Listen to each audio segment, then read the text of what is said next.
Game 3, and who the hell knows who's pitching? Yep. You know, like he's someone who can go out there and I think give you an inning every day, maybe two, if you expect that from him. There were times this year they tried that, and it didn't always go great. But I think that this is he's been so good down the stretch, and really I think in the month of August and September has been better than he's ever been. So that's something I think is a big weapon for them because the Yankees bullpen stinks. Yeah, one inning and he's money. One inning and he's absolute money. But you stretch him out too long. But then again, these are extenuating circumstances, desperate times. Yeah. That's why I'm saying kitchen sink approach.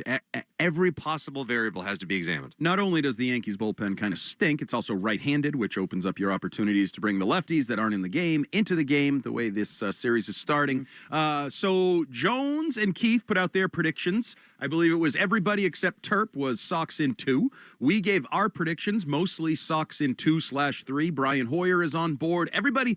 Christian Arcand, are you on board with all the Sox predictions? Absolutely. And it's... You have to say that? Are you like... Wow. I don't have to say anything. I don't have to say anything. And I was not 100% ready to come in here and say that either because the Yankees are much more playoff tested than these Red Sox are. Yep. They were in the World Series last year, and they played much better in September, way better than the Red Sox did. Not even close. After that series where the Red Sox beat them in the Bronx, I thought, okay, they really have a chance of passing them here in the standings. And then the Yankees put an end to that. So that's nothing to shake a stick at. What I'm picking the Red Sox for is the fact that Garrett Crochet is going Game 1, and whoever wins Game 1 wins all these series. Yep. And that's why I think they're going to win. That's the main reason. Yeah, me too. I have said that all along. The weapon that is Garrett Crochet, and to some degree Whitlock and Chapman on the back end of that, you don't actually need Crochet to give you 9. He can give you 7, and you feel really good that he can depart, and that game is over. And as you mentioned, 12 of these series, the team that won Game 1 won the series. So we're also acting like that's like 20 years worth of data. 12 is 12. I know, but that's not that many 3 years freaking of doing years. It's 3 years. Data. 12 for 12 is a decent sample. It's still a pretty small sample, I would say. Yeah, like, and that seems like one that eventually is going to get broken. You know? Oh, it might be broken. I mean, Detroit won Game 1. There's a chance they lose to the Guardians. And no team ever came back from a 3-0 deficit in a best-of-7 series either. So history gets made a lot between these two teams. Celtics had a 99.7% chance. Johnson on WEEI. This moment right now is the ideal time to throw on your helmet or boots, grab an ice-cold Mountain Dew with a refreshing citrus kick, and head to the hills for some hiking, mountain biking, and panoramic views you'll be liking. Because raising your heart rate and your elevation deserves the elevated deliciousness of a cold refreshment. With lots to do. Give me the sunshine, give me a dew. Give me something simple and true. Give me my good friends, give me a dew. Do the dew. Hey, listen to this. All I needed was a new starter. Got a great deal on eBay. Did it myself. Yeah, that's cool. But how about the soft purr of an upgraded exhaust when it fits just right? For me, it's the little things, like these new windshield wipers from eBay I installed. From small fixes to big upgrades, eBay has all the parts you need at prices you'll love. Guaranteed to fit every time. eBay. Things people love. Eligible items only. Exclusions apply. Gain Super Flings are here to take your laundry to the next level. Talking about Gain Super Flings. Super-sized laundry packs. These things are huge. Super fresh, super clean. Gain Super Flings. Gain Super Flings laundry packs have 4 times the Oxy cleaning power and 3 times the Febreze freshness versus Gain Original Liquid. Super fresh, super clean. Gain Super Flings. Gain Super Flings for next level laundry. This Odyssey Sports broadcast is brought to you by Geico. Switch and save. Get more with Geico.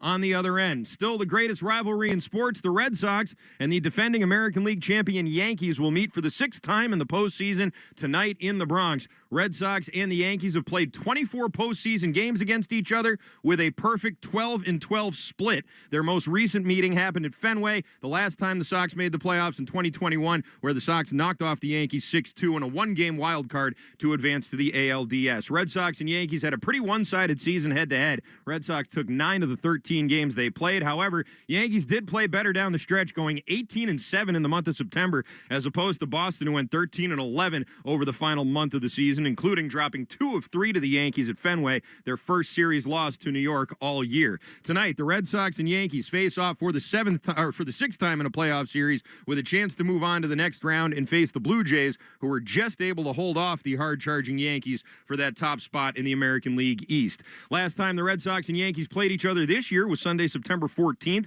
just over 2 weeks ago. New York, having won the previous 2 games, was looking to sweep, but Garrett Crochet and the Red Sox had other plans, jumping all over New York starter Will Warren. The Red Sox plated 5 runs, then capped it off with this home run from Carlos Narvaez. Here's the pitch. Carlos swings and drives one high and deep into center field. At the track, it is at the wall. It is gone! Straight away center. Ayaz for Carlos. And the Red Sox lead it 6-0. El Capitan says bye-bye. Red Sox would hold on to win that game 6-4, and that makes it your play of not last night's game, but the last time the Red Sox played the Yankees game, and it's brought to you by Nissan. Stay tuned after the game for the Nissan Postgame Show. You deserve a car that thrills you, and Nissan has an exciting new line that will put goosebumps on your goosebumps. Experience the thrill for yourself. Shop your local Nissan store and NissanUSA.com today. For more on this upcoming series and the season that was, let's head to the Bronx right now and chat with our good buddy Rob Bradford of the Baseball Isn't Boring podcast, as well as all the great work he does over here at WEEI and WEEI.com. Mr. Bradford, how we doing tonight? Yay, baseball, Christian. Yay, baseball. Yay. Let's go. There is, a lot of people talk about Yankee Stadium and being bigger and too big and not like the old Yankee Stadium, but let's not forget back in 2018, I'll never forget that last game when the Red Sox clinched. That last inning, I've never seen more nervous baseball players. Really, Craig Kimbrell's water was pouring off of his arm, and it was like 20 degrees out. I mean, this crowd can get on top of you, just like the Fenway crowd, just like the Citizen Bank crowd can. And I do think that is a factor. This is going to be a huge element of this game, Christian. Get out early, do what you can to take the crowd out, and then play your game. The Yankees have been playing great in the month of September. It seemed like after the Red Sox won that series in the Bronx, maybe they could leapfrog them in the standings there. Yankees put an end to that here with some really stellar play down the stretch. Do you expect that to carry over? Is this a team that you think can move that momentum into the postseason?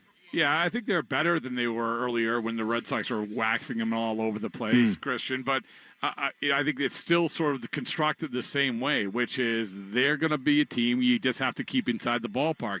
They hit home runs, and that's how they're going to score runs. It's complete opposite of the Red Sox, obviously.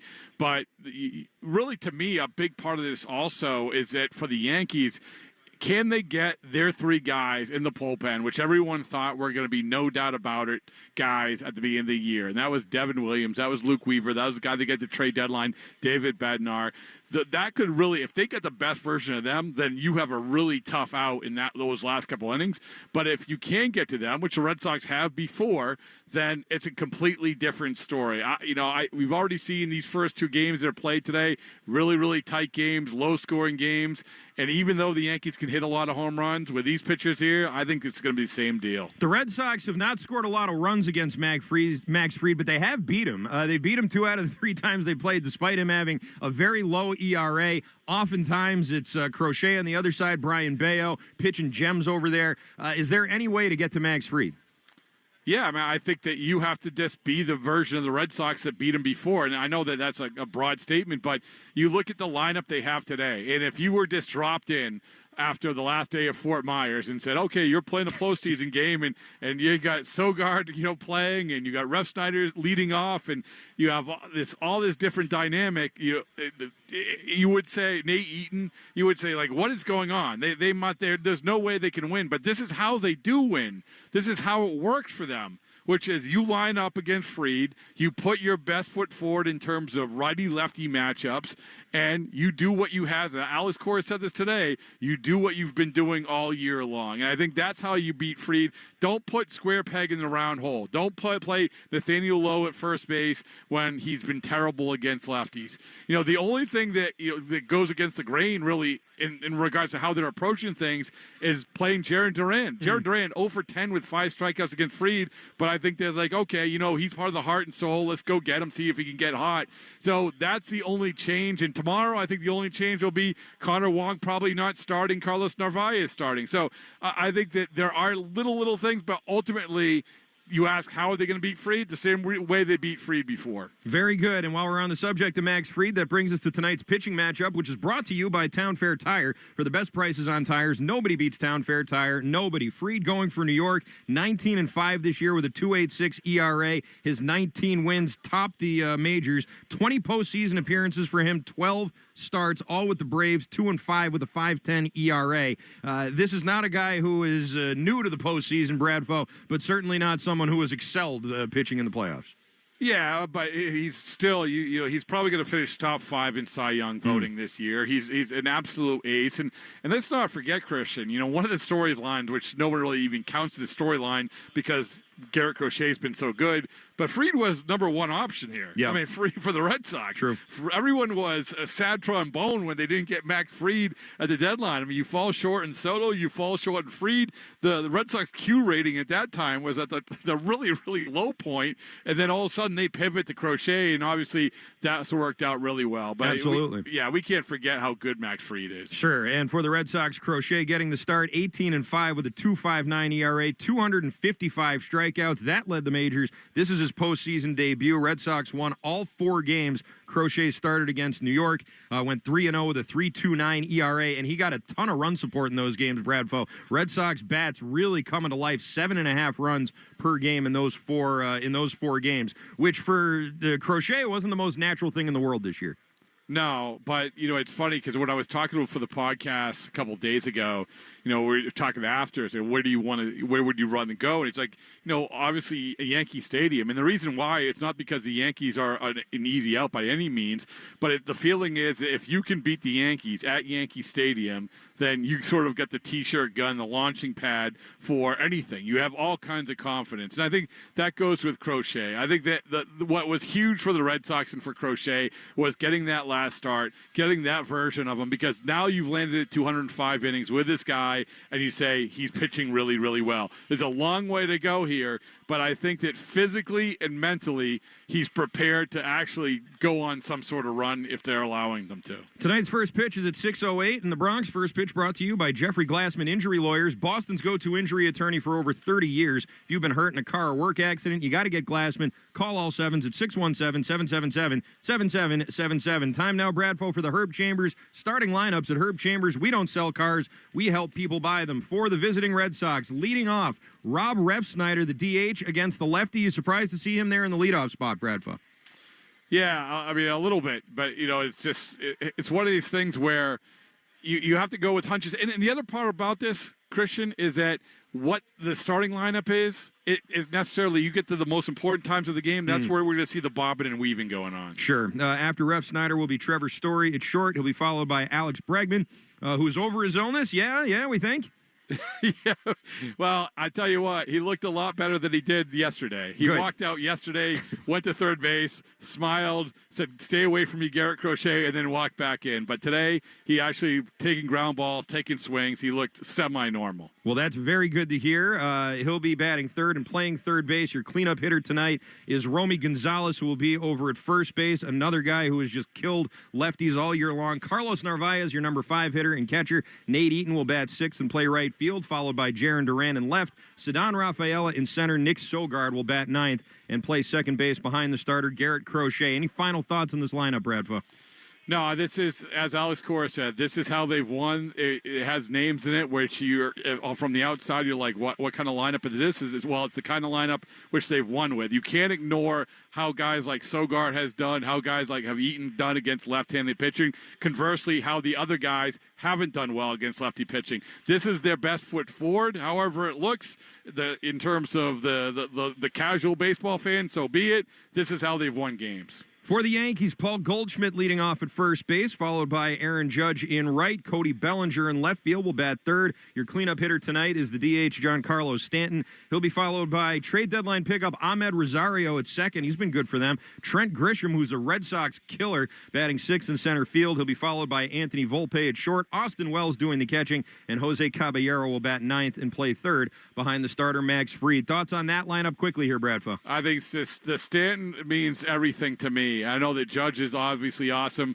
but you either get the good Stanton or the bad Stanton, and what's always fascinating is finding the one relief pitcher who is going to be brought in to get the one key guy out. We've seen it going back to your guy, Junichi Tozawa, against Cabrera. So who is that going to be? That's going to be fascinating for me. Bradford, great to talk with you, bud. We look forward to all the content we'll be getting from you here all throughout this series. All right, awesome talk with you. See you, Christian. Rob Bradford here. WEEI Baseball Isn't Boring, and our conversation with him is brought to you by McFarland Energy, the region's most dependable provider of home heating oil, including BioHeat, as well as expert HVAC services at McFarlandEnergy.com. Coming up in 15 minutes, we'll hear from the manager, Alex Kora, brought to you by your New England Ford dealers. But coming up next, we'll head to the Bronx and talk with Will Middlebrooks. He's on the call tonight, part of a three-man booth. That's coming up next here on the Mass Mutual pregame show. Talk to Mass Mutual today. Feel comfortable about tomorrow.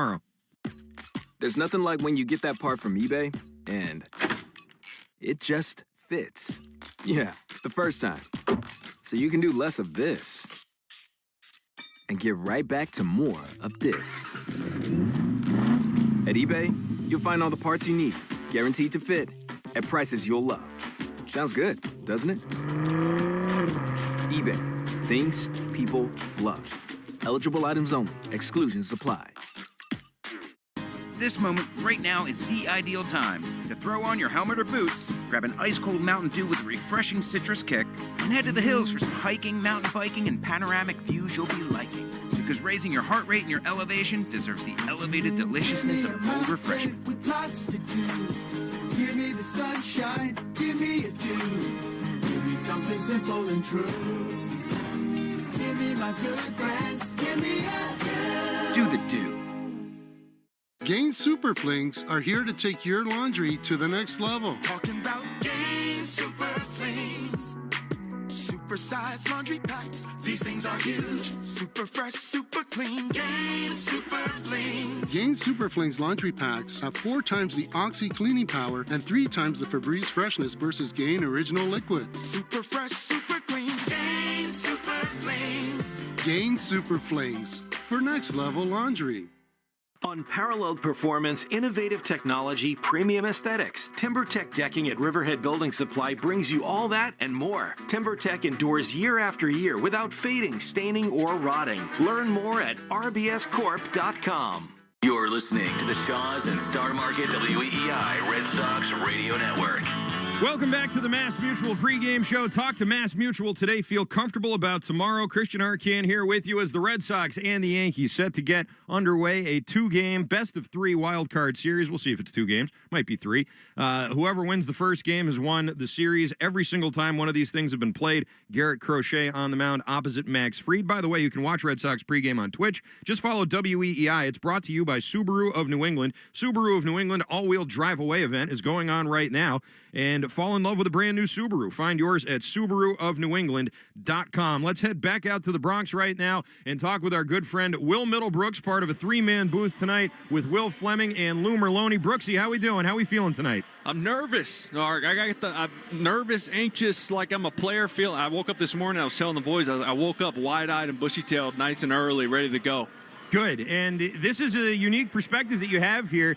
You were in your rookie year, you were playing in the playoffs, and there's a lot of guys on this roster right now playing in the postseason for the first time. What's that like? How do you sort of get through it as a young player? What are sort of the challenges that you face with this? Yeah, you forgot about my rookie year. My rookie year, we lost like 95 games. So I blocked that out of my mind too. It was my second year in the big league. Second year in the big. Excuse me, my bad. But still, I was like 24. I was 24 years old. So right. To your point, it was still a young guy and first time, and all I could do was lean on the vets that have been there. And I was lucky enough to have the David Ortizes and the Dustin Pedroias and Johnny Gomes and Mike Napoli, these guys who've been in the postseason a ton in their career.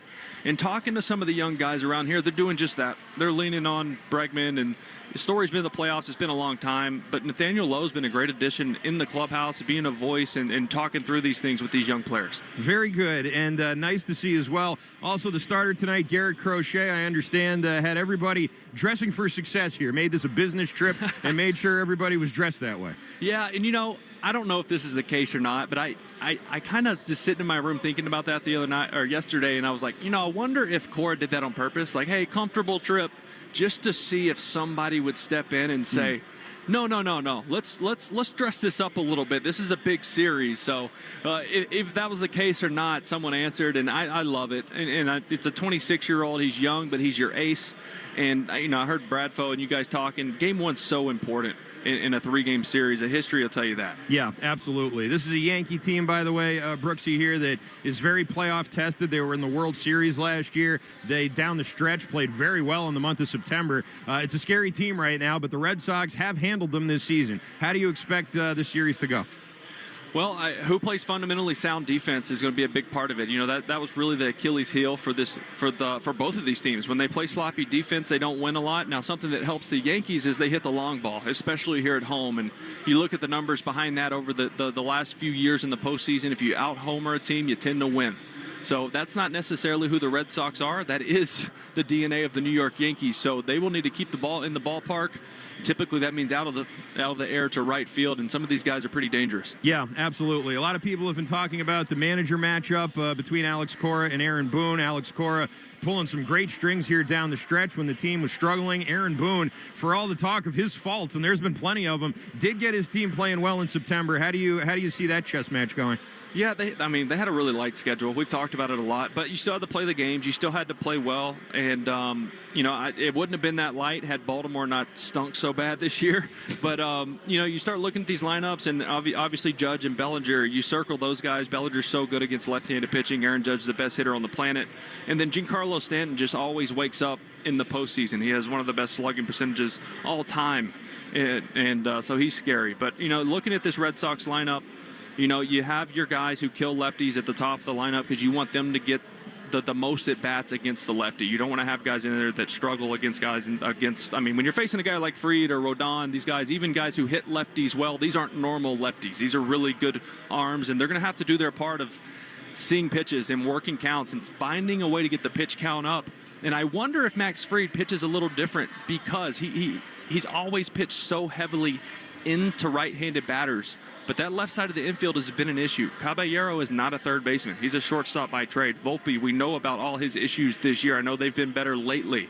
But I wonder if Fried kind of tries to put everything on his back, tries to strike everyone out. If that's the case, normally more balls are thrown. So these guys will have to be a little more patient and pick their spots with them. No question about it. With this team and this matchup here, Red Sox and the Yankees in the Bronx, there's always a lot of tension, a lot of pressure and things like that. Do you think for a team like the Yankees, there's more pressure on them or more pressure on the Red Sox back in the playoffs for the first time in 4 years? No, I'd say all the pressure here is on the New York Yankees. They're at home.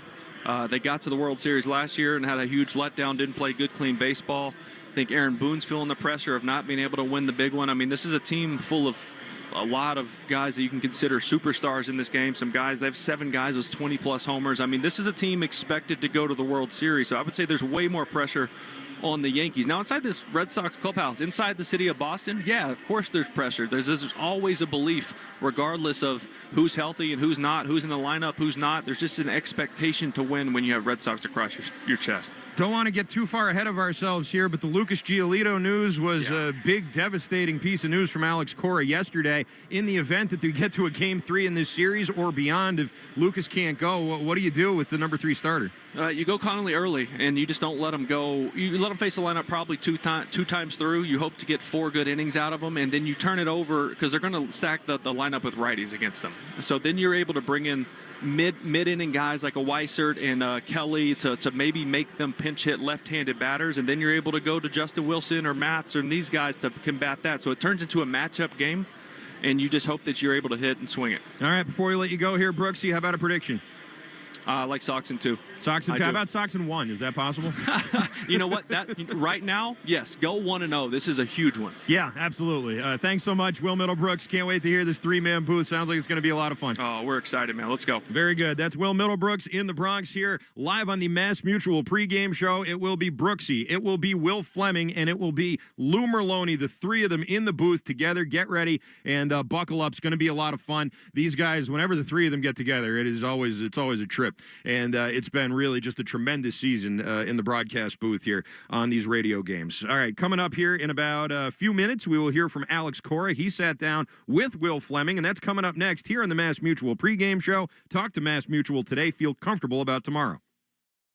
This moment right now is the ideal time to throw on your helmet or boots, grab an ice-cold Mountain Dew with a refreshing citrus kick, and head to the hills for some hiking, mountain biking, and panoramic views you'll be liking. Because raising your heart rate and your elevation deserves the elevated deliciousness of cold refreshment. With lots to do. Give me the sunshine, give me a dew. Give me something simple and true. Give me my good friends, give me a dew. Do the dew. You know how everything's a subscription now? Music, movies, even socks. I swear if To continue this ad, please upgrade to Premium Plus Platinum. What? No. Anyway, Blue Apron... This is a pay-per-listen ad. Please confirm your billing. Oh, that's annoying. At least with the new Blue Apron, there's no subscription needed. Get delicious meals delivered without the weekly plan. Wait, no subscription? Keep the flavor. Ditch the subscription. Get 20% off your first 2 orders with code APRON20. Terms and conditions apply. Visit blueapron.com/terms for more. Smart Water, pura y refrescante. Wow, está muy buena esta agua. Con electrolitos para el sabor. Un agua que dice, estoy en control. Y yo fingiendo que la ropa sucia en mi silla es una decisión estética. Pero aquí estás hidratándote como un adulto. Sí, me siento muy elegante. Eso es tener gusto por el buen gusto. Gusto por gusto. Me gusta. Smart Water, para el gusto por el buen gusto. Consíguela ya. Some people follow the rules, but where's the fun in that? I'm Soraya, and this is Rule Breakers, the podcast where we celebrate the rebels, the risk takers, and the ones who make their own way. Every week, I sit down with the boldest voices in sports, entertainment, and beyond to talk about breaking barriers, defying expectations, and rewriting the rules. No limits, no apologies, just real talk. Follow and listen to Rule Breakers with Soraya, an Odyssey podcast available now for free on the Odyssey app and wherever you get your podcasts. The MLB postseason is here, and the only thing that matters now is winning. Every swing, every pitch, every play is amplified with the pressure of October. Every series is a new story with heroes being made and legacies being defined. I'm Rob Bradford of Baseball Isn't Boring. I'll be in your podcast feed with episodes every single day, giving you instant reactions, bold takes, deep dives, everything you need to know, because baseball is never boring, especially in October. Follow Baseball Isn't Boring on Apple Podcasts, Spotify, or wherever you get your podcasts. Comcast Business can help turn your small business into a connected, secure, modern business. It's how retailers become constantly connecting must-visit shops. How restaurants become reliably up and running neighborhood favorites. How healthcare offices become the data-protecting caregivers that we all depend on. And how wealth management firms become cyber-securing guardians of your information. With reliable connectivity, enhanced cybersecurity, and Wi-Fi backup, your business can stay connected and get threat-ready with Comcast Business, powering possibilities. Get started with our reliable business internet. Plus, stay connected when you add Wi-Fi backup for just $35 a month. And ask about a $500 prepaid card on a qualifying gig bundle. Call today. Restrictions apply. Wireless Connect requires business internet for additional monthly charge. Taxes and other fees extra. Prepaid card offer ends 11/16/25.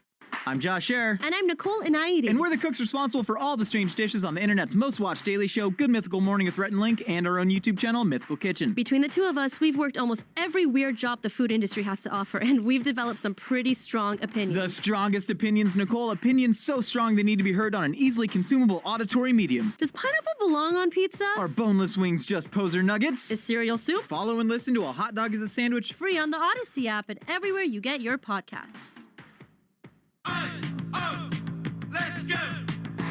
You're still glowing, flirting, grooving. You still got it. But your immune system weakens as you age. making it harder to fight flu, pneumococcal pneumonia, RSV, and COVID-19. Vaccines are a key part of any health routine and help strengthen your immune response. Ask your doctor or pharmacist which vaccines you need. Schedule in minutes at vaxassist.com. Sponsored by Pfizer.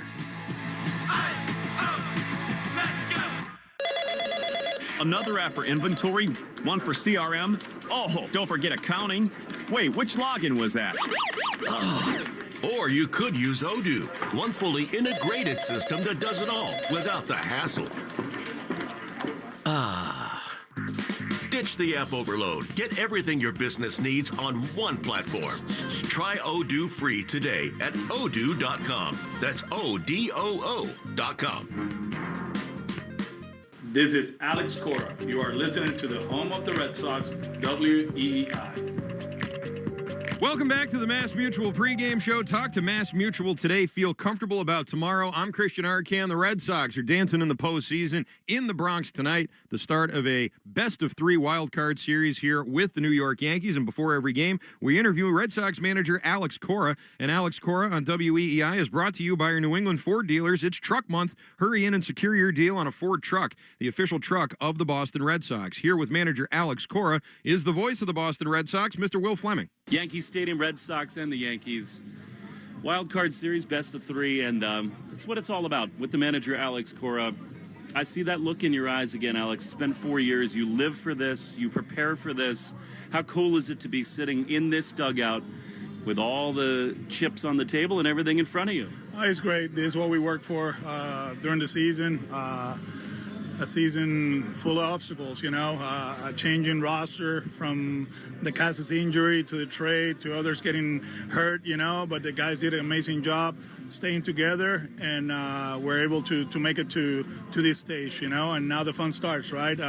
Like I said before, September is the time to panic, right? Because there's a lot of teams in the mix, but now you know what you have to do. You got to come here and beat them twice, and if you do that, you move on to Toronto. I just heard you say that you've theoretically understood that the job of a manager is to do it differently every day and every month, but that this year has challenged you in a way that others have not.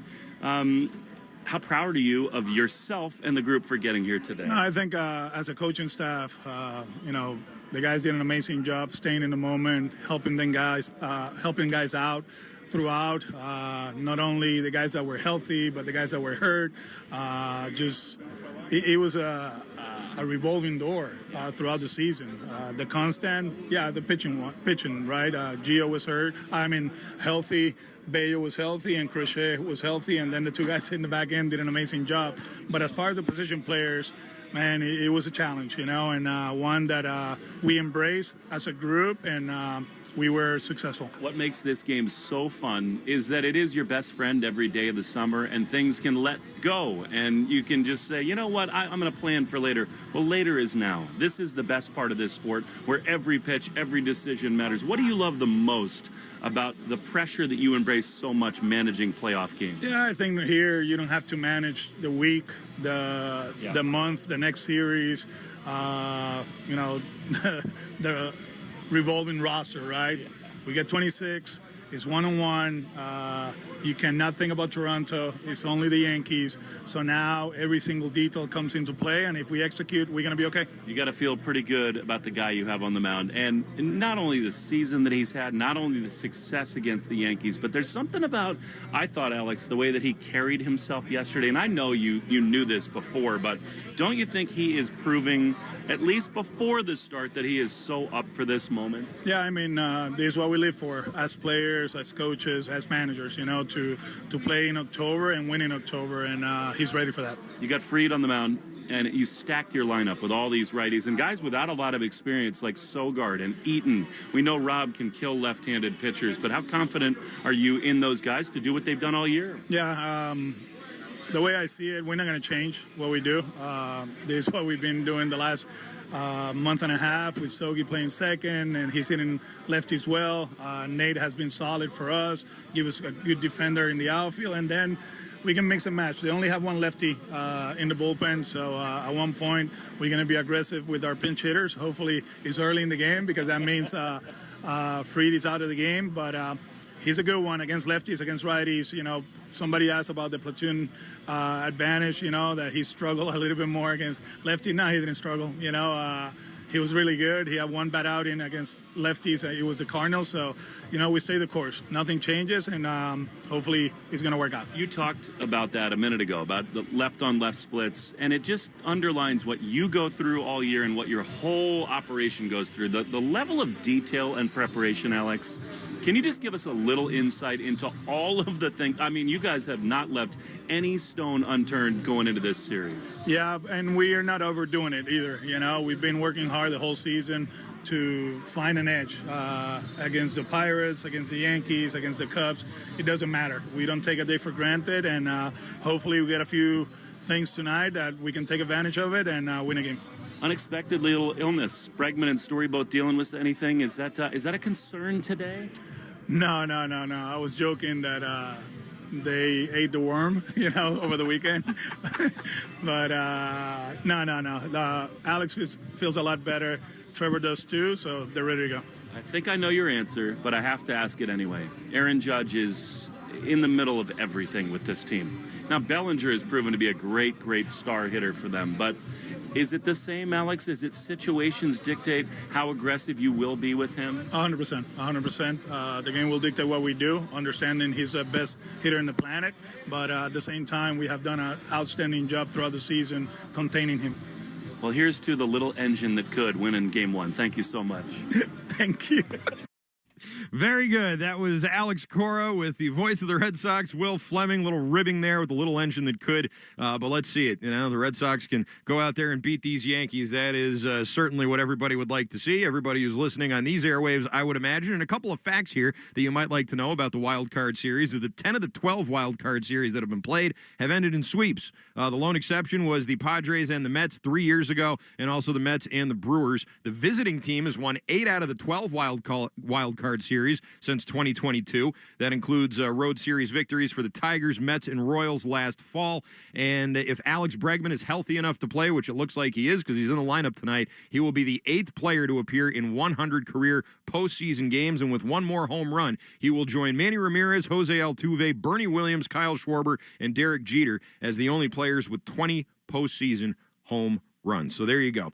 Still to come here on the Mass Mutual pregame show, we'll take our look at the Subaru scoreboard update. We will have our question of the day, and in case you didn't know, you can watch Red Sox pregame on Twitch. Just follow WEEI. It's brought to you by Subaru of New England. Fall in love with a brand new Subaru. Find yours at SubaruofNewEngland.com. I'm Christian Arcan. This is the Mass Mutual pregame show. Talk to Mass Mutual today. Feel comfortable about tomorrow. This moment right now is the ideal time to throw on your helmet or boots, grab an ice-cold Mountain Dew with a refreshing citrus kick, and head to the hills for some hiking, mountain biking, and panoramic views you'll be liking. Because raising your heart rate and your elevation deserves the elevated deliciousness of cold refreshment. With lots to do. Give me the sunshine, give me a dew. Give me something simple and true. Give me my good friends, give me a dew. Do the dew. If you have a podcast and want to monetize it stress-free, you need the Odyssey Creator Lab. We'll host your podcast for free, and our experienced sales team brings in the advertisers and the revenue. Easy. Apply now at creators.odyssey.com and let us show you the money. The MLB postseason is here, and the only thing that matters now is winning. Every swing, every pitch, every play is amplified with the pressure of October. Every series is a new story with heroes being made and legacies being defined. I'm Rob Bradford of Baseball Isn't Boring. I'll be in your podcast feed with episodes every single day, giving you instant reactions, bold takes, deep dives, everything you need to know, because baseball is never boring, especially in October. Follow Baseball Isn't Boring on Apple Podcasts, Spotify, or wherever you get your podcasts. Hey, it's Joe. Did you hear Shaw's and Star Market have lowered hundreds of prices on the items you buy most, like boneless chicken breast, 2-liter Coca-Cola, fresh avocado, snacks, cereal, and much more, all at lower prices. Find new lower price tags aisle after aisle and save on your grocery essentials. Want more value and savings? Shop the new lower prices and deals at Shaw's and Star Market today. See full savings claim details at shaws.com/lower prices or starmarket.com/lower prices. Shaw's and Star Market. Go shopping, get rewarded. Having health insurance is a must-have, and the Massachusetts Health Connector has a power-packed lineup in Connecticare plans that delivers. At the top of the order, lower premiums make monthly costs affordable. The middle of the lineup is packed with low copays and no deductibles, so you can save money on everything, from an urgent ER trip to managing chronic disease like diabetes and hypertension through no-cost prescriptions. Round out the order access to Connecticare plans now at mahealthconnector.org, and you have a winning team with you and the Massachusetts Health Connector. There are giants among us, and their impact is huge. They are the men and women building and sustaining our Navy's next-generation submarines. They are giants in what they do because they work in a place where they can grow, where they can learn the skills to build careers as powerful as the beasts they forge. If you're ready to go big, get on board. We build giants at buildsubmarines.com. Paid for by the U.S. Department of the Navy in partnership with Blue Forge Alliance.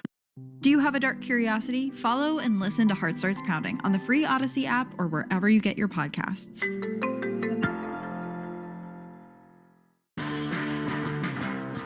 We could tell you what it's like to drive the Nissan Rogue and tell you all about its performance capabilities, like its VC turbo engine.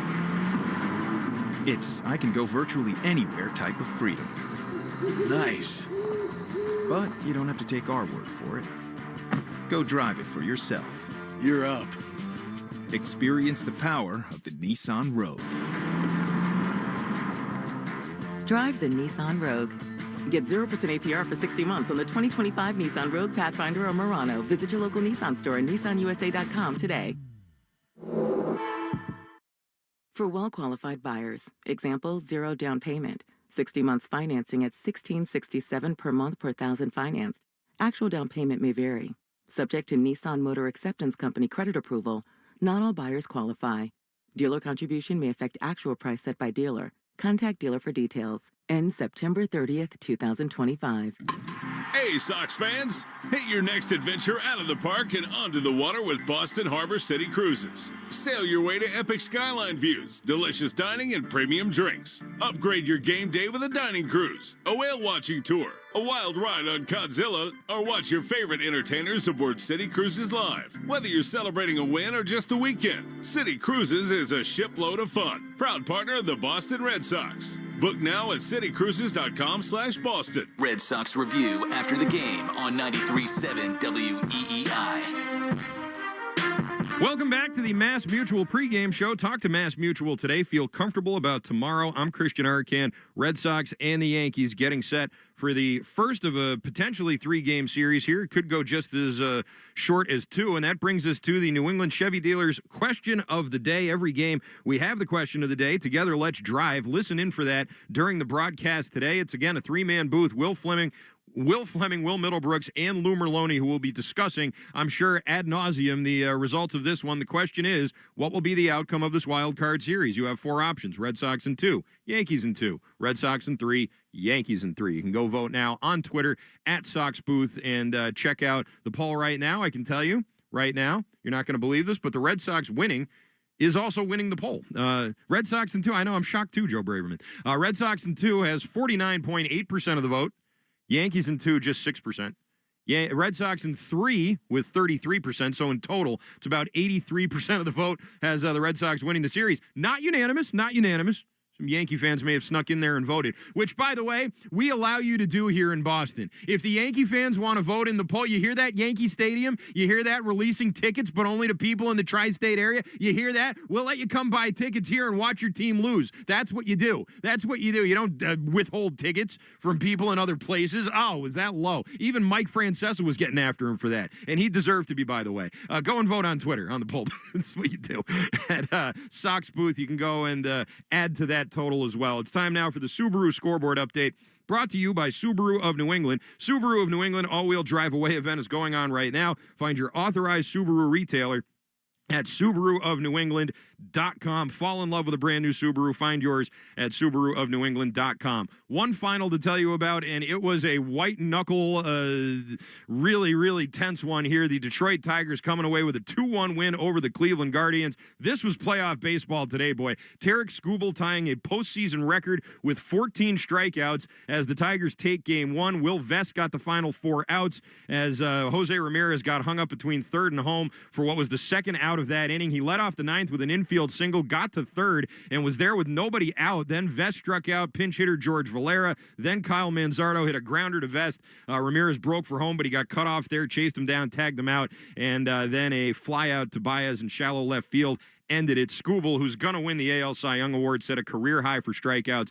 Absolutely dominant in that game. There's one game in progress to tell you about, and that would be, oh, no, that one's gone final as well, as the Cubs come away with a 3-1 win over the San Diego Padres at Wrigley Field. Nick Pivetta getting the start for the Padres. Wasn't bad, only gave up 3 hits. Unfortunately, 2 of them were solo home runs, one to Saya Suzuki and the other one to Carson Kelly, the catcher, and that has been a problem for Pivetta. We remember it here in Boston when he's not pitching in that big, cavernous San Diego park there. You know, he's susceptible to giving up the home run, and that is what ended up happening to him here as the Padres only managed 1 run. It came off an RBI double off the bat of old friend Xander Bogaerts in the second inning, and that is all they were able to muster as the Cubs go up 1-0 in that series. One game still to tell you about that's not started yet, still to come tonight. That would be the Reds and the Dodgers. Hunter Green and Blake Snell will be the pitching matchup, a 9 o'clock first pitch from Dodger Stadium. And with that, we've said it all here on the Mass Mutual pregame show. I'm Christian Arcan. This has been the Mass Mutual pregame show. Talk to Mass Mutual today. Feel comfortable about tomorrow. Red Sox and the Yankees, the greatest rivalry in all of sports. Playoffs starting just like this. If you wanted any other matchup, then you were wrong to feel that way. I don't often say that, but I really do believe it. It's the Red Sox. It's the Yankees. It's everything you could want as a baseball fan, and it begins right now. Don't go anywhere. First pitch coming your way next, right here on the Shaws and Star Market WEEI Red Sox Radio Network. You've been listening to the Mass Mutual pregame show. Mass Mutual, insurance, planning, investments. The Red Sox are coming up next on the Shaws and Star Market WEEI Red Sox Radio Network. This moment right now is the ideal time to throw on your helmet or boots, grab an ice-cold Mountain Dew with a refreshing citrus kick, and head to the hills for some hiking, mountain biking, and panoramic views you'll be liking. Because raising your heart rate and your elevation deserves the elevated deliciousness of cold refreshment. With lots to do. Give me the sunshine, give me a dew. Give me something simple and true. Give me my good friends, give me a dew. Do the dew. You Must Remember This is a podcast about the secret and forgotten histories of 20th century Hollywood. Listen to You Must Remember This on the free Odyssey app or wherever you get your podcasts. From taco night in Tulum to sushi in Tokyo, every bite is rewarding and post-worthy with Amex Gold's 4 times membership rewards points at restaurants worldwide. Wherever you dine, points are piling up. So bring your friends along for your next course, because it's not all about the posts. It's about the company and the memories. How can gold from Amex sweeten your next food moment? Learn more at americanexpress.com/explore-gold. Terms and points cap apply. The MLB postseason is here, and the only thing that matters now is winning. Every swing, every pitch, every play is amplified with the pressure of October. Every series is a new story with heroes being made and legacies being defined. I'm Rob Bradford of Baseball Isn't Boring. I'll be in your podcast feed with episodes every single day, giving you instant reactions, bold takes, deep dives, everything you need to know, because baseball is never boring, especially in October. Follow Baseball Isn't Boring on Apple Podcasts, Spotify, or wherever you get your podcasts. I'm Piera Palazzolo, VP of Digital Marketing for the American Management Association, a company focused on the management training skills needed to enhance the careers of business professionals. We did our research when it came to the best companies for website development and chose AmericanEagle.com. And we couldn't be happier. AmericanEagle.com worked closely with us to understand the front and back end requirements needed to launch an e-commerce website that could handle the complexities of running thousands of seminars nationwide. Our robust new website and improved SEO saw immediate increases in site traffic and web revenue. If you're in need of managerial effectiveness and success, visit our website at amanet.org. If you're in need of a website that provides an unparalleled consumer experience, I highly recommend AmericanEagle.com. Transform your business today. Dial 877-WebNow1 for a free digital consultation with AmericanEagle.com. Hi, this is Jill Schlesinger, CBS News business analyst, certified financial planner, and the host of the Jill on Money podcast. This is the show where your money is not scary. It's a show that's all about you. It's your questions that make it possible for me to provide unconventional and entertaining insights on your money, and more importantly, on your life. Listen and follow Jill on Money on the Odyssey app or wherever you get your podcasts. This is the story of the one. As a custodial supervisor at a high school, he knows that during cold and flu season, germs spread fast. It's why he partners with Grainger to stay fully stocked on the products and supplies he needs, from tissues to disinfectants to floor scrubbers. All so that he can help students, staff, and teachers stay healthy and focused. Call 1-800-GRAINGER, click Grainger.com, or just stop by. Grainger, for the ones who get it done. Hey, listen to this. All I needed was a new starter. Got a great deal on eBay. Did it myself. Yeah, that's cool. But how about the soft purr of an upgraded exhaust when it fits just right? For me, it's the little things, like these new windshield wipers from eBay I installed. From small fixes to big upgrades, eBay has all the parts you need at prices you'll love. Guaranteed to fit every time. eBay. Things people love. Eligible items only. Exclusions apply. You're listening to the Sox on the Shaws and Star Market WEEI Red Sox Radio Network. Now, back to the play-by-play action. This is...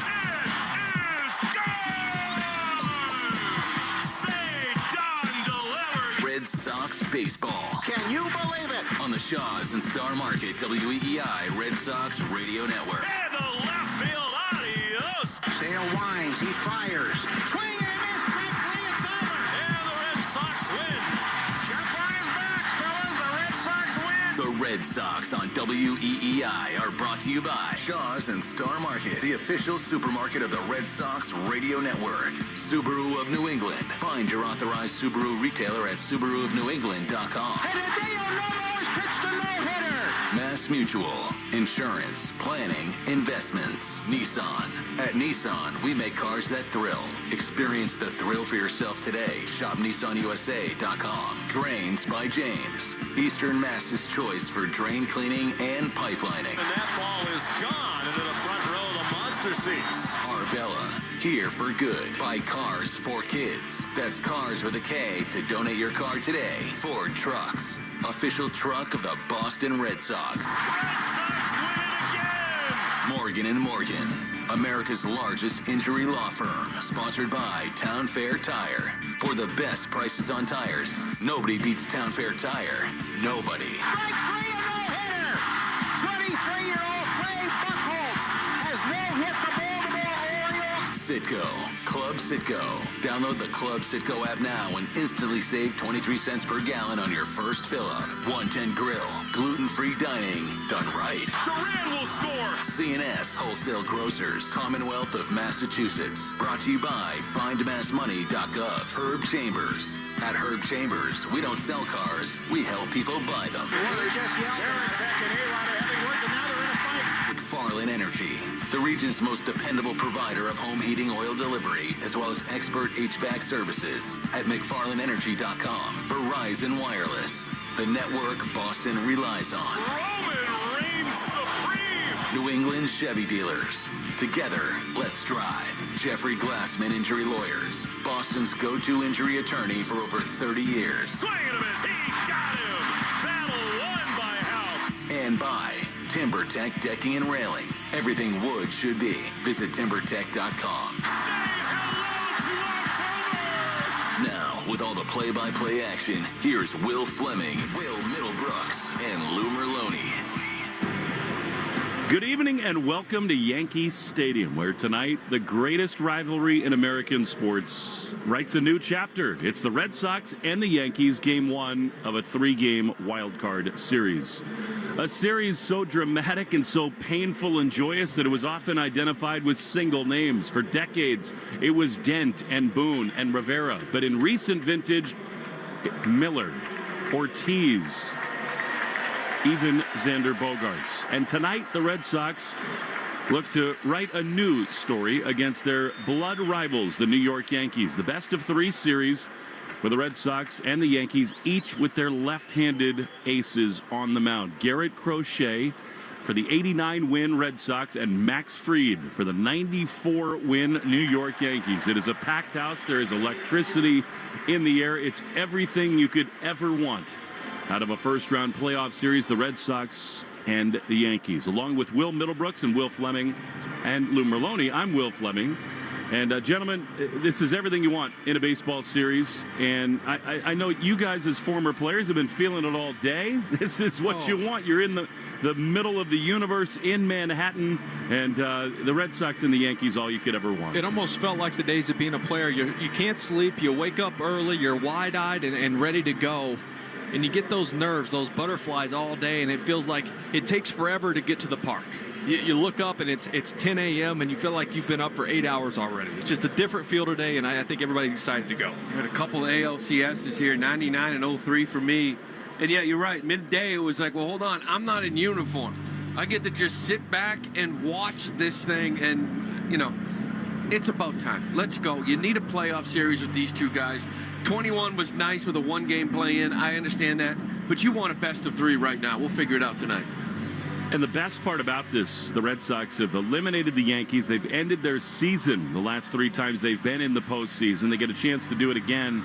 And, Will, I think the fact that it's Crochet and Fried puts even more emphasis on this game one of this 3-game series, because the Red Sox announced yesterday that Lucas Giolito has imaging done on his right elbow. It's been bothering for a little bit.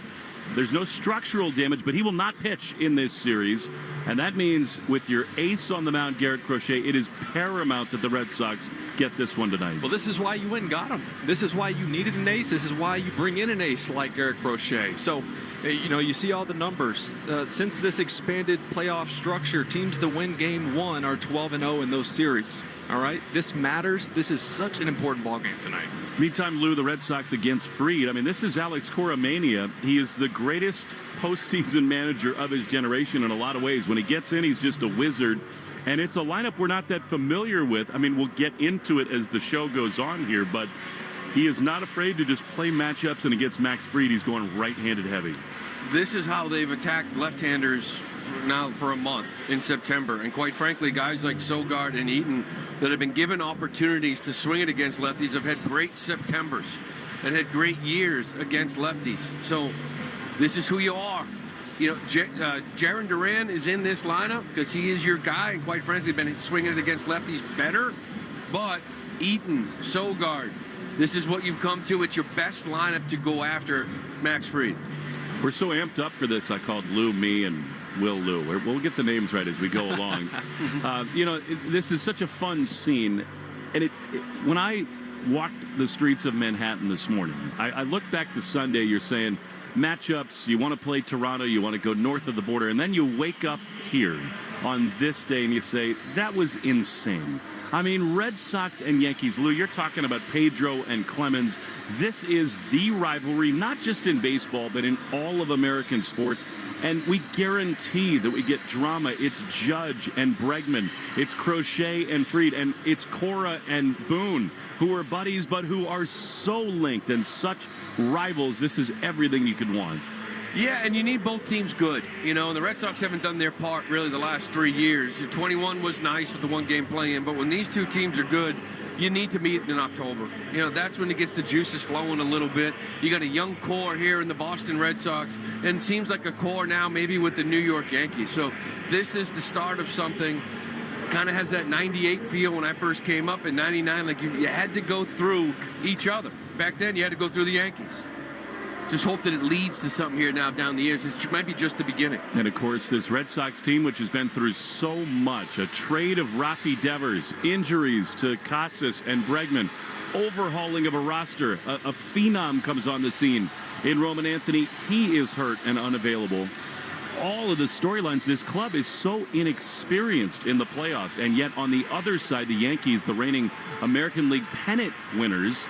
It is a study in contrast, Will, and I think that's one of the things we're going to learn pretty quickly in this series, whether the team that stormed through the middle of the summer, this inexperienced club that did have huge guts, whether they're going to be ready for this here this week. Well, this is where those veterans come in that have the experience. This is where Alex Kora comes in and has to play the matchups like he has all year and putting his players in the best position to succeed, whether that's guys coming out of the bullpen to face big bats or it is that pinch hitting spot that he is normally so good at hitting the right button. Well, right away we can tell you the Yankees are making changes both defensively and in the lineup because of Crochet and Fried, and we'll get into the lineups in a moment. But first, the national anthem brought to you by BuildSubmarines.com. You'll find stable, sustaining, skilled trades careers helping bring the next generation of U.S. Navy submarines to life. We build giants because it takes one to build one. Oh, say, can you see by the dawn's early light what so proudly we hailed at the twilight's last gleaming, whose broad stripes and bright stars through the perilous fight o'er the ramparts we watched were so gallantly streaming, and the rockets' red glare, the bombs bursting in air, gave proof through the night that our flag was still there. Oh, say does that star-spangled banner yet wave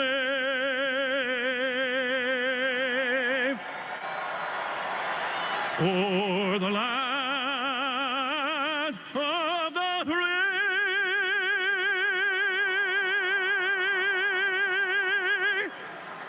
and the home of the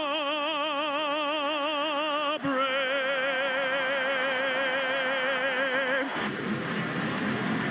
Yankee Stadium filled to capacity. It's the Red Sox and the Yanks. Game one of a three-game wild card series. Alex Kora is out with the lineup card. We'll get you the lineups in just a moment. But first, 10 seconds for station ID on the Shaws and Star Market, WEEI Red Sox Radio Network. From the WEEI studios, 93.7 WEEI FM and HD1, Lawrence, Boston. Always live on the free Odyssey app. Time now for the Morgan & Morgan starting lineups. It's brought to you by America's largest injury law firm. Well, here we go. Your Boston Red Sox leading off. Will be Rob Refsnyder. He'll be the designated hitter with Trevor Story playing shortstop. He is batting second. Alex Bregman will be at third. He bats third. Romy Gonzalez, the cleanup hitter at first base. Carlos Narvaez, he will bat fifth behind the plate with Nate Eaton batting sixth. He'll be in right field. Jaron Duran bats seventh out in left field with Cedon Rafaela batting eighth. He is in center field, and Nick Sogard finishes it up, batting ninth. He'll be at second base. For the New York Yankees, Paul Goldschmidt, he'll lead off at first base with Aaron Judge playing right field tonight, batting second. Cody Bellinger bats third out in left field. Giancarlo Stanton is the designated hitter, batting fourth. Ahmed Rosario, good numbers against Crochet. He bats fifth, playing second base. Trent Grisham, he will be in center field, batting sixth, with Anthony Volpe at shortstop, batting seventh. Austin Wells does the catching in the eighth spot with Jose Caballero. He bats ninth, and he plays third base. Yeah, thank you so much. The Speed Report is brought to you by Verizon. Get to your local Verizon store today to check out the latest deals. We will watch the velocity early from Fried. He is a great pitcher in the truest sense of the word this season. 19-5 with a 2.86. And fellas, if he can throw hard if he needs, this right-handed heavy Red Sox order, I'm fascinated to see how it starts for Fried. Well, in that last start he had against the Red Sox, you saw him up to 99 a couple times. It wasn't that 94 to 96. He was letting it eat, and you wonder, how much does he worry about that left side of the infield? Caballero, more of a shortstop. Volpe's had his issues throughout the season. Is he trying to be more of a strikeout guy today? Does that change his approach? On the one hand, I'd like to say, hit it over there.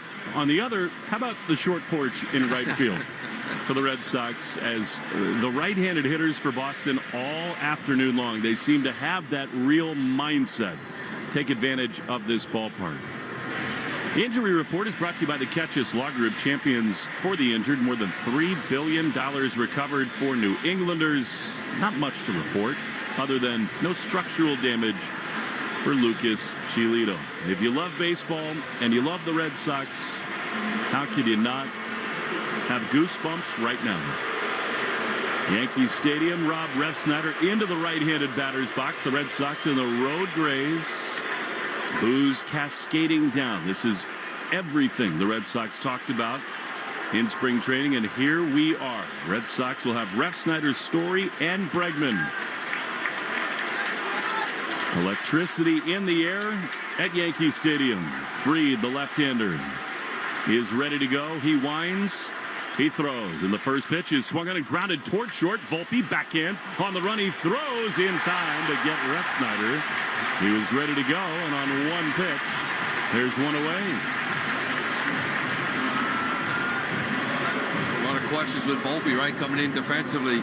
He comes and gets this ball, gets by Caballero, so he's got to charge it a little bit to his right. Gets a throw off on this run. Kind of looked like a hand grenade going over there, to be honest with you, but it was right on line to Goldschmidt. So we're looking for a routine play to really challenge Volpe to see where he's at. Here is Trevor's Story. One down, underway in the wild card. The pitch. Trevor takes a strike. Fastball right there on the outside corner. This is the 6th time that Fried has started a game 1 in a playoff series. And actually, his postseason record is pretty checkered. Early on with the Braves, he was great. 0-1 to Story. The pitch is low. Curveball from Fried. 19-5 this year with a 2.86 ERA. Really, the minute the Yankees signed Fried, that kicked the trade for Crochet into action. 1-1 to Story with his 25 homers and 96 batted in. Fried throws. Trevor swings and misses. Change up. He was dealing with a little flu bug, just as Alex Bregman was. That is something to monitor as tonight in this series go on. And talking to both those guys today, they seem fine. They seem upbeat. They're ready to go. Obviously, adrenaline plays a big part of this. Max Fried, that was a good changeup. That's the equalizer for him with that good fastball. Look for this emotion all night long. So many stand. 1-2 to Story. Here's the pitch, and it is swung on a miss. He got him. Got it up on the changeup, and Story is gone. And quickly 2 down. He has brought that changeup into his arsenal a lot more here recently. It was usually around 15% in the year, and all of a sudden it has really jumped about 23. That and the sinker. He's going to the changeup a lot, and he went to it right there with Story. The boos mean Bregman. Alex brought over for this moment, this kind of a game. 2 down, bases empty. Pitch is a strike. No. Yes, it is. Delayed call. Don't worry about taking your time. Junior Valentine, he's got the plate. Scott Berry is at first. Mark Ripperger at second. And Dan Iasonia, the crew chief, is at third. 0-1. The pitch to Bregman is a little low. Came there with a curveball that missed. By the way, time and temp brought to you by Hatfield. Better care, better port. 2 down, bases empty. Right-handed hitting Bregman staring out at Fried. Sets at his belt. Bends over, straightens up. And now the 1-1 pitch is high with a fastball. Cutter, it's 2-1. Well, as much as we talk about this is a new season and it's a clean slate and nothing that happened in the regular season, yeah, it matters. Some of these guys are still hot. Fried's 6-0 with a 1.5 over his last 7. And Lou, you made the point. He's been using the changeup more. That's been a big part of that. 2-1 to Bregman. Here's the pitch, and it is swung on and grounded on the right side into the outfield. That's a base hit. So Bregman has the Red Sox first knock. That is the approach that can be so successful against Fried, who made 3 starts this year against the Red Sox. 18 1/3 innings, 19 hits, 4 earned runs with a couple homers. You mentioned those numbers in the last 7. That streak started with the start here against the Red Sox. Before that, he had an 8-start stretch where the ERA was 6.8. They didn't know what was wrong with him. We're talking about a blister, and then all of a sudden against the Red Sox, he turned it on and went on a run to finish the year. So here's Romy Gonzalez. Pitch to him is outside. Call the ball, but no, it's not. Wow, Fried does not need that kind of help. That looked off the plate, but Romy, who, if you look at the numbers, just about the Red Sox steadiest hitter all season long, he's behind 0-1. 2 down, Bregman at first. No score in the first. Here's the pitch. Romy, you got to wait with Junior, but that was definitely a ball. 1-1. Yeah, you've seen lately over the last couple of weeks, the league has started to recognize Romy Gonzalez's ability to hit the ball to right field, and they've been throwing a lot of fastballs in, trying to get on those hands. He's still able to stay inside, but that's 2 pitches right there from Fried on the outer edge. Well, he made a concerted effort today, Romy, to go the opposite field. 1-1. Swinging a ground ball on the left side. It's handled by Caballero. Crow hopping a throw to first in time. And the inning is over. Red Sox get a hit from Bregman, but that's it. Garrett Crochet into the Lions' den when we return. No score after half an inning. Sox and Yanks from the Shaws and Star Market. WEEI Red Sox Radio Network. This moment right now is the ideal time to throw on your helmet or boots, grab an ice-cold Mountain Dew with a refreshing citrus kick, and head to the hills for some hiking, mountain biking, and panoramic views you'll be liking. Because raising your heart rate and your elevation deserves the elevated deliciousness of cold refreshment. With lots to do. Give me the sunshine, give me a dew. Give me something simple and true. Give me my good friends, give me a dew. Do the dew. Hello, it's Lena Dunham. I host a podcast called The C Word with my dearest friend and historian of bad behavior, Alyssa Bennett. What is up? It's a chat show about women whose society is called crazy. We're going to be rediscovering the stories of women's society dismissed by calling them mad, sad, or just plain bad. Listen to and follow The C Word with Lena Dunham and Alyssa Bennett. Available now wherever you get your podcasts. The MLB postseason is here, and the only thing that matters now is winning. Every swing, every pitch, every play is amplified with the pressure of October. Every series is a new story with heroes being made and legacies being defined. I'm Rob Bradford of Baseball Isn't Boring. I'll be in your podcast feed with episodes every single day, giving you instant reactions, bold takes, deep dives, everything you need to know, because baseball is never boring, especially in October. Follow Baseball Isn't Boring on Apple Podcasts, Spotify, or wherever you get your podcasts. Hi, this is Garrett Crochet. You're listening to the home of the Red Sox, WEEI. Garrett Crochet on the mound at Yankees Stadium as we go to the bottom of the first inning, scoreless. Crochet has been awesome in 4 starts against the Yankees this year. He'll see Goldschmidt, Judge, and Bellinger, 3 guys who have had a little success against him. And Crochet, after just a brilliant debut season with the Red Sox, is on the mound. Into the wind he goes. The pitch to Goldschmidt is right in there. Fastball, 97. How do you do when it's 0-1? Goldschmidt comes in, 274, 10 homers, 45 driven in. For a lot of the year, he really handled lefties. 0-1. That one missed down and in. Crochet, 18 wins and 5 losses, a 2.59 ERA in 32 starts over 205 innings. The 1-1. Swinging a line drive in a left field. That's a base hit. Sweeper that was kind of right there, and Goldschmidt, a good start for the Yankees here in this bottom of the first. I'll tell you what, it wasn't a bad pitch. It was about a foot inside, way off the plate, down and in. But obviously, when you're a right-handed batter and you're facing Crochet, you're looking inside. You know you're getting something in there. The reason why the Red Sox have been successful in this building is because they've taken the crowd out of it, put up zeros early on. Very important for Crochet to get out of this first. I would say, and that's not going to be easy, because here's Judge, who is red hot. He swings and lines one into left field, a base hit. Cut fastball, and the Yankees have 2 on with nobody out. I mean, Judge over the last 12 games hitting almost 500. The likely MVP in the American League. And against Crochet, who's been brilliant against the Yankees this season. Yankees on a roll. Another cutter in. To me, it's like you hunt in. Garrett Crochet recently, that two-seamer away, controlling arm side, right? Two-seamer away, backdoor cutters, whatever it may be, four-seamers away. To me, he's got to keep the ball away. Too many right-handed hitters hunt inner half and look to pull, and they've gotten two sweepers to do that. Here's maybe their scariest hitter against Crochet, and that sounds crazy, but it's true. Cody Bellinger, 5 for 17 with a homer against him, and here's a fastball. Now the inside corner for strike one. It was that two-seamer, nicely done, 0-1. Bellinger just almost on the line. He's so close to the plate, just fearless against lefties. That's why he stays through it so much better. 0-1, and that is just outside. The cutter. So it is 1-1. I mean, it's, you don't want to overstate the importance of single innings, but this ballpark, this opponent, what a spot for Crochet. 1-1 is swung on and fouled back. 98-mile-an-hour fastball. He challenged him there. 29 homers for Bellinger with 98 driven in. Yeah, that sinker was up, kind of middle. I'd really like to see him lean on this sinker today. Make them, it's going to be hard for them to get the ball in the air, even down and in. Get him uncomfortable. 1-2, 2 on, none out. What a pitch this is. And it is swung on a miss. He got him. Fastball up above the zone. 99. Nicely done for Crochet. Behind him, Romy at first. Sogard at second. Story the shortstop with Bregman at third.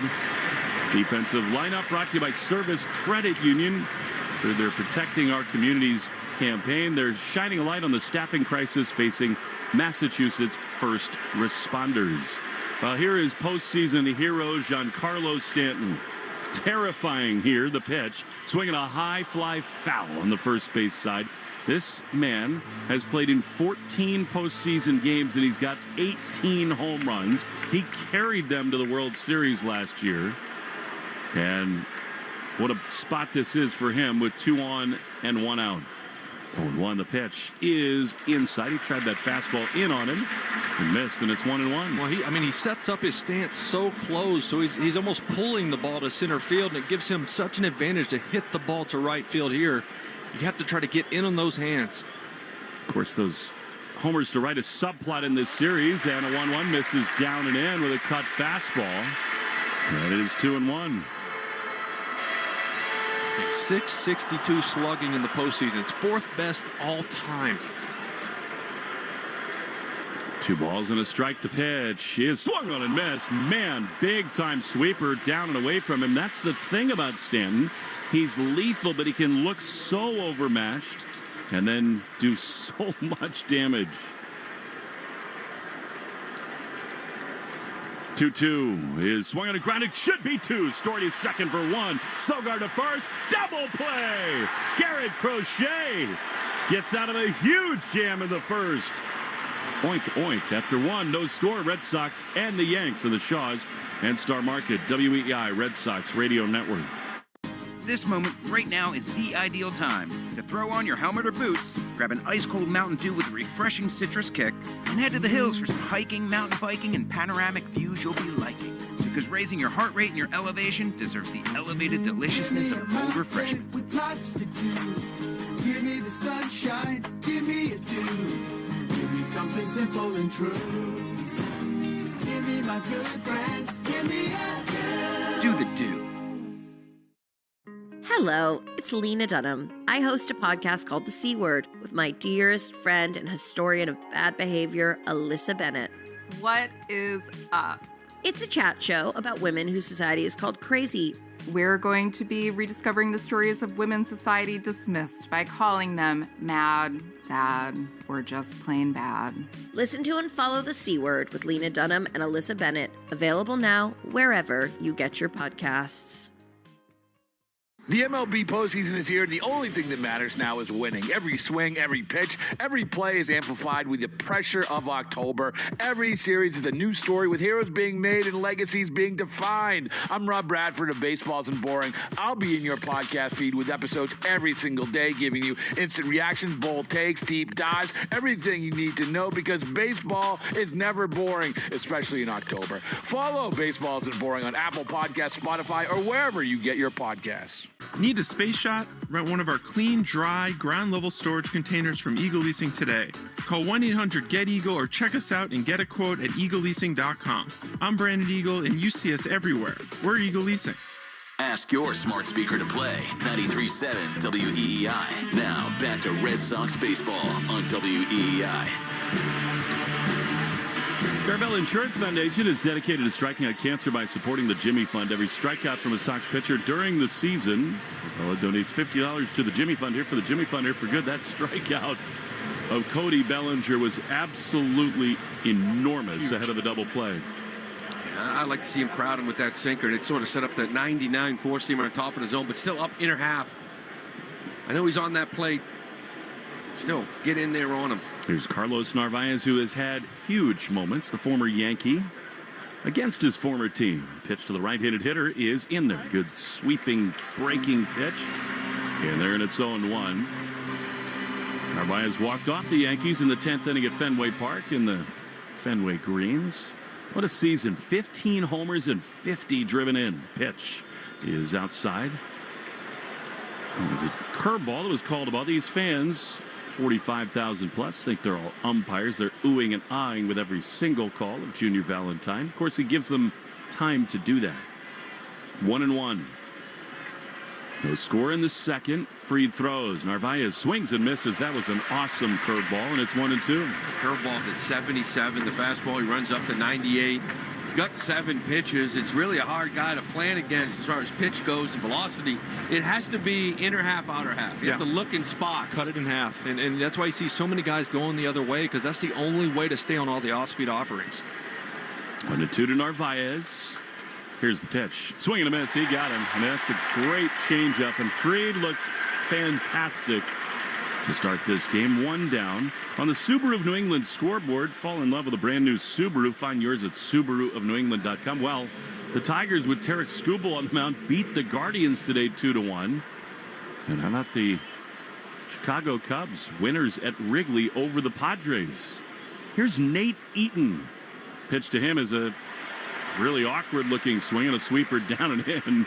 And it is 0-1. You know, as they showed the replay here of the changeup, something makes it so tough. It looks just, Lou, it looks just like his two-seamer. It's the same exact rotation, except it's 83 or upper 80s instead of the mid 90s. 0-1 to Eaton. Pitch. He is outside. You know, he's throwing 18 pitches now. He's only throwing 2 fastballs, 2 sinkers, and 18 pitches. I don't consider a cutter a fastball because it's spin. It's 91, but actually his more like 95 at times. 1-1 to Eaton. 296.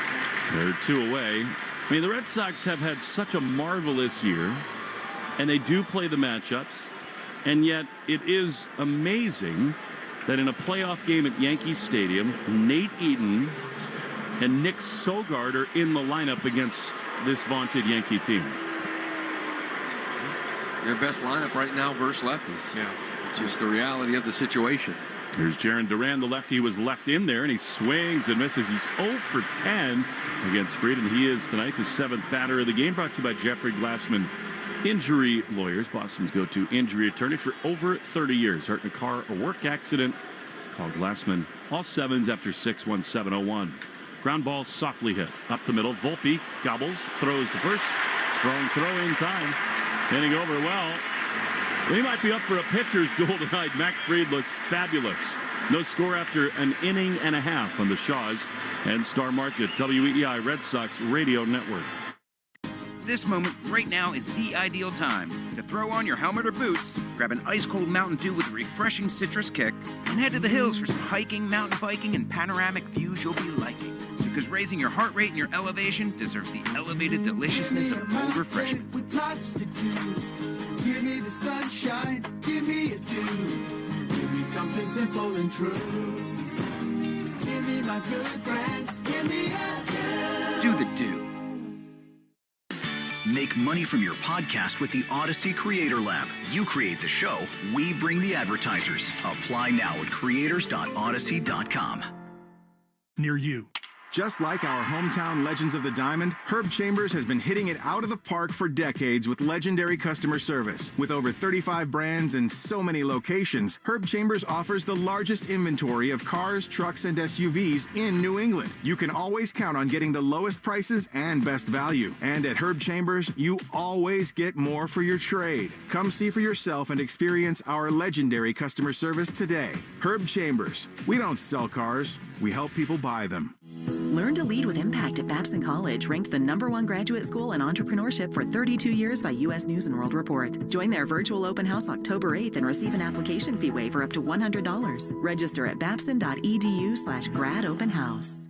The MLB postseason is here, and the only thing that matters now is winning. Every swing, every pitch, every play is amplified with the pressure of October. Every series is a new story with heroes being made and legacies being defined. I'm Rob Bradford of Baseball Isn't Boring. I'll be in your podcast feed with episodes every single day, giving you instant reactions, bold takes, deep dives, everything you need to know, because baseball is never boring, especially in October. Follow Baseball Isn't Boring on Apple Podcasts, Spotify, or wherever you get your podcasts. The Greg Hill Show, weekdays, 5:30 to 10. Now back to the Shaws and Star Market WEEI Red Sox Radio Network.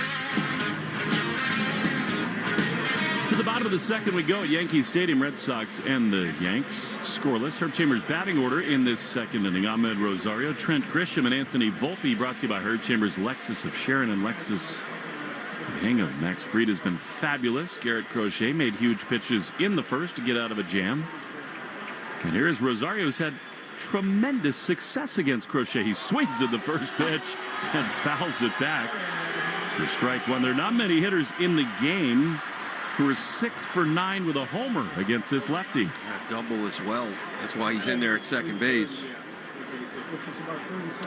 Here's the 0-1, and it brushes him back with a fastball. He looks certainly pretty confident, Rosario. Of course, he's been a postseason veteran himself, so many games with the Mets. He does not look intimidated. 1-1. He's done a nice job coming over here to the Yankees. 303 in 16 games. Pitch is swung on and missed. Good luck with that changeup. I know, Lou, you think that thing, if it becomes a real weapon for Crochet, could change a lot. To me, that's like in the lab in the offseason. Yeah. Right? Again, we talk about controlling away from righties. That can neutralize a lot of things. 1-2 is swung on and grounded to short. Story's got it. Room service, second hop, throws to first in time. And there's one away. Good to see Trevor comfortable defensively. It's good to see him feeling okay too. There was that big worry the last couple of days with those guys being a little sick, under the weather. So it looked good so far. But I'm with you, Lou. That changeup, I mean, that's going to be a big pitch for him. It's going to play out that two-seamer that he's going to probably start using more as well. Yeah, and he pounds righties in so much. He only throws 4 or 5 a game. That turns into 12, 14 a game. That could really help him. Here's Trent Grisham, who takes a fastball that is called a ball. It shouldn't have been. That was a fastball that was right there. And it's 1-0. This is not Crochet's postseason debut. He made 3 playoff appearances with the White Sox. And they were scoreless, although a little tumultuous at times. 1-0 is a strike. You worry about Grisham in this ballpark. That was a 98-mile-an-hour sinker. The short porch. He has had some big swings against the Red Sox this summer. Down that 6 hole because he's only hitting 182 versus lefties. Bregman in at third. The 1-1 is swung on and missed. More of that.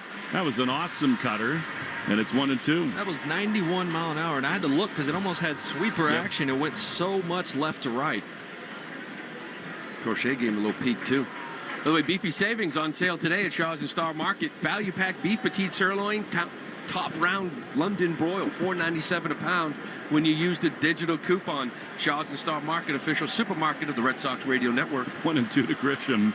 Pitch is swung on and missed. He got him. It should be pork on sale today. That was an awesome two-seamer, and they're 2 away. 98 miles an hour and just downward diving under the bat almost towards the back foot of Grisham. Just no chance at that velocity with that late movement. It just disappears. I want more sinkers. Yes. Crochet has been fantastic the last 4 appearances. The long ball has beaten him up. Sinkers, awful tough to leave the yard with. Well, he also missed that by a foot. Here is the right-handed hitting Volpe, who takes a 4-seamer, 97, and it's 0-1. Yeah, you hit on a little earlier. You have, when you're facing guys like this, you have to cut the plate in half. And if you're able to command different pitches to both sides, good luck. 212 average, 19 homers for Volpe. He takes down and in with a fastball. What a roller coaster season for this guy. Anointed the heir to Derek Jeter. Made so many errors, lost his starting job to Caballero, had a shoulder injury, and in there in game 1. 1-1, the pitch, fouled back. He had a pretty good rip at that fastball. Then it's 1-2. The rivalry report, not tough to give you. It's right here in front of us, and it's sponsored by River Walk. Riverside Living, not Riverwalk. Spacious senior apartments on River Springs' 32-acre New York City campus. Here's a foul on the first base side. I'm Ron Burgundy, and it overlooks the Hudson River. If you put it in front of me on paper, I'm going to read it. That drop's been the same all year. What are we doing? 1-2 to Anthony Volpe. 2 down, bases empty. No score. The pitch.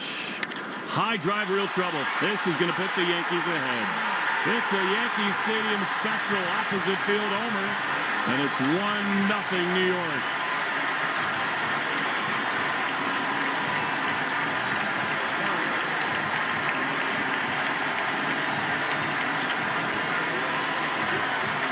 Yeah, that was a sinker from Crochet, and then that's the trouble you run into when it's elevated. When it's up like that, it tends to flatten out. And at that velocity, right-handed batters, they can be late and barrel a ball out of this the way it flies out to right field. Well, and I undersold that. I mean, that's a big-time, big fly. Homer in 29 to the 30 yards. That thing was smoke.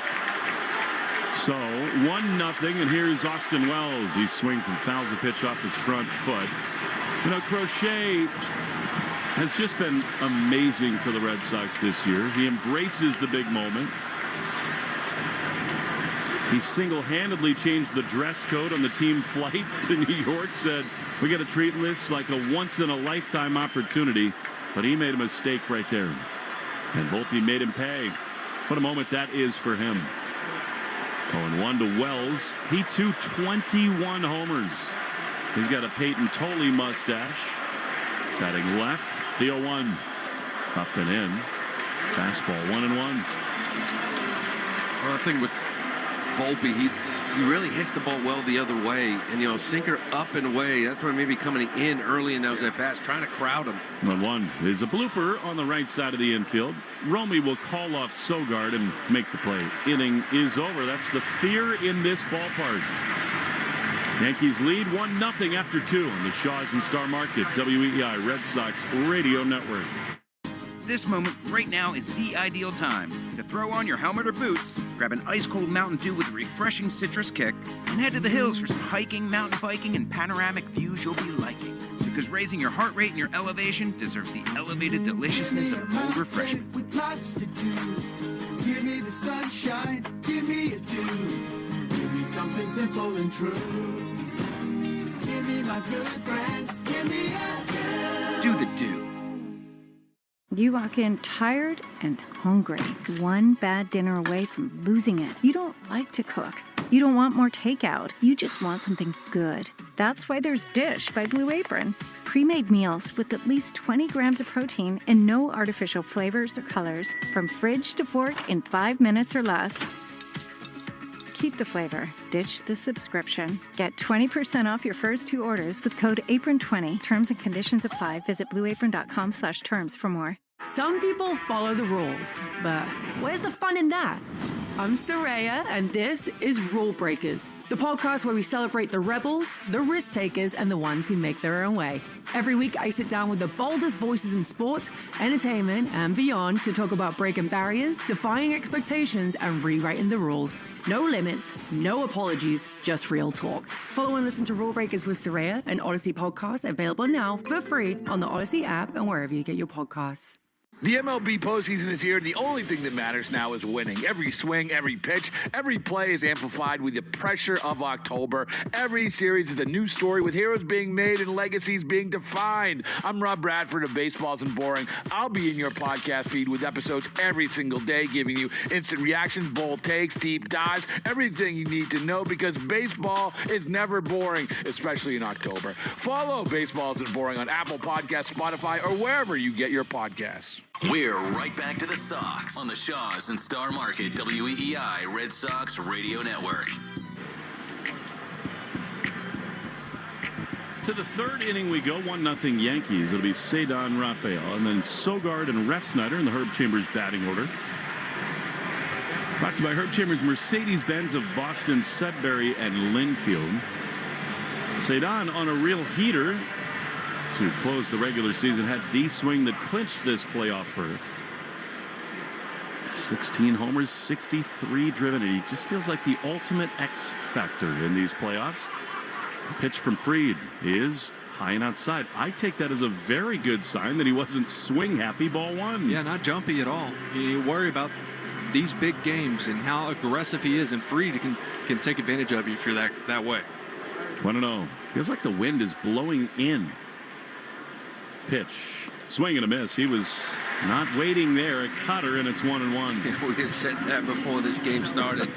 Cedon's either going to be the hero, he's going to swing at every single pitch he sees for the next couple of nights. I like that first take. That's not a bad swing. There would have been a strike anyways on that cutter. And of course, this is postseason debut. 1-1 misses outside. I think Fried is aware that this guy Rafael is on a heater. He's going to be careful with him. When you run into these elite arms, too, they know the scouting reports. They're not going to throw you a ton in the zone if you're that aggressive. 2-1 to Rafael. Leading off the third. Yankees lead by a run. Here's the pitch. Cedon takes high. Change up. This is what the Red Sox lineup has to do, right? They have to make Fried work. They have to take their walks. They have to use the whole ballpark. The Yankees will strike out twice and look at a home run. Yeah. It's just a different style of offense. That's why they got 1 on the board. 3-1. Hitters count to Cedon. Fried winds, he throws, and a pitch is swung on and driven high into shallow right field. Judge started back, now in, and Cedon will not be happy with that. He flies out to right, and there's one away. And that's what you dream of against Fried. He's such a leverage pitcher. But they do not take advantage of a 3-1 count. And now here comes Red Sox 9-hole hitter Nick Sogard. Fried throws. Sogard, who's such a good contact hitter, takes a pitch low. He did not go around on a check swing. And that is ball 1. Nick hit .371 against lefties. He was in those lineups, .294 in the month of September. Hit lefties well. That's why he is in there. Eventually, you're going to see the left-handed bats come into play here for the Red Sox. 1-0 to Sogard. The pitch is a little bit high. That was a fastball, and it's 2-0. Third inning brought to you by Citgo. Club you'll want to get into, Club Citgo. Download the Club Citgo app now and instantly save 23 cents a gallon on your first fill-up. 28 pitches thrown by Fried, and that is important to get that pitch count up. He's been so efficient. 2-0 is a strike. Right in the middle of the zone. I think good patience there. 2-1. Yeah, and part of the game plan, too, which you haven't really seen executed yet, is get this pitch count up. Make him throw strikes, because he throws so much stuff that breaks late out of the zone. Got to get his pitch count up so he can't work as deep. 2-1. Top 3. Yankees lead by a run. Sogard drives one down the left field line, but foul. He dropped the barrel on that kind of a golf hook shot, and it is 2-2. The hard part about Fried, he had him 2-0. He gave him a 96-mile-an-hour four-seamer right middle. 3-1 to Cedon was a cutter. Yeah. Like, he can throw so many different pitches at you in the zone. It's tough to just sit dead red. 2 balls, 2 strikes.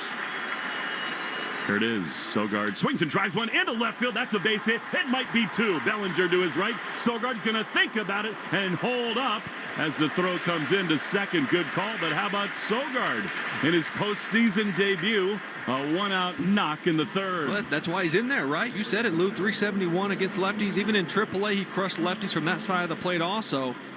Worked this count, got it deep into it. 2-2, gets something inside, drives it to left.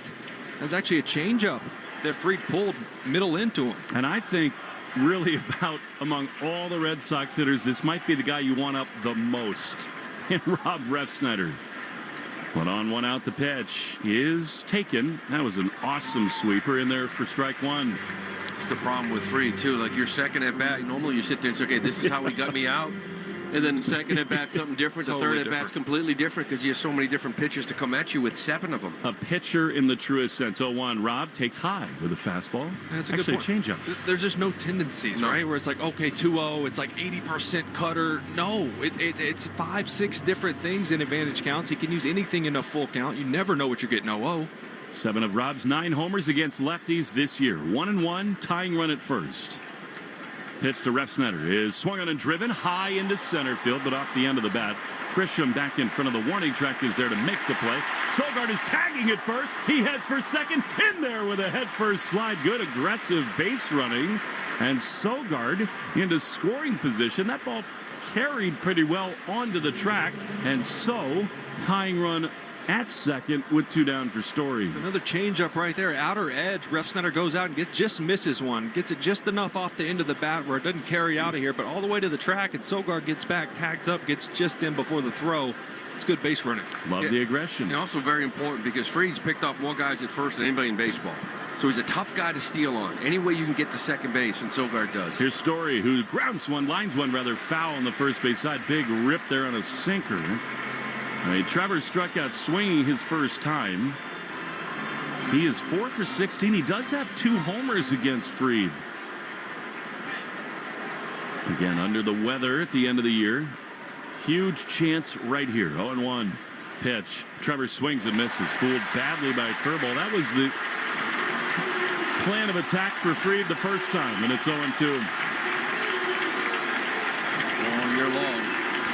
When this team has scored some runs, looking for a big hit, Trevor Story's been in the middle of it.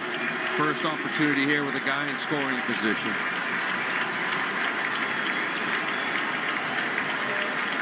One thing to keep in mind, too, Judge out in right field not throwing the ball well. Grisham not throwing the ball well.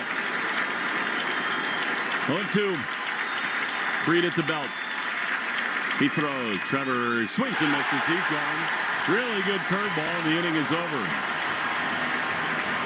1-0 Yankees after 2.5 on the Shaws and Star Market. WEEI Red Sox Radio Network.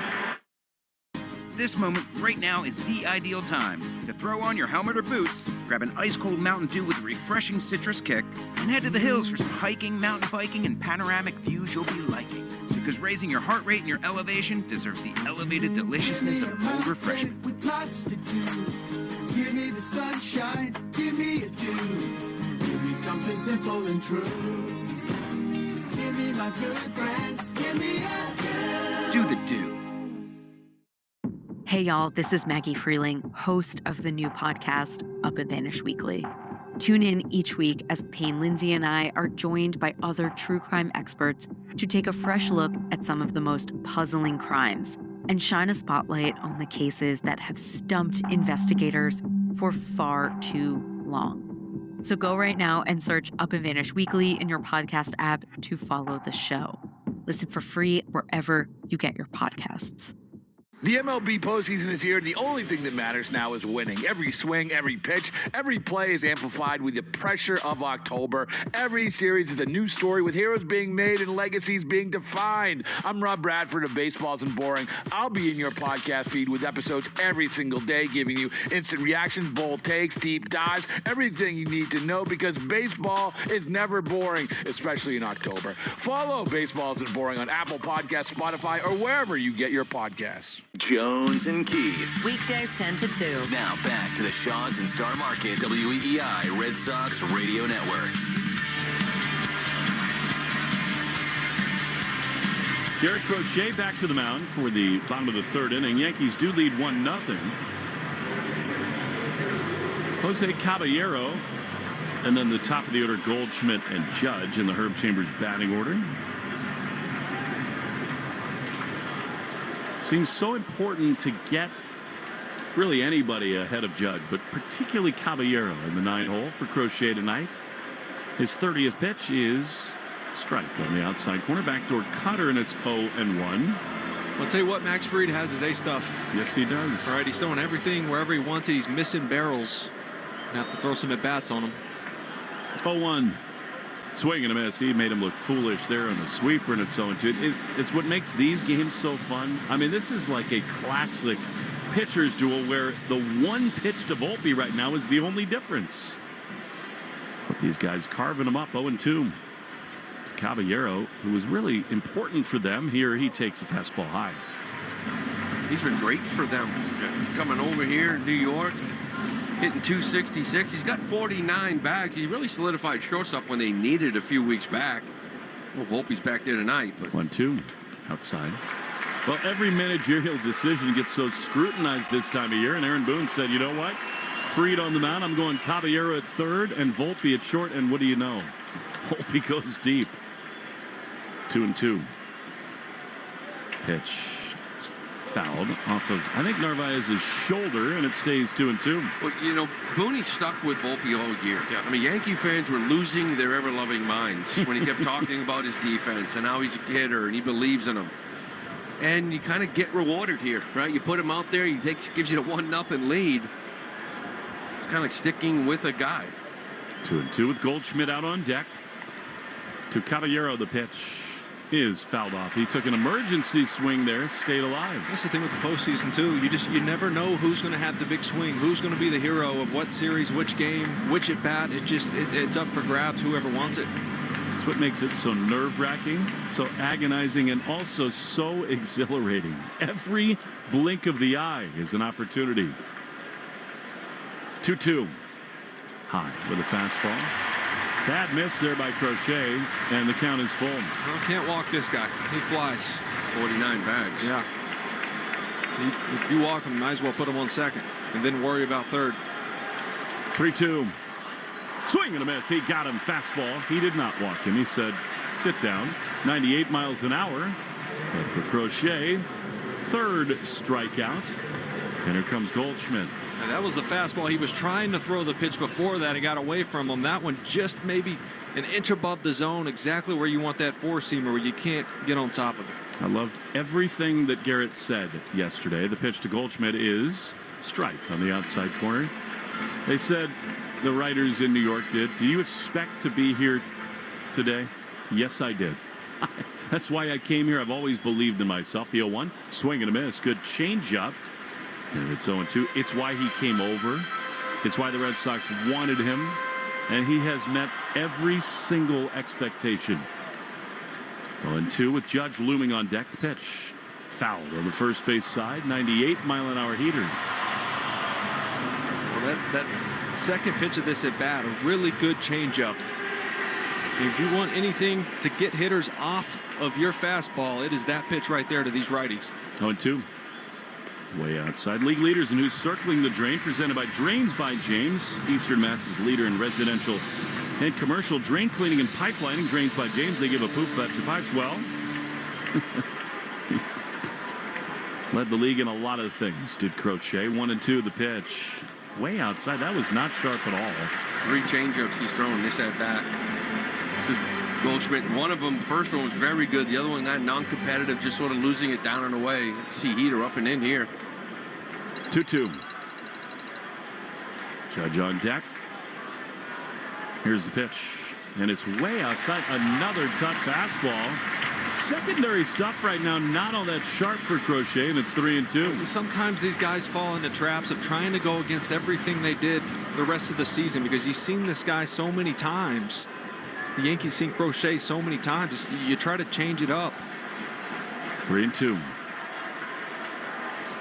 Big pitch. Here it is. And it is swung on and missed. He got him. Stick with what got you here. A cutter in under the barrel, and they're 2 away on Crochet's 4th strikeout. This is guy with just nasty stuff, okay? Like swing and miss stuff, because the bottom line is that he's got control. He has no command.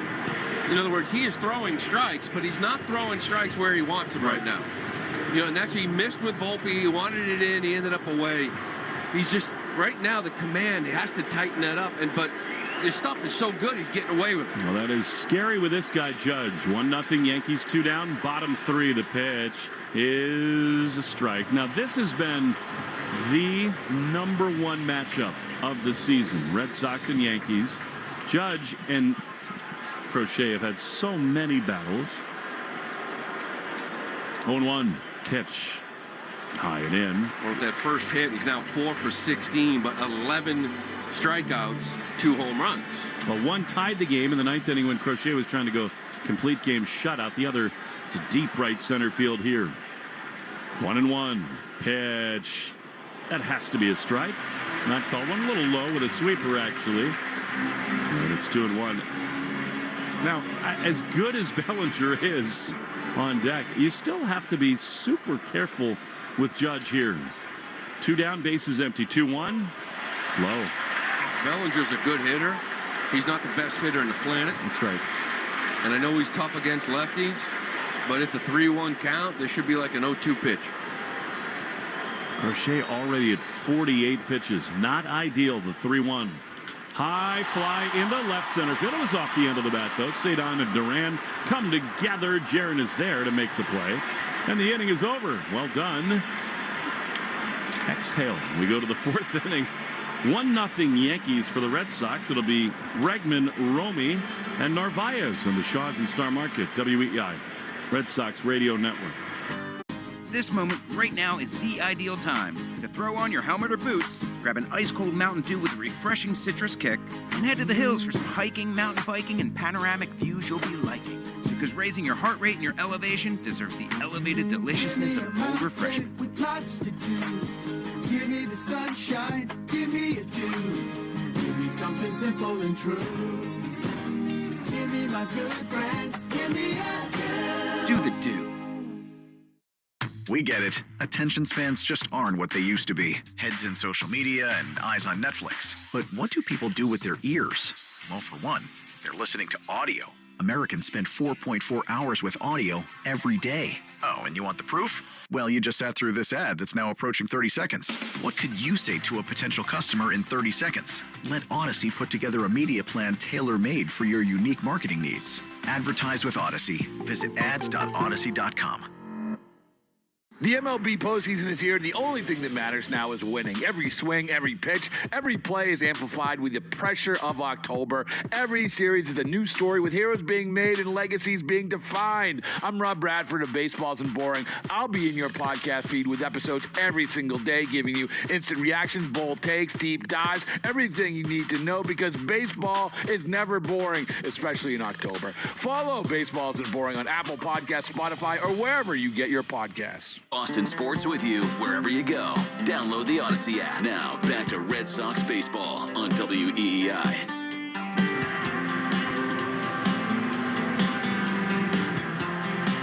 To the top of the fourth we go. Red Sox trail the Yankees 1-0. Game one of a best-of-3 wild card series. It'll be Bregman, Gonzalez, and Narvaez.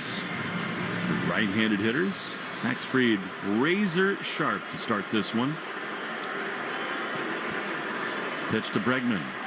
He is in there, and he is just filling up the strike zone. 0-1. A little down. Guess the good news is guys hit 194 Fried first time through. At least it jumps to 258 second time through. Look at you, glass half full. 0-1 is outside.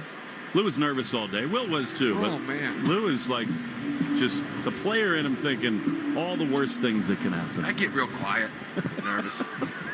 I got to stand, though. I got to stand. You are up, and you got Nesson fleece on. It's coming off soon. I'll go with you. 1-1. Here's the pitch. Bregman swings and misses. He's had a great curveball tonight, Fried, and it's 1-2. That's the thing. It's almost like the thread of 97, 98 is in their eyes, because he hasn't really thrown a lot of fastballs or sinkers. It's been all this changeup, curveball, cutter for the most part. So 8 fastballs out of 37 pitches. That's it. 1-2.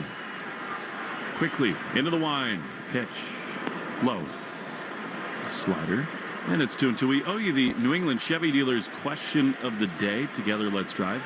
Get you the question at Sox Booth on Twitter and X. Simple question about this series. 2-2. To Bregman, who was brought here for these kind of moments. Pitch. Swing and a miss. He got him. Great changeup. It's been so much superb off-speed early for Fried, and there's one away. A really good feel for all his off-speed right now. It's so hard to not go up there and not be on the fastball, because of just what you said, Lou. He's got 97 to 99 in his back pocket, but at some point you do have to make an adjustment, and as soon as he notices that, he's going to start throwing the fastball more. Fourth strikeout for Fried. Here's Romy, who takes outside. Question is simple. What's the result of this series? Sox in 2, Yanks in 2, Sox in 3, Yanks in 3. 1-0 New York in game 1. Top 4, 1 down. Fried throws. Romy swings and chops one on the left side. Caballero cuts in front of Volpe. Throws to first in time. Yeah, they're 2 away. This so far is an absolute masterclass for Max Fried. Yeah, the infield's being tested, too. It's a big question mark. You know, Aaron Boone goes with the offense versus Crochet with Caballero and Rosario. Caballero kind of handcuffed the first ground ball. Rosario didn't look great either, but they've all finished off the plays, and that's what you're kind of hoping for, right? Shoddy defense in the infield from the Yankees. So far, it has not happened. Here's Narvaez, 2 down, low. Sinker outside. 4th inning brought to you by Cars for Kids. Easiest way to get rid of your old car. Donate today and your car can be picked up tomorrow. Cars for Kids with a K. 2 down, top 4. Flying along. 1-0 pitch. Way outside. That almost hit the mascot. A sweeper. And a big miss. Then it's 2-0. Alex Kora talks about this all the time. Sometimes there are spots in games where you don't have to get hits or score runs, but you can have successful at-bats and innings if you make a pitcher work. And with as good as Fried has been, as shaky as the Yankees' pen has been, I think this is one of those spots. 2-0 is, I think, wisely taken, and it's 2-1 for a strike. The thing with Fried, too, is he's not punching a ton of tickets, right? He gets so many ground balls. That's who he is. He's just weak contact. Near the top of the league in ground ball percentage, 52%. 2-1 to Carlos. Pitch is high. And it's 3-1. You got Nate Eaton on deck. I mean, the Red Sox have some major left-handed thump on their bench tonight. Abreu, Yoshida, and Lowe. But not against Fried. 3-1 to Carlos. Here's the pitch, and it is a strike on the inside corner. Carlos didn't think so. He doesn't often do that. Cut her in. That was off the plate.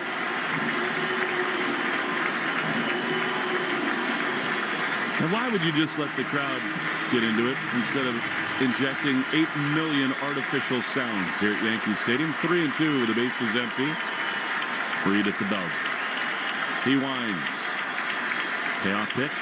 High, ball 4, and Carlos flips the bat, and actually, that's amazing. He just stared at Junior Valentine. Remember, I mean, Narvaez is the catcher for the Sox tonight. He hated that 3-1 call. He flipped the bat and he said to Junior, okay, we're even. I like the fire. Me too. Don't make him angry back there. Maybe apologize when you come out next inning. We'll see. I mean, that was close. That could have been called. Real close. It might have got the corner, but he'll take it. Especially against this guy. Maybe where Booney wasn't happy about it. Well, it doesn't take much for that. Here's Nate Eaton, who takes strike on the outside corner. I wouldn't think Booney gets tossed out of this one. No. I think he'll be holding back a little bit. 8 of 9 seasons as the Yankee manager. He's been in the playoffs. 0-1 to Eaton. Pitch. Swinging a foul off the mask of Austin Wells, the catcher. And it's 0-2.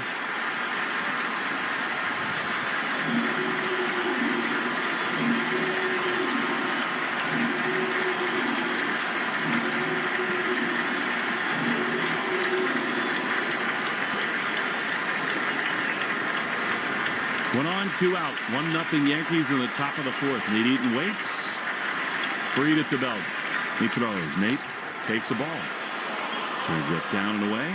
It's a great take. Really nice. I mean, that was a perfectly executed changeup. It was middle away, most of the way to the plate, and then dove right below the zone, down and away. It's exactly where Fried wanted it. 1-2.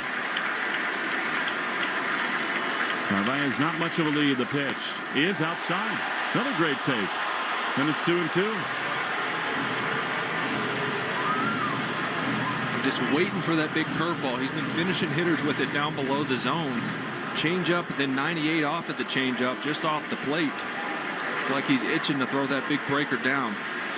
And Nate will call time. Again, though, this becomes an inning where they've actually made him work a little bit. I mean, he's still very efficient. 54 pitches thrown. Lucas Giolito's high school teammate in a big spot at Yankee Stadium. 2-2. To Nate Eaton. Here's the pitch, and it is lined into right field. That's a base hit. It's down inside the line. Narvaez around second. He's over to third and rolls down that line, and Narvaez over to third. Up to second is Eaton, and now the Red Sox at a seeing eye bloop double have him at second and third. Well, how about that? Both guys in this lineup that you didn't expect to see start in playoff games. Nate Eaton, Sogard, both with hits so far.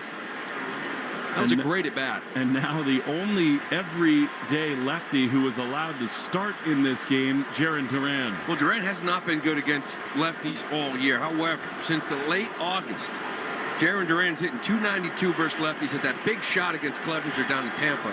He's looked better against lefties. Second and third, 2 down. Duran is in. The pitch, high and tight, ball 1.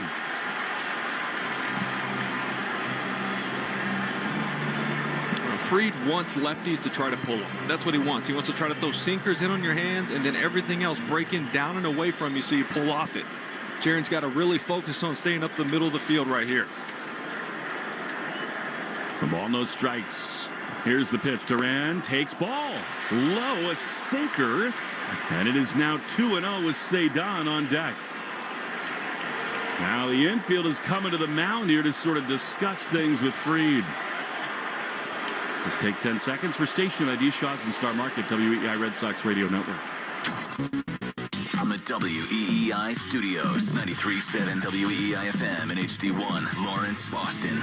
Always live on the free Odyssey app.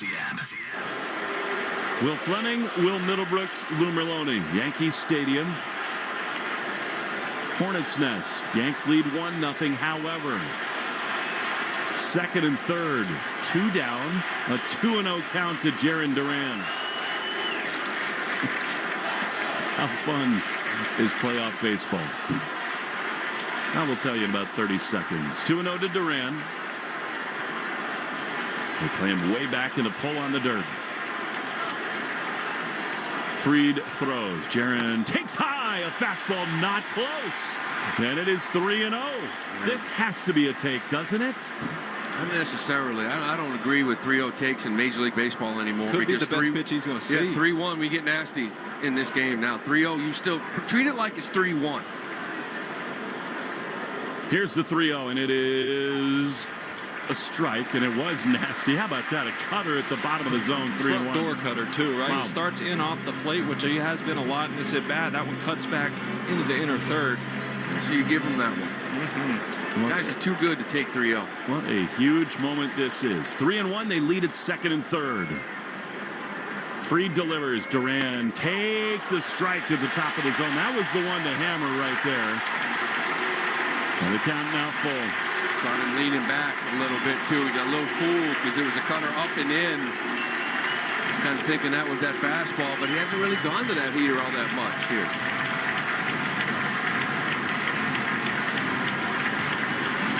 It's the fourth inning and everybody stands at Yankee Stadium. 3-2. Here's the pitch, and it is swung on the next. We got him. Sweeper at the top of the zone, and from 3-0 to a strikeout. Red Sox lead 2 in scoring position. 1-0 Yankees, bottom 4 next on the Shaw's and Star Market, WEEI Red Sox Radio Network. Once upon a mundane morning, Barb's day got busy without warning. A realtor in need of an open house sign. No, 50 of them, and designed before 9. My head hurts. Any mighty tools to help with this plight? Aha! Barb made her move. She opened Canva and got in the groove. Bulk creating Canva sheets. Create 50 signs fit for suburban streets. Done in a click, all complete. Sweet! Now, imagine what your dreams can become when you put imagination to work at canva.com. This moment right now is the ideal time to throw on your helmet or boots, grab an ice-cold Mountain Dew with a refreshing citrus kick, and head to the hills for some hiking, mountain biking, and panoramic views you'll be liking. Because raising your heart rate and your elevation deserves the elevated deliciousness of cold refreshment. With lots to do, give me the sunshine, give me a dew, give me something simple and true.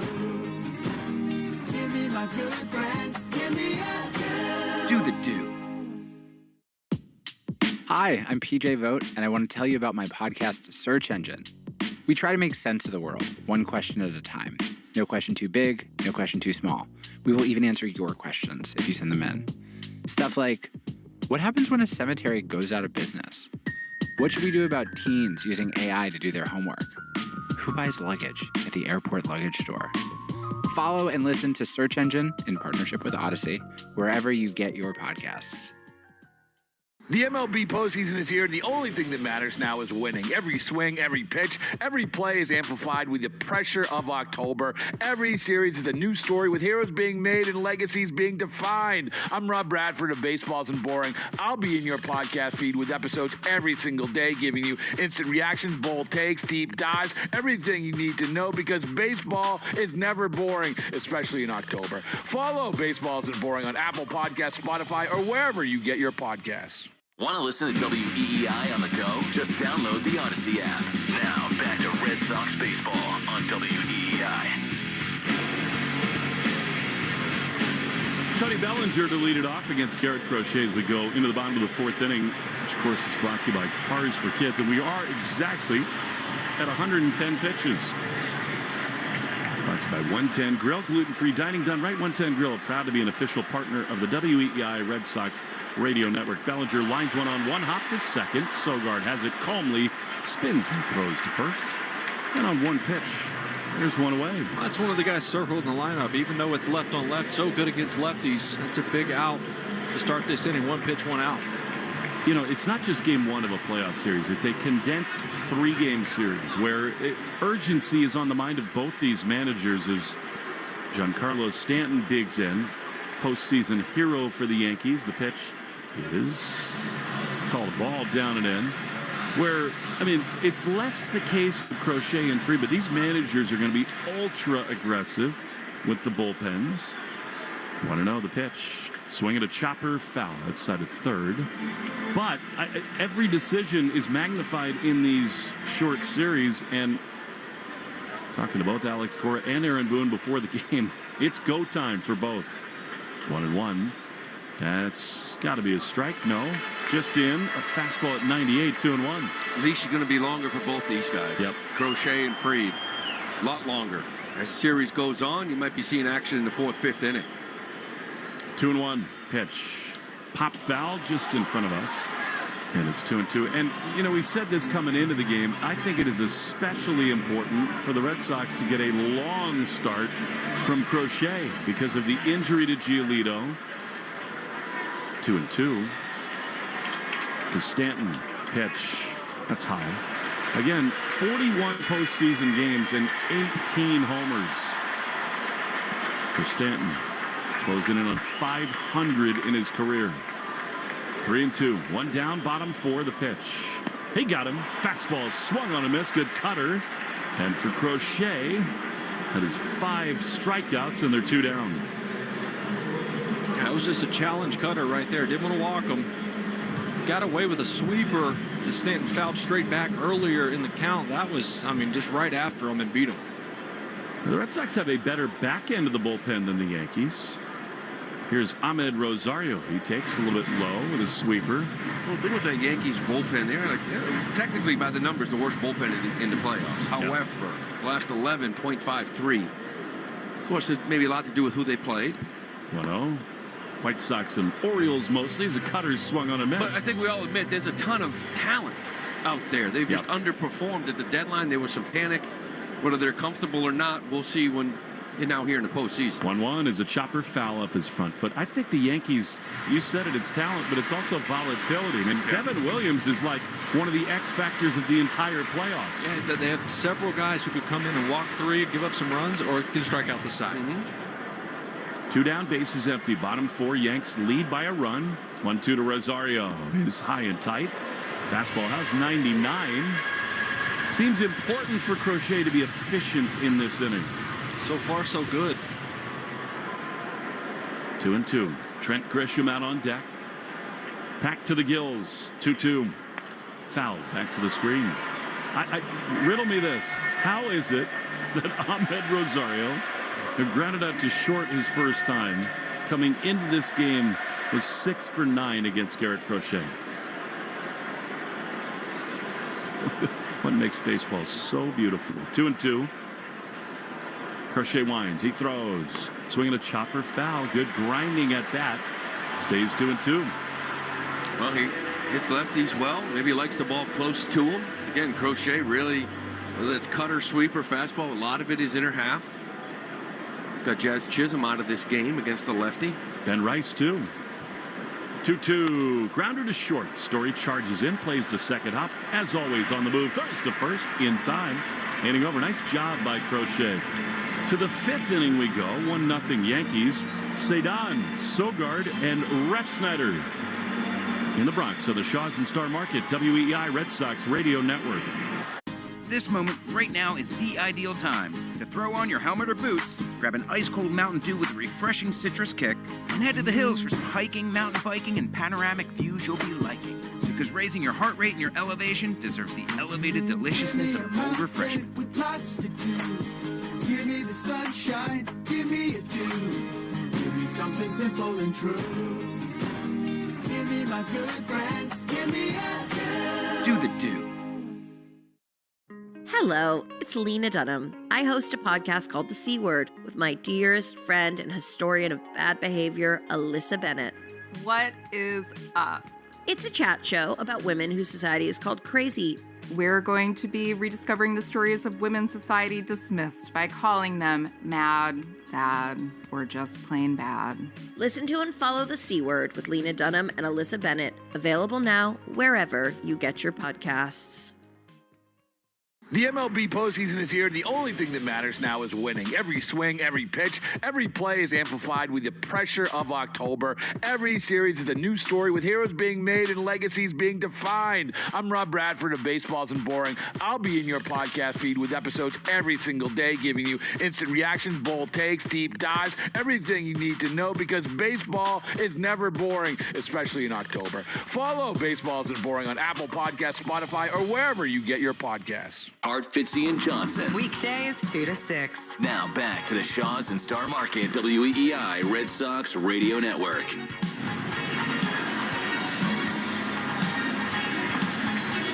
Sedan Rafaela leads it off as we go into the top of the fifth inning. On the Subaru of New England scoreboard, Cubs beat the Padres, and Tarek Skubal and the Detroit Tigers went to Cleveland and beat them 2-1. Fall in love with the brand new Subaru. Find yours at Subaru. NewEngland.com. All right, here's Rafaela. Pitch. Strike on the outside corner. Curveball. I was talking 15 swing and misses. So 15 swings on this changeup, sweeper, curveball, off speed. 11 swing and misses on the off speed so far. That is a ton. He's been fabulous. The 0-1 is swung on a miss. There's another one, curveball. This is the thing that made Fried so fabulous with the Atlanta Braves. He's got a huge arm, but he's, in the truest sense of the word, a pitcher. Capital P. 0-2.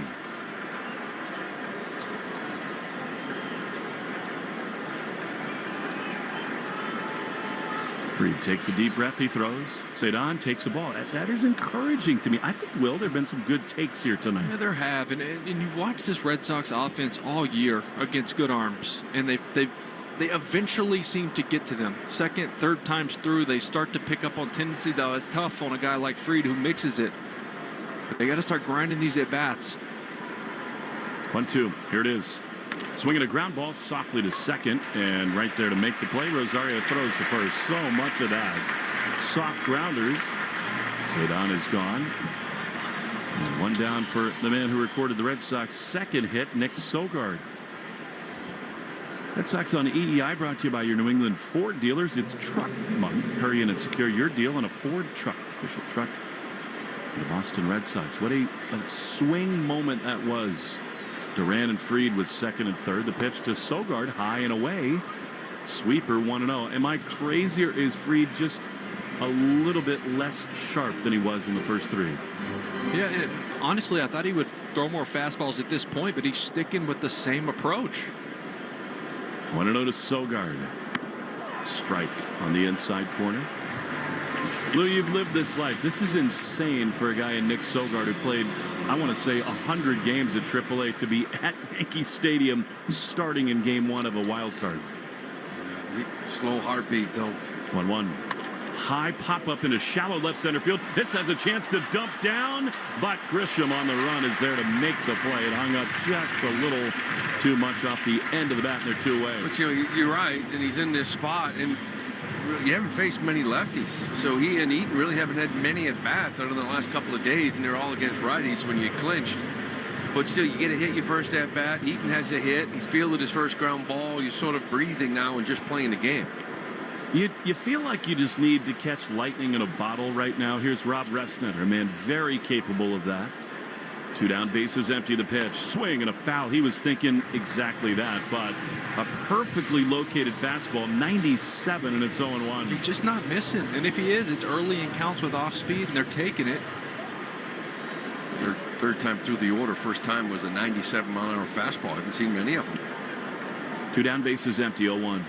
That's outside. Good take. It is important, though. You just want to harp on it. 70 pitches thrown by Fried. That matters. You want to get into this Yankee bullpen. 1-1.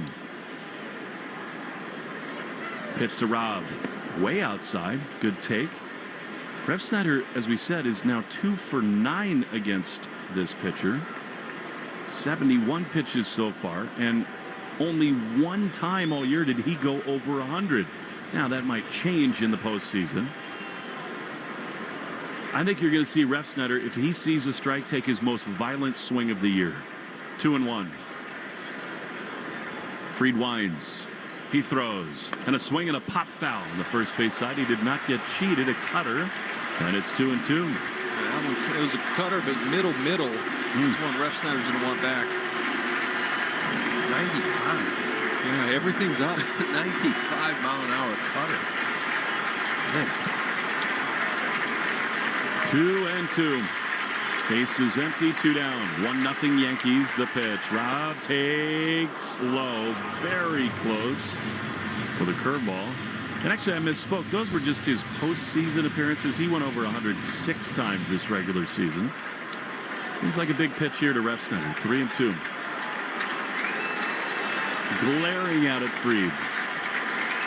The lefty throws. Rob takes outside, ball 4. Excellent job there. What a professional at bat by Refsnyder. 2-out walk, and that'll bring up Trevor's Story. Well, this is kind of what this team does, right? Even like last inning, it all started with a 2-out walk to Narvaez. The Eaton double gave Duran an opportunity. This is how this lineup has to go, right? Take ball 4, give Story an opportunity to hit a mistake. Well, you got to be fair about it. Trevor looks really off tonight. 2 strikeouts, but a chance here. Pitch is swung on and pop foul on the first base side. He was so locked in on the last road trip to Tampa Bay and Toronto. Whether it's the flu bug, whatever is going on, his swings as at bats have not looked the same. Yeah, that swing was much more aggressive. I like that, but it's still that 95-mile-an-hour cutter, just perfect right on the edge. 1-0 Yankees, top 5. 1 on, 2 out. Fried's 0-1 is swung on and missed. He got him with a great curveball. And it's 0-2. Curveball's been getting him all day.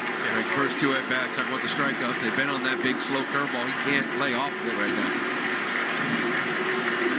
He adjusts his left elbow guard. Thick strips of black eye black. He says yes to the home plate umpire, Junior Valentine, and digs back in. Fried holds the baseball in his left hand at his left hip. Now into his black glove at the belt. 0-2 to Story. And a throw over to first. Refsnyder just has to take half a step back to the bag. As Lou said earlier, all year long, when the Red Sox have needed a big hit, this has been the man to deliver it. Story in an 0-2 hold.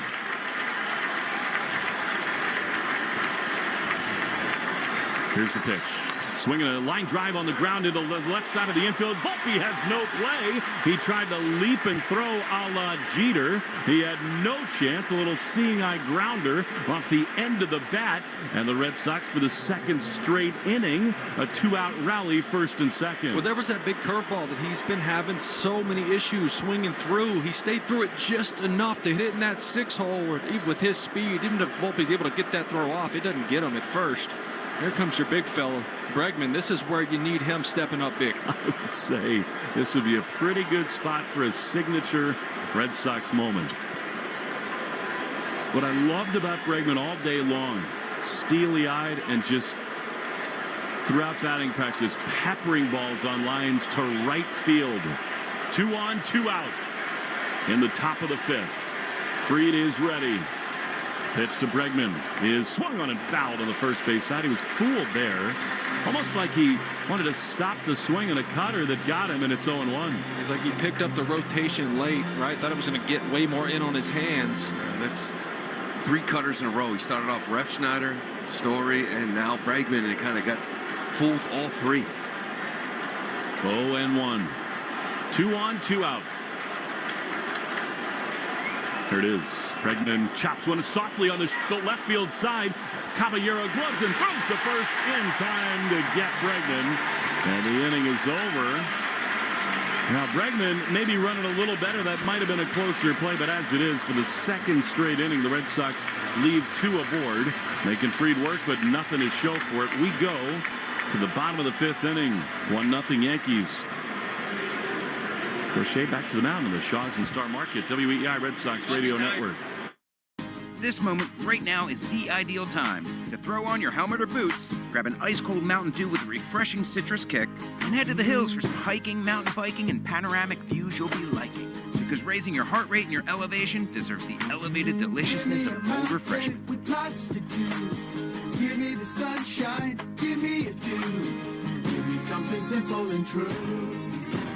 Give me my good friends, give me a dew. Do the dew. A new season of Survivor means a new season of On Fire, the only official Survivor podcast.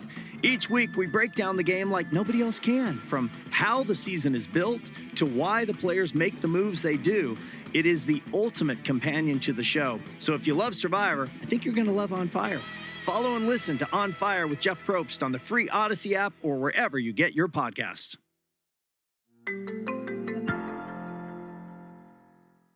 The MLB postseason is here, and the only thing that matters now is winning. Every swing, every pitch, every play is amplified with the pressure of October. Every series is a new story with heroes being made and legacies being defined. I'm Rob Bradford of Baseball Isn't Boring. I'll be in your podcast feed with episodes every single day, giving you instant reactions, bold takes, deep dives, everything you need to know, because baseball is never boring, especially in October. Follow Baseball Isn't Boring on Apple Podcasts, Spotify, or wherever you get your podcasts. Hi, I'm Mike. And I'm Mark, the owners of Reliable Fence, New England's leading fencing company. Don't miss our annual back-to-school sale, where you'll save 20% of all fencing materials now through October 20th. If you've been thinking about getting a new fence, take advantage of our awesome back-to-school sale and save 20%. Just go to ReliableFencing.com. You can count on Reliable Fence. You're listening to live play-by-play action of the Boston Red Sox on the Shaws and Star Market WEEI Red Sox Radio Network. Trent Grisham to lead it off for the Yankees, who lead 1-0 on the strength of an Anthony Volpe home run. Drive to right field. That's the difference in the game. Red Sox have left 6 on base already. They've had big opportunities, but not cashed them in. Crochet's 64th pitch is a foul. Straight back to the screen. Cut fastball. Herb Chambers batting order in this inning. Grisham, Volpe, and Wells in the Herb Chambers batting order. Brought to you by Herb Chambers, Jaguar, Boston, and Sudbury. Crochet nods yes to Narvaez, who sets down on that right knee, the 0-1. High and tight. Did it hit him? No. Thank goodness. 1-1. That's that sinker. I mean, to these lefties that are in here, you have to throw that, and it's okay to miss in. Make them a little uncomfortable. You can get back out away from them after that. 1-0 Yankees, bottom 5. Pitch. High. Little fastball. The amazing thing about these playoff games, I mean, we've only been underway for an hour and 17 minutes. Feels like a lifetime. 2 horses going at it. Yeah, 2-1 pitch. Check swing. That's called a strike anyway. Sinker right there, and it's 2-2. Yeah, I like crowding these guys. That was a good sinker in, up and in. Get them uncomfortable. It opens up the outer half for that little sweeper cutter to finish them off. You know, and their lefties do really bunch the plate. Of course they do. They don't want to take away the plate. They're trying to hook pull. it. Yeah, exactly. 2-2. Pitch. Strike 3 called. On the inside corner, sweeper. See ya. Crochet's got his 6th punch out. And there's one away. All those fastballs in, and then honestly, he missed with that sweeper. He's trying to go away with it. It backed up and stayed in, but froze him because he saw all those pitches in on his hands. Couldn't pull the trigger on that one. Here's Anthony Volpe, who's produced the game's only run. Right-handed hitter, beleaguered this season. Crochet throws, and Volpe takes a strike right there.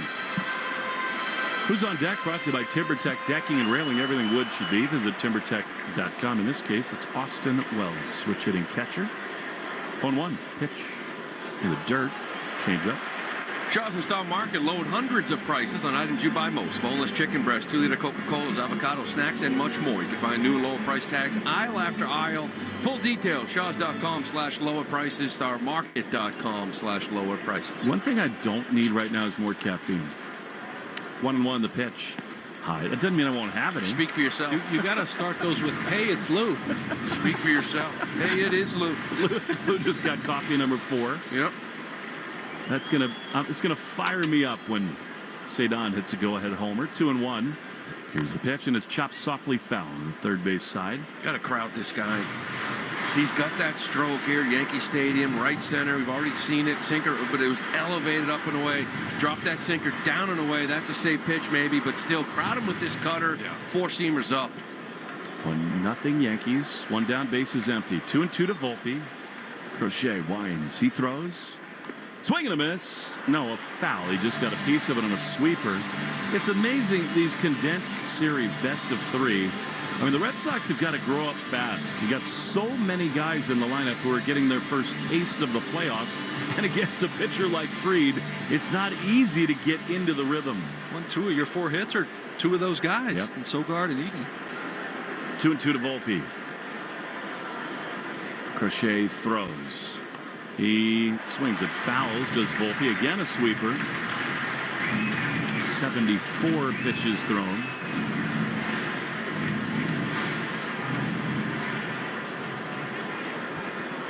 You got the look of an ace on the mound right now. Cool and calm. Pitch is line foul. He does let the ball travel, Volpe. 98 miles an hour. Spoiled to the first base seats, 2-2. Yeah, even that 98 inner half. He really falls back on that back leg inside out. He tried to hit that ball out to right field as well. Who can blame him? Another 2-2. Swing and a miss. He got him. Cut fastball under the barrel.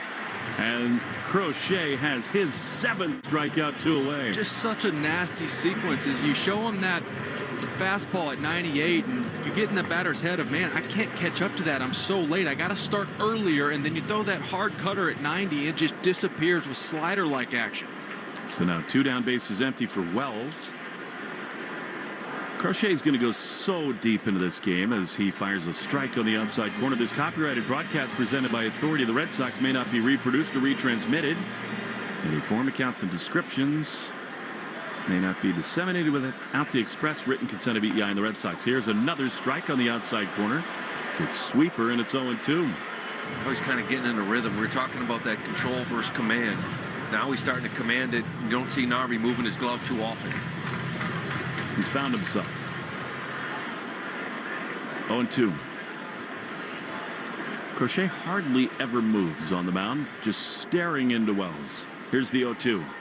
Foul back to the screen. You can't locate a fastball any better than that 98, top of the zone. Well, the pitch count will be interesting. I've said all year, I don't remember, a lot of times you see starters in that 7th inning saying they look tired. I never remember saying that from him. No. Ever. To Wells. Pitch is pop foul. And look, there's no tomorrow. There might not be a day after tomorrow. There's no planning for the rest of the season. We know this about Alex Kora. He does not care about anything other than tonight. That's what makes him such a great postseason manager. In other words, it could be 120 tonight. 0-2. Crochet throws. And a fastball. Strike 3 called. Fastball, top of the zone. Inning over. Crochet getting stronger as we go. He strikes out the side. 8 on the evening. And now it's time for the offense to get him off the hook. 1-0. Romy, Narvaez, and Eaton after this on the Shaws and Star Market WEEI Red Sox Radio Network. this moment right now is the ideal time to throw on your helmet or boots, grab an ice-cold Mountain Dew with a refreshing citrus kick, and head to the hills for some hiking, mountain biking, and panoramic views you'll be liking. Because raising your heart rate and your elevation deserves the elevated deliciousness of cold refreshment. With lots to do. Give me the sunshine, give me a dew. Give me something simple and true. Give me my good friends, give me a dew. Do the dew. Hey guys, Fly on the Wall is back for another season. That's right, on audio and video every Monday and Thursday. Follow and listen to Fly on the Wall everywhere you get your podcasts.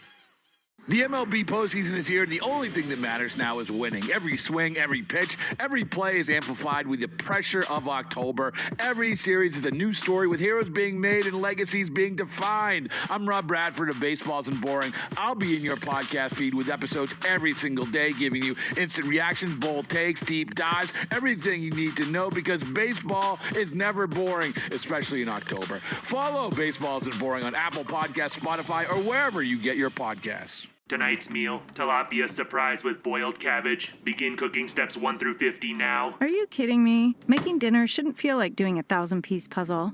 With Blue Apron's new one-pan assemble and bake meals, the hard part's already done. Pre-chopped ingredients, zero stress. Just assemble, bake, and enjoy. No complicated steps, no mountain of dishes. Try Assemble and Bake today. Get 20% off your first 2 orders with code APRON20. Terms and conditions apply. Visit blueapron.com/terms for more.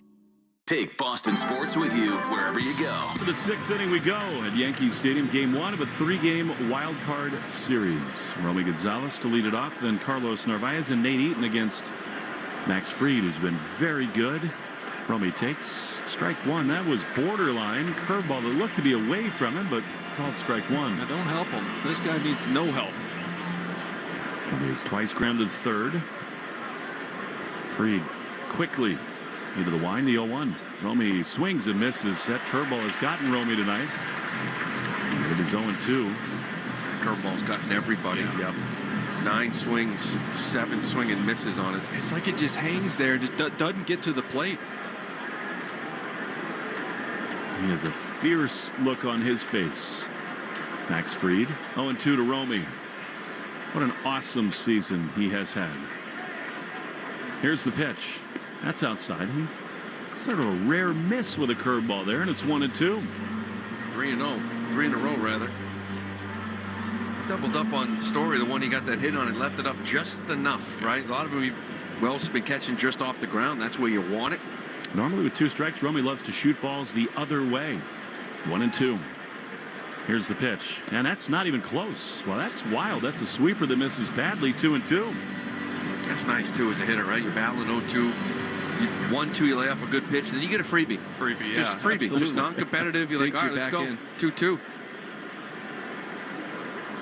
Fried winds. He throws. Romy swings and misses. Fastball. And actually a changeup there, and Romy is gone. And he's looking to the heavens saying, what was that? One away on Max Fried's 6th strikeout. Romy was just that whole at bat searching for the fastball, and it just never came. He's just not throwing it much at all. And here now, Carlos Narvaez. 1-0 Yankees. The pitch. Swing and a miss. It's been a masterclass so far from Fried. He does something different than most starters, and that is he moves his hands quickly, and then he holds at the belt as if almost to freeze the hitter. And then he comes home. 0-1. Narvaez is going to call for time now. Dig back in. 0-1. He sets again at the belt. The pitch. Carlos takes a strike. He's just carving him up right now, and it's 0-2. I mean, you get 3 at-bats so far in this game. It's like you face 3 different pitchers. Yep. You know, 1 at-bat, it's all curveballs, and it's sinkers and changeups and cutters. This is walked and struck out. Another 0-2 count. Pitch low and in. I will say, if you're looking for a glimmer of hope, which you have to against Fried on a night like this, he's gotten 0-2, and then the Red Sox have worked their way back into counts. 1-2 to Narvaez. Outfield plays him a shade toward right center. Here's the pitch. Way outside. Fans wanted it, but that was a curveball. It was clearly outside, and it's 2-2. To keep making him work. 88 pitches now. Keep making him work and get him out of the game. Yeah. 2-2. To Narvaez. Here's the pitch. Swing and a foul. It was a challenge fastball. Cutter at the top of the zone. 2-2. Yes, just not seeing that 97 and 99. We've seen it just like 5 times, it feels like, with that four-seamer. It's been so many cuts. He's using his cutter as his fastball. But you just have to think, as a hitter, you know he's got it in there, especially in those 2 strike counts up in the zone. That's why the curveball's been so good. And he's thrown 90 pitches now. Eaton on deck. 2-2 to Narvaez. The pitch. Curveball. Top of the zone. No. Wow. The Red Sox caught a break right there. Instead of strike 3, it's a full count to Narvaez. Narvaez walked on the 3-1 pitch that caught the corner. This one got every bit of the top of the strike zone. I mean, this curveball started above his head. Got a gift. See if he can cash it in. Here's the 3-2, and it is swung on and fouled back. Either way, it counts as more pitches for Fried. Wow. 107 pitches his last start against the Chicago White Sox. 91 here. How big would a base runner be in this spot for Narvaez and the Red Sox? 1-0 Yanks. 1 out, top 6.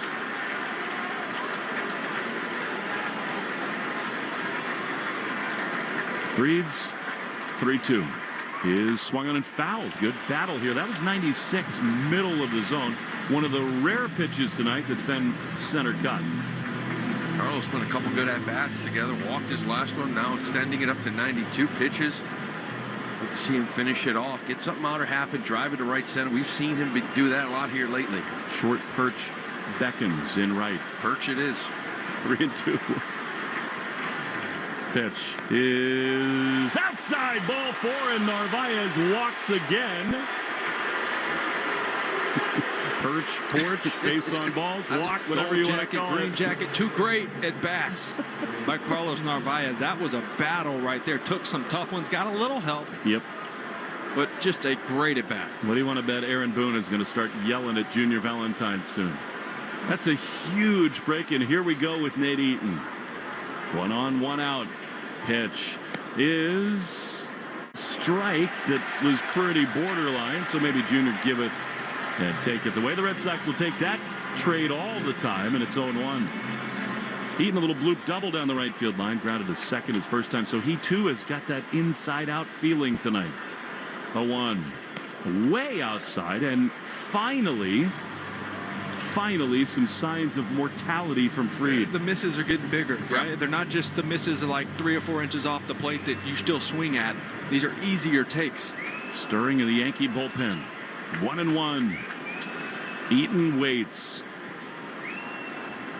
Fried throws. Nate Eaton takes way outside. I mean, that is an enormous miss with a changeup. 2-1. Well, his last start against the Red Sox, he did this similar lineup. He went, what, 5 2/3? They got 9 hits off him. They only have 4, but it was the 6th inning where you started to see him miss like he is right now, and you see Weaver getting loose in that pen. 2-1 to Eaton. The pitch is way outside, a fastball. And it is 3-1 to Eaton. Weaver, the former closer of this club. What now for Nate Eaton? Well, he's been missing a lot with his off-speed this inning. You hunt fastball here. Thinking cutter outer half and driving to right center. Pitcher, why not?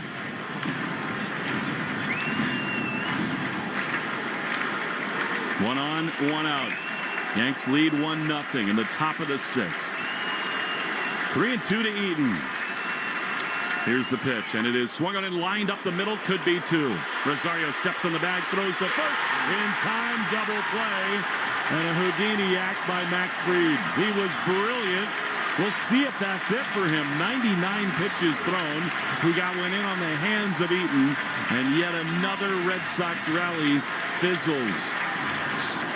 1-0 New York in the Shaws and Star Market. WEI Red Sox Radio Network. This moment right now is the ideal time to throw on your helmet or boots, grab an ice-cold Mountain Dew with a refreshing citrus kick, and head to the hills for some hiking, mountain biking, and panoramic views you'll be liking. Because raising your heart rate and your elevation deserves the elevated deliciousness of cold refreshment. With lots to do. Give me the sunshine, give me a dew. Give me something simple and true. Give me my good friends, give me a Do the do. I'm Josh Scherer. And I'm Nicole Inaidi. And we're the cooks responsible for all the strange dishes on the internet's most watched daily show, Good Mythical Morning with Rhett and Link, and our own YouTube channel, Mythical Kitchen. Between the two of us, we've worked almost every weird job the food industry has to offer, and we've developed some pretty strong opinions. The strongest opinions, Nicole. Opinions so strong they need to be heard on an easily consumable auditory medium. Does pineapple belong on pizza? Are boneless wings just poser nuggets? Is cereal soup? Follow and listen to A Hot Dog is a Sandwich. Free on the Odyssey app and everywhere you get your podcasts. The MLB postseason is here, and the only thing that matters now is winning. Every swing, every pitch, every play is amplified with the pressure of October. Every series is a new story with heroes being made and legacies being defined. I'm Rob Bradford of Baseball Isn't Boring. I'll be in your podcast feed with episodes every single day, giving you instant reactions, bold takes, deep dives, everything you need to know, because baseball is never boring, especially in October. Follow Baseball Isn't Boring on Apple Podcasts, Spotify, or wherever you get your podcasts. You're listening to live play-by-play action of the Boston Red Sox on the Shaws and Star Market WEEI Red Sox Radio Network.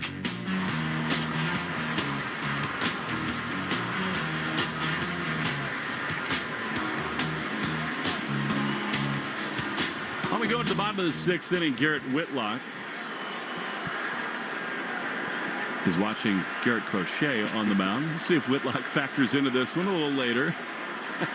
Crochet throws to Caballero, and that one called a ball. A fastball, as Garrett did not like the launching point on the pitcher's mound. He scrapes away right in front of the slab. It's 1-0. Whitlock suffered from vertigo the last couple of days, so we are thinking about whether or not he'll be ready to go tonight. 1-0 is low.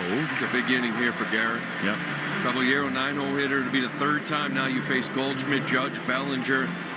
You know, you could possibly be getting into this Yankee bullpen in the seventh. You certainly would love to get into it. Only down 1-0. Carlos Narvaez to the mound. Subaru of New England scoreboard. Fall in love with a brand new Subaru. Find yours at SubaruofNewEngland.com. The Cubs beat the Padres 3-1.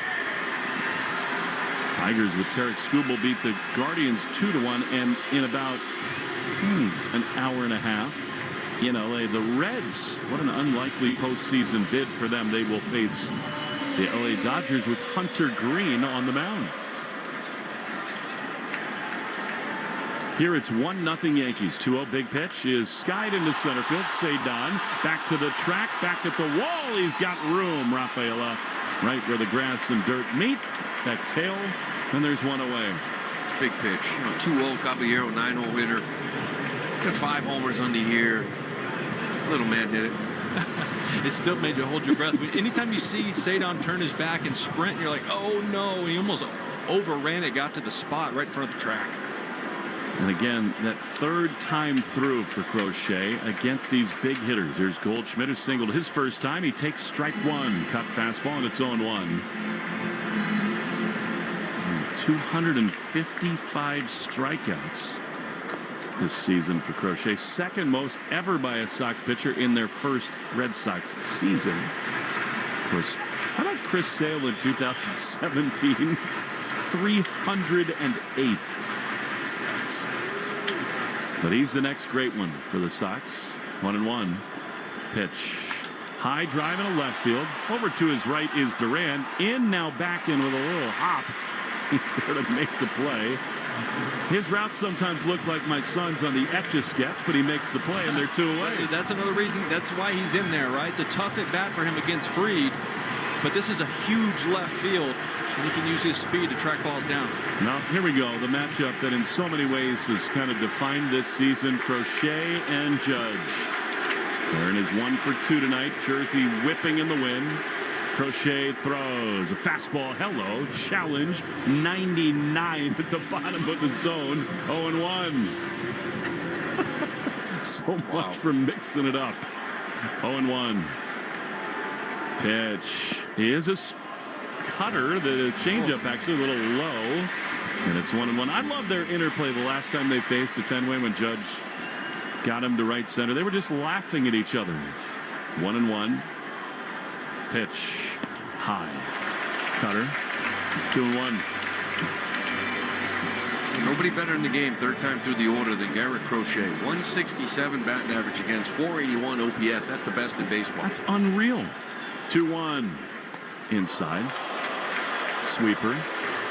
I mean, he just gets stronger as games go on. Well, you said it earlier, too. Normally, you look out in the seventh, most pitchers, you start, even Fried, like his command's starting to go. Crochet looks like he's still early in the game. 91 pitches thrown. Here's a 3-1 rip foul on the third base side. It's this wild cocktail of emotions when Crochet faces Judge, because on the one hand, you love the power on power, the mano a mano. And even as Crochet has overpowered Judge all year, it's right around the corner at all times, including the 2 homers against him this season. 3-2. Crochet winds, he throws, swing and a foul back. Hello, 97, top of the zone. Yeah, I like the call. I'd rather see the location up a little higher. That was top of the zone. I want to see it out of the zone. If he lays off it, he can walk all the way down to first base if he wants. No doubt about it. A homer here would send this place into a frenzy. 3-2, swing and a miss. He got him. Cutter on the outside corner. 9 strikeouts for Crochet, who, by the way, after the homer, has retired 14 Yankees in a row. We go to the 7th inning, 1-0 Yanks on the Shaws and Star Market, WEEI Red Sox Radio Network. This moment right now is the ideal time to throw on your helmet or boots, grab an ice-cold Mountain Dew with a refreshing citrus kick, and head to the hills for some hiking, mountain biking, and panoramic views you'll be liking. Because raising your heart rate and your elevation deserves the elevated deliciousness of cold refreshment. With lots to do. Give me the sunshine, give me a dew. Give me something simple and true. Give me my good friends, give me a dew. Do the dew. Do you have a dark curiosity? Follow and listen to Heart Starts Pounding on the free Odyssey app or wherever you get your podcasts. The MLB postseason is here, and the only thing that matters now is winning. Every swing, every pitch, every play is amplified with the pressure of October. Every series is a new story with heroes being made and legacies being defined. I'm Rob Bradford of Baseball Isn't Boring. I'll be in your podcast feed with episodes every single day, giving you instant reactions, bold takes, deep dives, everything you need to know, because baseball is never boring, especially in October. Follow Baseball Isn't Boring on Apple Podcasts, Spotify, or wherever you get your podcasts. Caring for an aging loved one can be overwhelming, especially when you don't live close by. If you have family in New York, you should know about River Spring Living. Set on a 32-acre campus along the Hudson River, there are plenty of chances to engage in activities, wellness programs, and so much more, dedicated to making everyone feel right at home. Come and see firsthand what makes life at River Spring Living special. Visit riverspringliving.org today. Ground level storage containers, road trailers, or mobile offices. Don't get stressed, get Eagle. Just call Eagle Leasing at 1-800-GET-EAGLE or get a quote at eagleleasing.com. I'm Brandon Eagle. You see us everywhere. We're Eagle Leasing. The Christian Arcan Show, weekday afternoons starting at 6. Now back to the Shaws and Star Market, WEEI Red Sox Radio Network.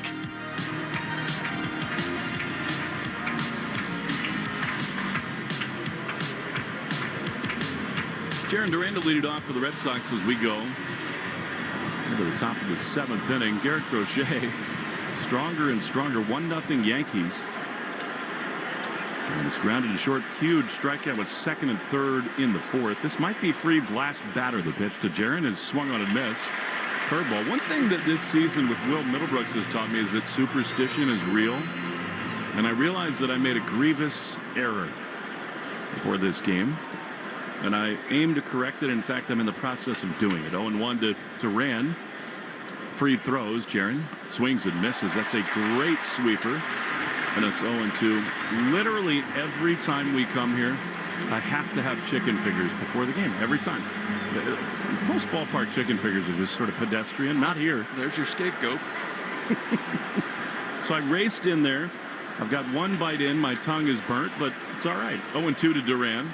102nd pitch comes home, and it is on the ground into the right side, backhanded by Goldschmidt. He feeds Fried, wins the foot race ahead of a head-first slide for Duran.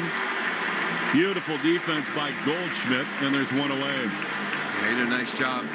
Just catch, and he got it to Fried right away. Looks like that's going to do it. And you know Fried is about to get an enormous ovation, and he's earned it.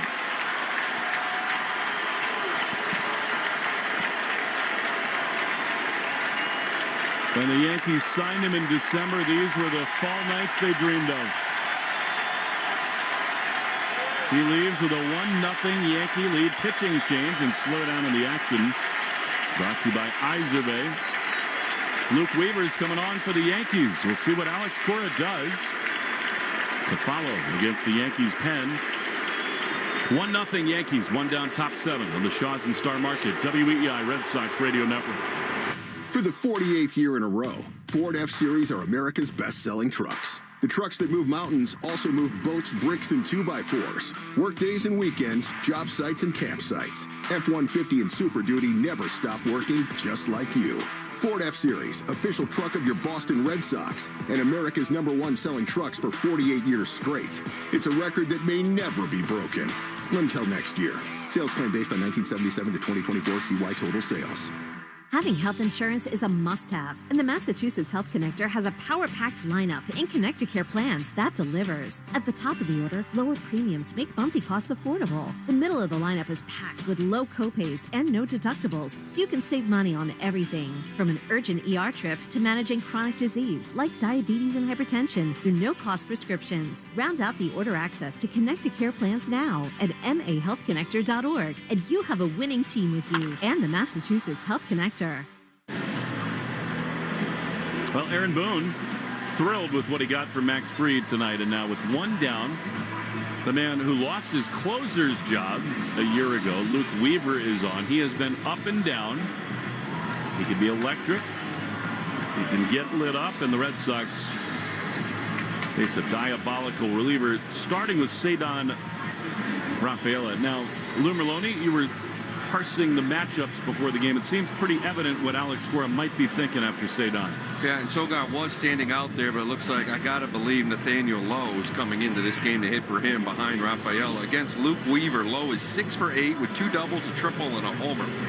They got some good numbers against this guy. Masa's got a homer. Trevor Story's 6 for 18. Yeah. They've hit Luke Weaver which this is year. Interesting, too, because he's better against lefties because of that good changeup he has. So here's Cedon with one down. He laid down a bunt hit his last at bat of the regular season. What an awesome job by Max Fried. The Volpe homer, the difference in this game. One down, here's Rafaela. Weaver throws. Cedon swings and misses. He was definitely committed to swinging there, a changeup, and it's 0-1. See, that is okay once in a while. Like, he was sitting dead red. He got the changeup, came out of his shoes. Because, you know, after you do that, now you got to get back into it, right? Now you got to get back to your approach, your game plan, what you're thinking. Well, hitter's batting just 129 against that changeup. He flied to right and grounded to second. For now, Sogard remains on deck. This is the fascinating chess match that is in front of Alex Kora. It's still just the top of the 7th. He may want to save Lowe for later in the game, but then you get into the bigger hitters. And with those numbers against Weaver, you'd have to be tempted. 0-1 to Cedon. Pitch. Swing and a miss. Man, he's sold out there. Another changeup, and it's 0-2.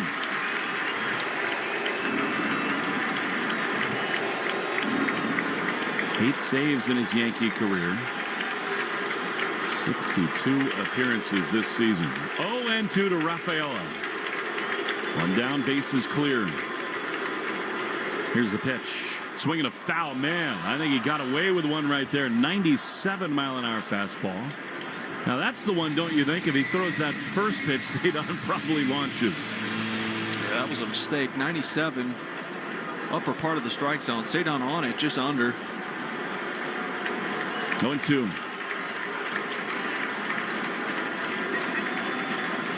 Here it is. Cedon swings and cues one foul.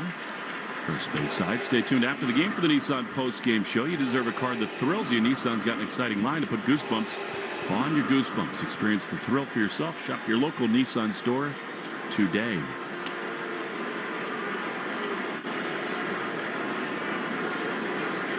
0-2 to Cedon, who does feel built for these moments.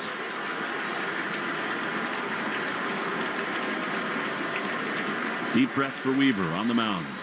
Here's the pitch. That's high and outside. Fastball 1-2. You mentioned this bullpen of the Yankees. They have given it up. The 23rd in the league. ERA 4.37. However, in that last 11, now it's Orioles, White Sox, Twins. 0.53. Only 2 earned runs in 31 innings. They've gained some confidence. Like to rattle it here. The 1-2 is swung on and popped down the first baseline. Goldschmidt looking to have room, and he will not. It's about 4 rows into the seats. And Cedon stays alive. Buy yourself another pitch. It's got to go the changeup, right? 2 fastballs up in a row. And you don't want to, and that's the thing, you got to pitch that way here, because if guys even late on a he doesn't have to hit it well to hit it out of here.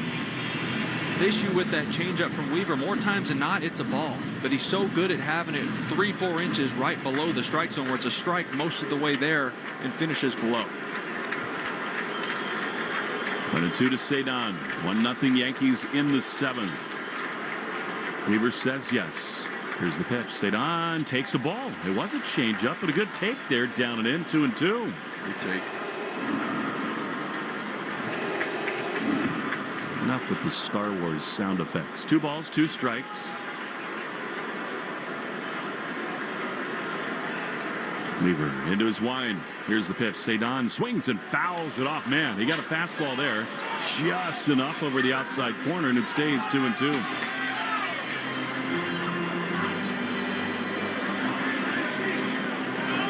Cedon's doing a good job of covering everything right now. Fouling off tough pitches. 97 with some jump. Hang a changeup. Please. 2-2. Here it is, and it is swung on a ripped foul outside of third. That was a changeup. It kind of was hung, but Cedon a little bit out in front. Do it again, 2-2. Well, you covered everything, right? Fastball 97 up and away. You're able to get to it, foul it off. Good changeup down. He's getting to that now too. He's seen everything.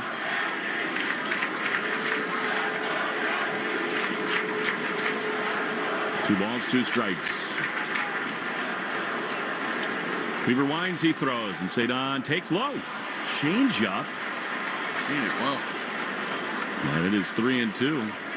He said after the hit that got the Red Sox to the playoffs, "I'm never scared." That's a good quality right here.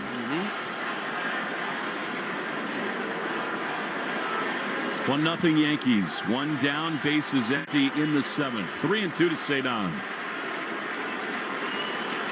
Weaver takes a deep breath. He throws. Cedon takes ball 4. Great plate appearance there by Rafaela. And the Red Sox have the tying run aboard. And for now, Sogard is going to hit. Wow. Now Yoshida comes out into the on-deck circle. I guess for Ref Snyder, that does surprise me. Yeah, it does, especially given the numbers of Lowe again against Weaver. He's 6 for 8.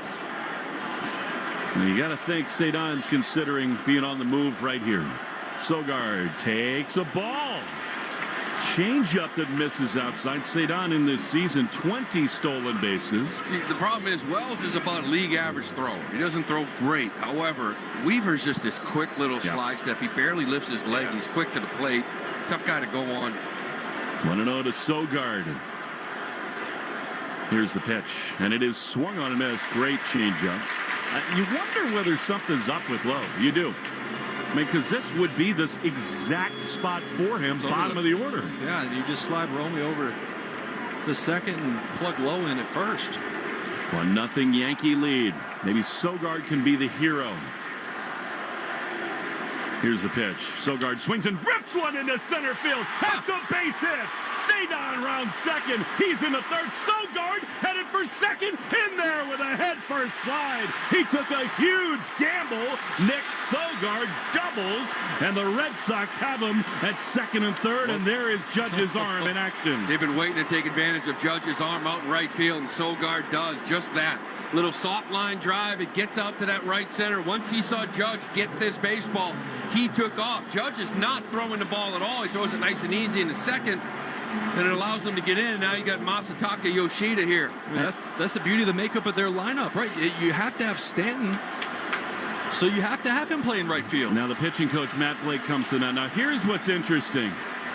I don't know that the Red Sox have announced Yoshida yet. I mean, Ref Snyder is due to hit in this spot. I know you go left, right, but this is a spot where you have to make contact. Maybe you'll lean on Yoshida to do that, one of their hottest hitters. Before we dissect all that, let's take 10 seconds for station ID on the Shaws and Star Market, WEEI, Red Sox Radio Network. From the WEEI studios, 93.7 WEEI FM and HD1, Lawrence, Boston. Always live on the free Odyssey app. Will Fleming, Will Middlebrooks, Lou Merlone. What a huge spot at Yankee Stadium. How about Nick Sogard? I mean, a little double up the middle, reading the arm of Judge. They get Fernando Cruz, the right-hander, up to the bullpen. This is the at-bat of the game and maybe of the season so far. Well, they're going to have the infield back, which is a little bit surprising to see. Conceding the tying run. With Massa kind of, he's been swinging it good, but there is also that rollover.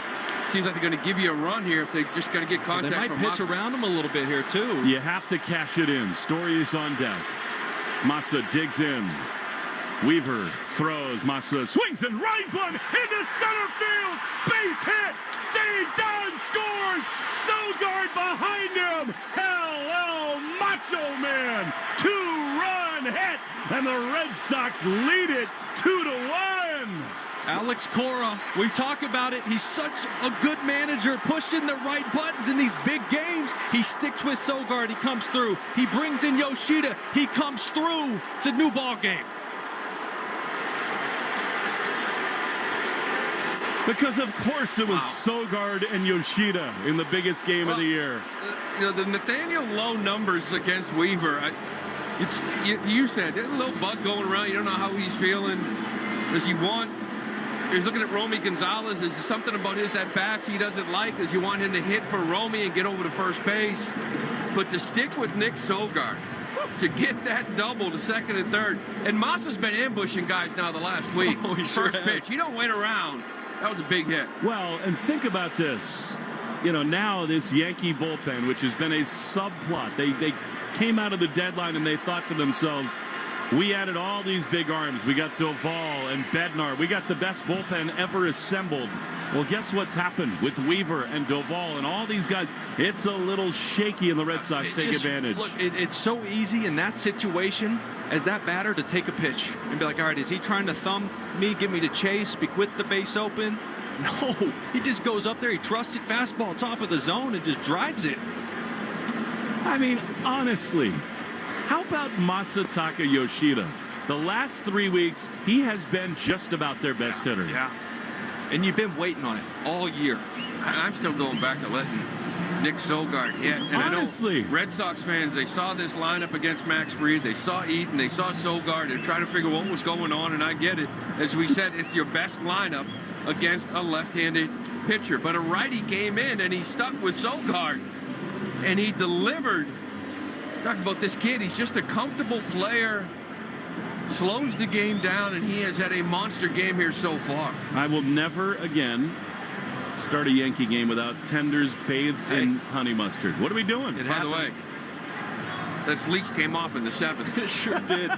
It sure did. It's a lovely trying to shirt stand you up. got on. We haven't seen it all day. The stand-up wasn't really working. The fleece came off, and we're banging this thing out. This is beautiful. Well, now you gotta try to just pile it on. And oh, by the way, what is Garrett Crochet thinking in the Red Sox dugout? He's thinking, let me have all 9 innings. All right, 2-1. Here's Story, who against Fried did not have a lot of luck, but here he goes against Fernando Cruz. Pitch to Trevor is way outside with a fastball, and it is 1-0. Cruz heavy split, right? The fastball's 94.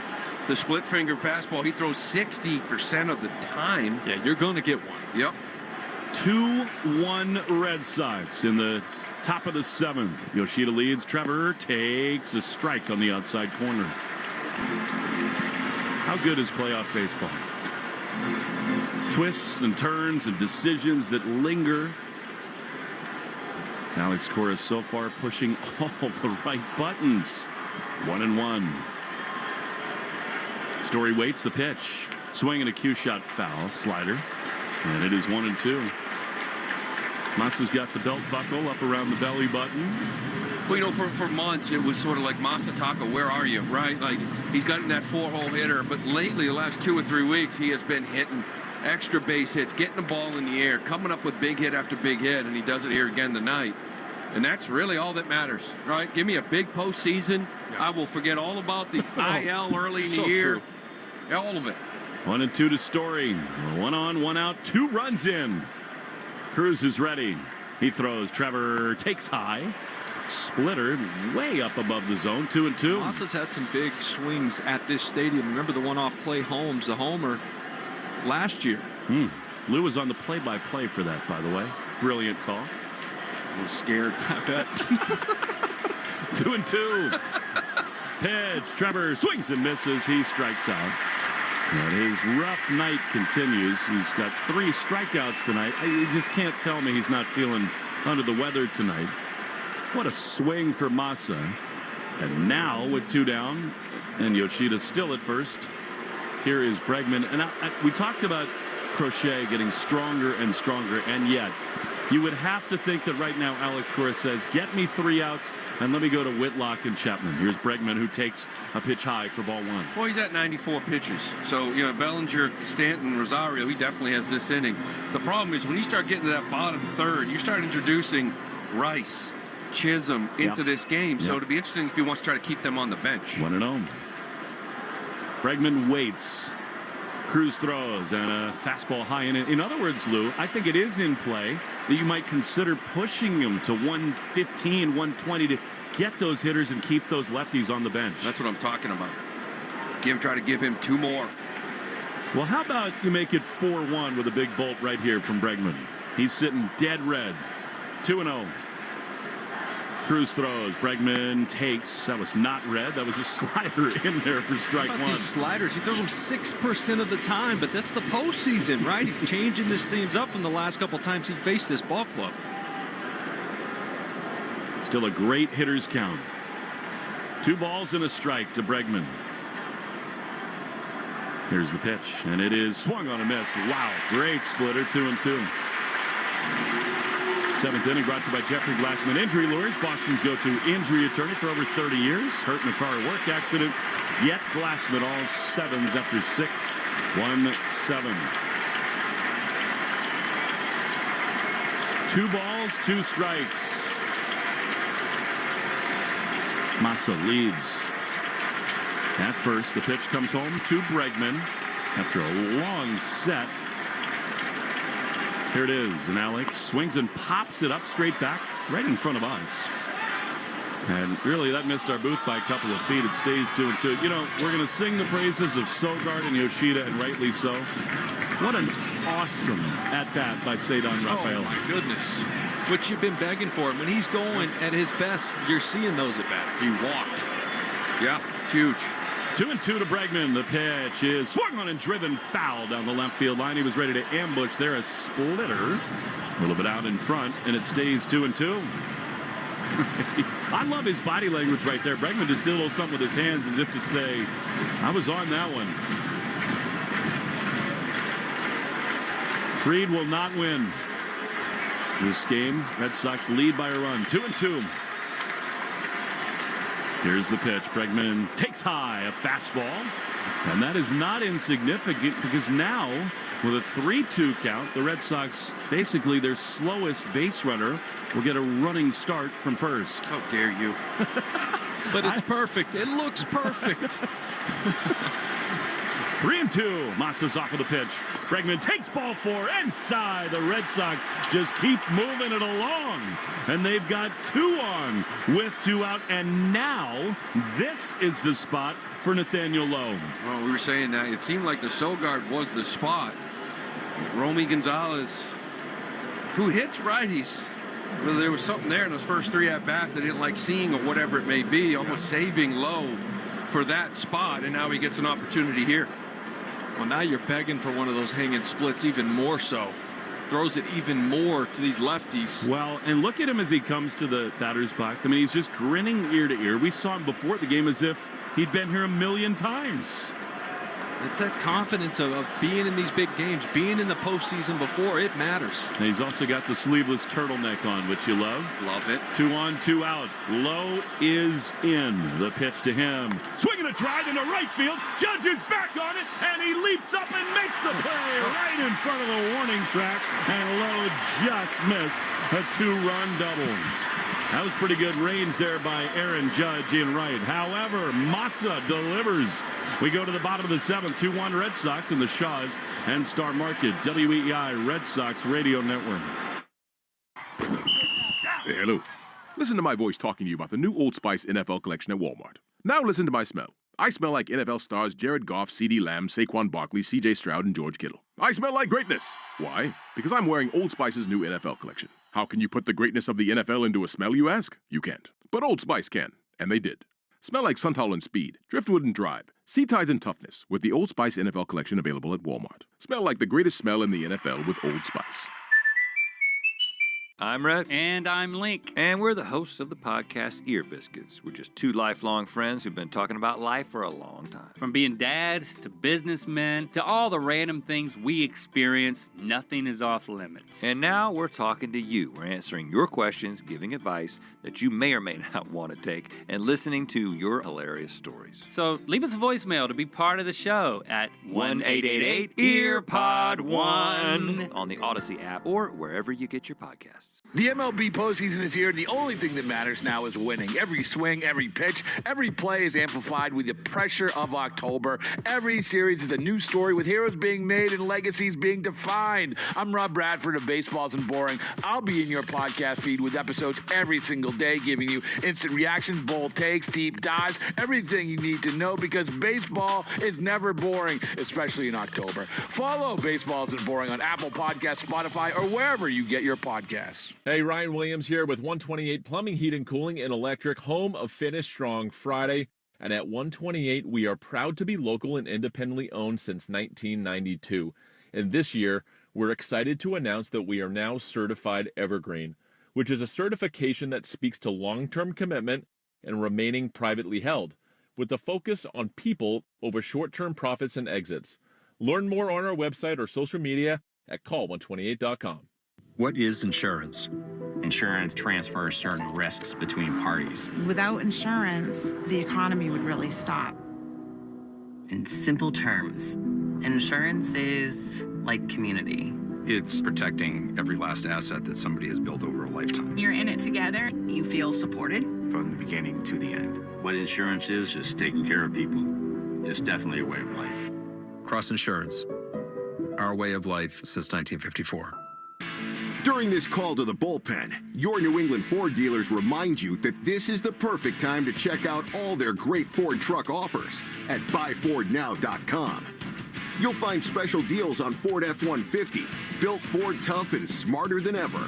The legendary Super Duty, our most capable heavy-duty pickup, and the turbocharged Ranger, ready for your next adventure. Visit buyfordnow.com and see why now's the time to buy or lease your new Ford truck. 1-877 Cars for Kids. K-A-R-S Cars for Kids. 1-877 Cars for Kids. Donate your car today. Call 1-877-CARS for Kids to reach a friendly live agent. Donation's super easy, and your car can be picked up as soon as tomorrow. Call us now. 1-877 Cars for Kids. Donate your car today. Did you know you can donate real estate too? You're listening to the Shaws and Star Market WEEI Red Sox Radio Network.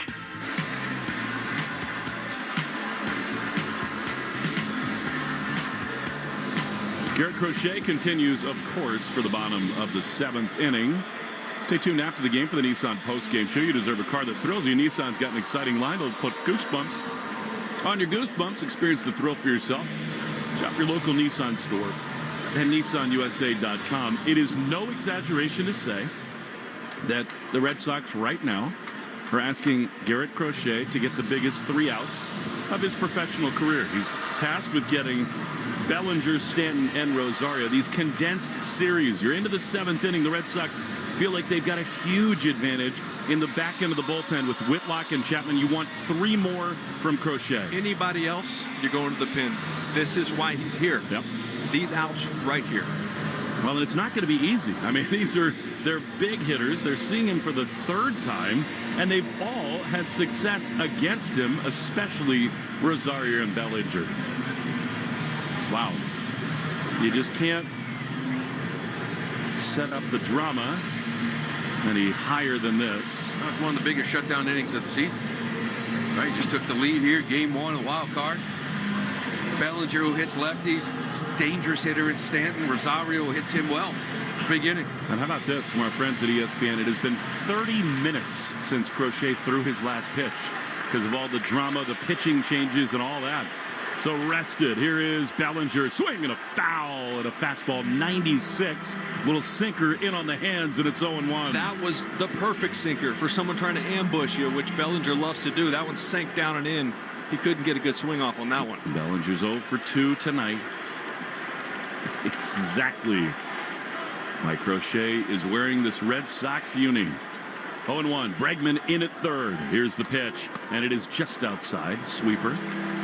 Ball and a strike. Nathaniel Lowe stays in the game. He's at first. Crochet nods quickly to Narvaez. Here's the 1-1, and it is popped up on the infield. Story says, Sogard, I got it, bud. To his left, he reaches up, makes the play. One away. Big out. All these are going to be big. That's a good first one. Well, here's the bad news for the Red Sox. No matter what happens, Judge will hit again. You can't avoid that. But you want him to bat in the ninth inning with the bases empty. You have to get everybody to make that happen. Against the big fella. Now here's Stanton, who has just been phenomenal in the playoffs. The pitch. Chopper to third. Bregman's got it on a high hop. Crow hop and a throw to first. In time. 2 away. How about that for Crochet? 98 pitches. 2 down. Look out here. You buy him another inning. Yep. Because, again, you keep Rice and Chisholm on the bench. That's part of it. We start getting, the top of the order, you don't pinch hit for very often, although they would for Goldschmidt. Here's Ahmed Rosario, who's owned Crochet, as strange as that sounds. Here's 97 right down the chute. Strike 1. 15 consecutive hitters. He's retired right now since that Volpe home run. Here comes his 100th pitch. 0-1 is grounded to third. Bregman's got it. He will throw across to first in time. A cool century mark for Crochet. No signs of fading at all. After 7, Red Sox 2, Yankees 1. Run, Garrett, run on the Shaws and Star Market. WEEI, Red Sox Radio Network. Your home is a reflection of you. Who you choose to do your roofing, siding, windows, and doors matters. For 25 years, Henderson Roofing has served homeowners in Connecticut and Rhode Island. Founded and run by John Henderson himself, they pair quality materials with expert work. Just ask the thousands of homeowners who've given them 5-star reviews. Henderson Roofing, the partner you and your family can trust. Henderson-roofing.com for your free estimate. That's Henderson-roofing.com. Innovation is driving Rhode Island forward. It's all part of the Rhode Island 2030 plan to power the future of innovation right here at home. We're building Ocean State Labs, a life sciences incubator in Providence, and launching a first-of-its-kind cybersecurity school at Rhode Island College, training the next generation for high-demand careers. Blue economy and ocean tech companies are choosing Rhode Island to grow cutting-edge technologies and create good-paying jobs. Go to ri2030.ri.gov to learn more. The MLB postseason is here, and the only thing that matters now is winning. Every swing, every pitch, every play is amplified with the pressure of October. Every series is a new story with heroes being made and legacies being defined. I'm Rob Bradford of Baseball Isn't Boring. I'll be in your podcast feed with episodes every single day, giving you instant reactions, bold takes, deep dives, everything you need to know, because baseball is never boring, especially in October. Follow Baseball Isn't Boring on Apple Podcasts, Spotify, or wherever you get your podcasts. Ask your smart speaker to play. 93.7 WEEI. Now, back to Red Sox baseball on WEEI. Devin Williams is on as we go to the top of the 8th inning. Red Sox lead 2-1. Get up to $20 off groceries with every flu vaccination at Shaw's or Star Market Pharmacy. Stay protected and save. Your health matters to us. Stop by your Shaw's Pharmacy or your Star Market Pharmacy to get your free flu shot today. And complete terms and conditions. All right, here we go. Devin Williams, who's got some of the nastiest stuff in all of baseball, but who has had a roller coaster ride of a year for these Yankees. You'll see Narvaez. Yeah, and just about an even mix of that changeup and forcing more changeups, though. 52%. They call it the airbender. Truly one of the great pitchers in the last decade, but he has wobbled. Narvaez digs in, and he takes that changeup that misses outside for ball one. Tell you what, Narvaez has had such a good idea of the strike zone. He's had a little help on a couple pitches today, but he's taking some close ones for balls. 1-0. Here's the pitch. And Carlos takes high. It's interesting, Jazz Chisholm is in now. He's playing second base. Rosario just made the last out of the 7th inning. Well, Rosario's not going to get up again, but why waste him and not use him as a pinch hitter? The only thing I can think of, maybe he's not available to hit. Yeah, he had that bruised forearm. Got hit in his forearm. 2-0 to Carlos, way outside, 3-0. And there were moments all summer long where Williams just could not be relied upon. And Aaron Boone took so much heat, relying on him, sticking with him after so many blown saves. And this is the problem. It's been ball 4 for him. When he's in the zone, the stuff is still nasty. I don't care what you said earlier. This has to be a take. The 3-0 is ball 4, a fastball high. And Carlos Narvaez leads it off with a walk in the 8th. His 3rd walk of the night. Well, don't get me wrong. You got to play the situations. I am not swinging away 3-0 to lead off here in the 8th. And here now is Wilyer Abreu, and why not? He'll hit for Nate Eaton. This is the perfect spot for him. Now, Wilyer does want to force Williams into the zone here. Well, sometimes this is the time where you get the best pitch. You get a cookie, right? So you got to be selective here because he can fold out there. Leadoff man aboard. Williams at the letters he throws. Wilyer takes a strike on the inside corner. That was a well-located fastball. But yeah, why are you sitting down? Stand up. Yeah, even that one, Williams trying to go away, and he yanked it in. Get up, Lou. Bad location so far from Williams. Can Abreu make him pay? 2-1 Sox in the 8th. Narvaez leads at first. 0-1, the pitch is swung on and missed. Wow, that was 95 miles an hour. I can feel the wind from that swing here, and it's 0-2. Abreu still kind of fighting it after missing 30 games. Swing looked a little long. But, this has been his problem before, even when he was right. It was that 95, 96 on top of the zone. Got to get on top of this for contact and hope maybe he hangs a changeup and clip him. 0-2 to Wilyer. Duran out on deck. Here's the pitch. It is way outside. I mean, a fastball that was such an easy take. And it's a ball and 2 strikes. We'll get you the results of our poll from the New England Chevy Dealers question of the day. Get a closer look at Chevy's award-winning lineup at your New England Chevy Dealers. Exciting offers, too, on the powerful Silverado and feature-packed all-new Equinox. 1-2. Williams throws. Abreu swings and pops it up on the left side of the infield. The third baseman Caballero out in the outfield grass is there to make the play. And there's one away. The thing about that for the Red Sox, they're disappointed that Wilyer didn't cash in. However, with a lead, they do get his Gold Glove defense in right. And, with the lefties on the mound, you're able to kind of get your left-handed bats who happen to be your better defenders, right? Lowe and Abreu, not that Eaton's bad out in right field. And they really only have Tim Hill, the one lefty sidearmer guy in this bullpen. Is the only lefty they have. Yes, you're not worried about them countering. No. 2-1 Red Sox. 1 on, 1 out for Duran. Straight up and down to the left-handed box. The pitch to him is way outside. He had the huge moment in Tampa. In some ways, other than bolts from Cedon, the 3-run homer he hit there was the swing of the late season for Duran. 1-0 here. Narvaez at first.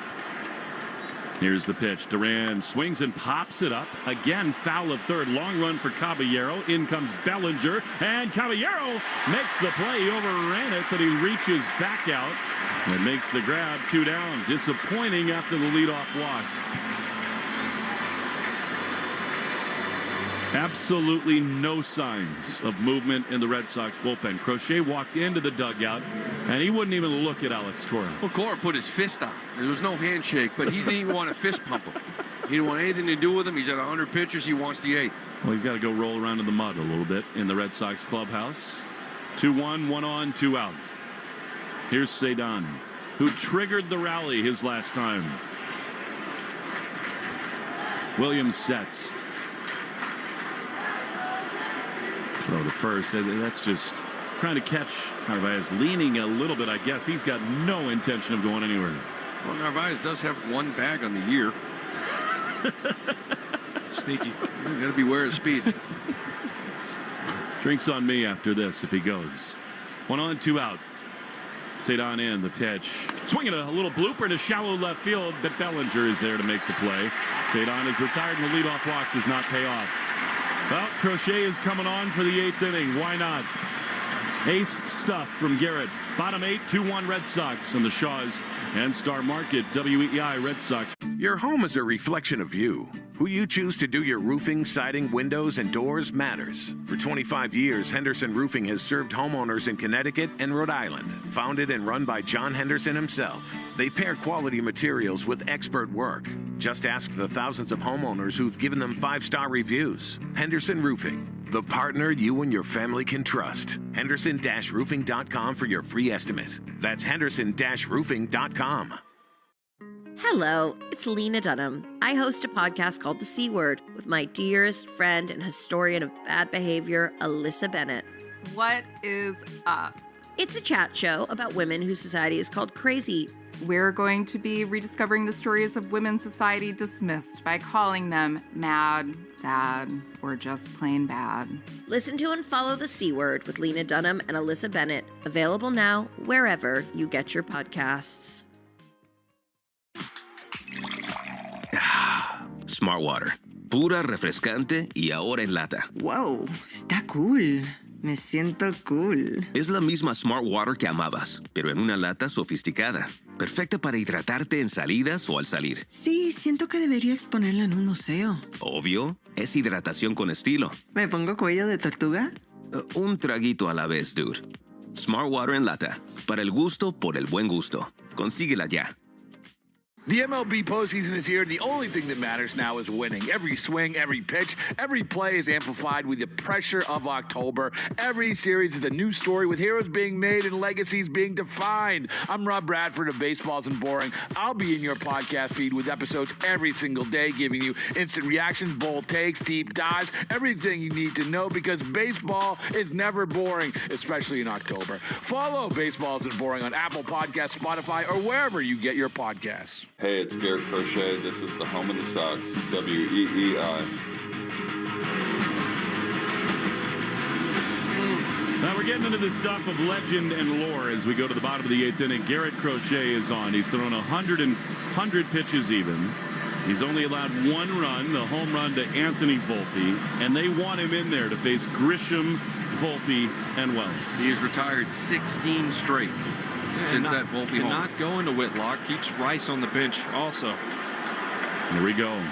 Grisham is always scary. Not as much against lefties. He's twice struck out tonight. Crochet throws. Swing and a miss. Fastball. 97 miles an hour.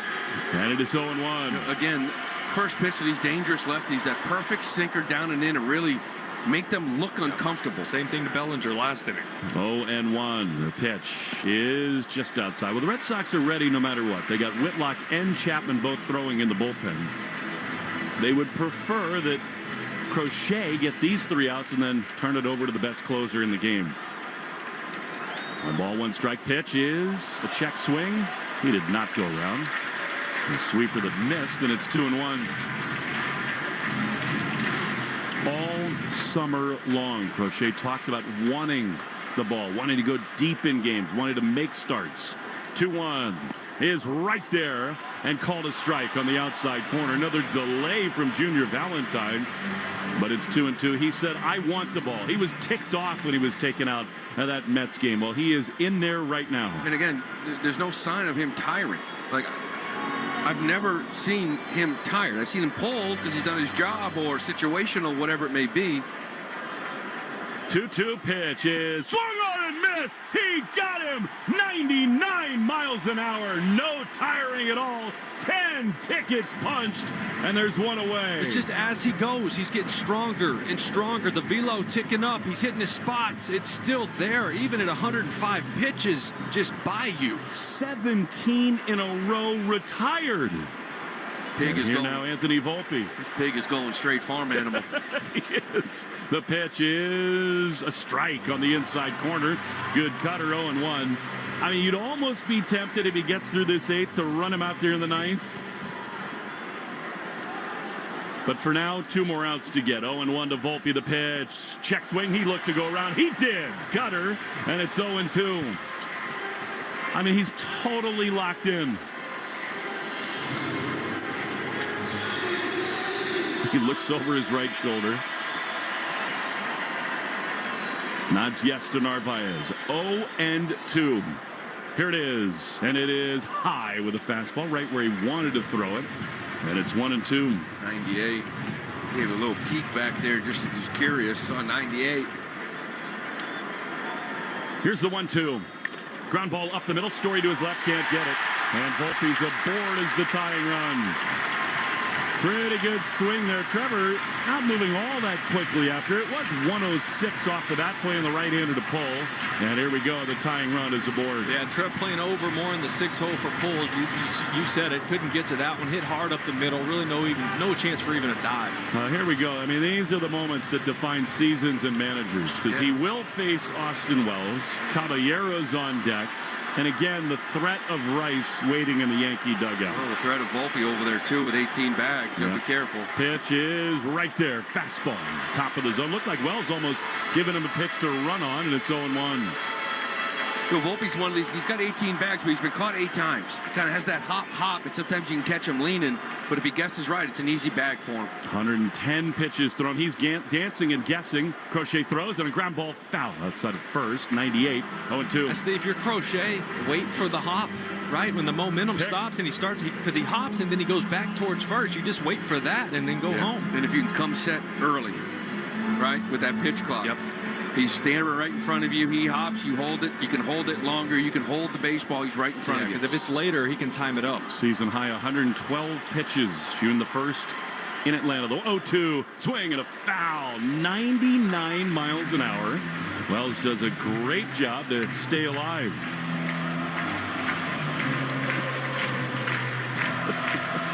Wow. Do you feel alive at all? Fun, ain't it? 0-2 to Austin Wells. 2-1 Red Sox, bottom 8th. Double play depth behind Crochet. Volpe dancing around. Not going. The pitch is high. Almost like a half pitch out there to give Narvaez a chance to throw. And it is 2-2. I would think now with the pitch count, his career high, 113. Almost no matter what, Caballero, who's on deck, would be his last hitter. 1-2. Crochet stands tall, and he does throw to first, but this time Volpe very close to the bag. To your point, Caballero was there. And Rice fit in this anywhere. Guys can move around a little bit, I guess, but I think for a weird infield, wouldn't it? It would. 1-2. Volpe's running the pitches. Popped up foul. The Red Sox got a break there because Volpe had that bag stolen. Now it is a 2-strike count, so Wells has got to protect. The other thing is that, and they might go to Rice, but the Red Sox have complete faith in Garrett Whitlock. Yeah, no, you bring Ben Rice out because McMahon can also go in there defensively at third, but and they do. They have faith in Whitlock to go up against him. 115th pitch is on the way. 1-2. Volpe dancing around again, and Crochet throws, and a fastball is called a ball. Oh. Where was that? I mean, that looked like it was on the outside corner at 99. That has to be called a strike. It is not, and it's 2-2. Just paint. Wow. That is perfect. Come on. Come on. Throw something off of that right here. Get Chase. Tying run at first. 1 down in the 8th. Volpe dancing. Not going to 2-2. Up and in. Almost hit him. And now it's 3-2. I get it.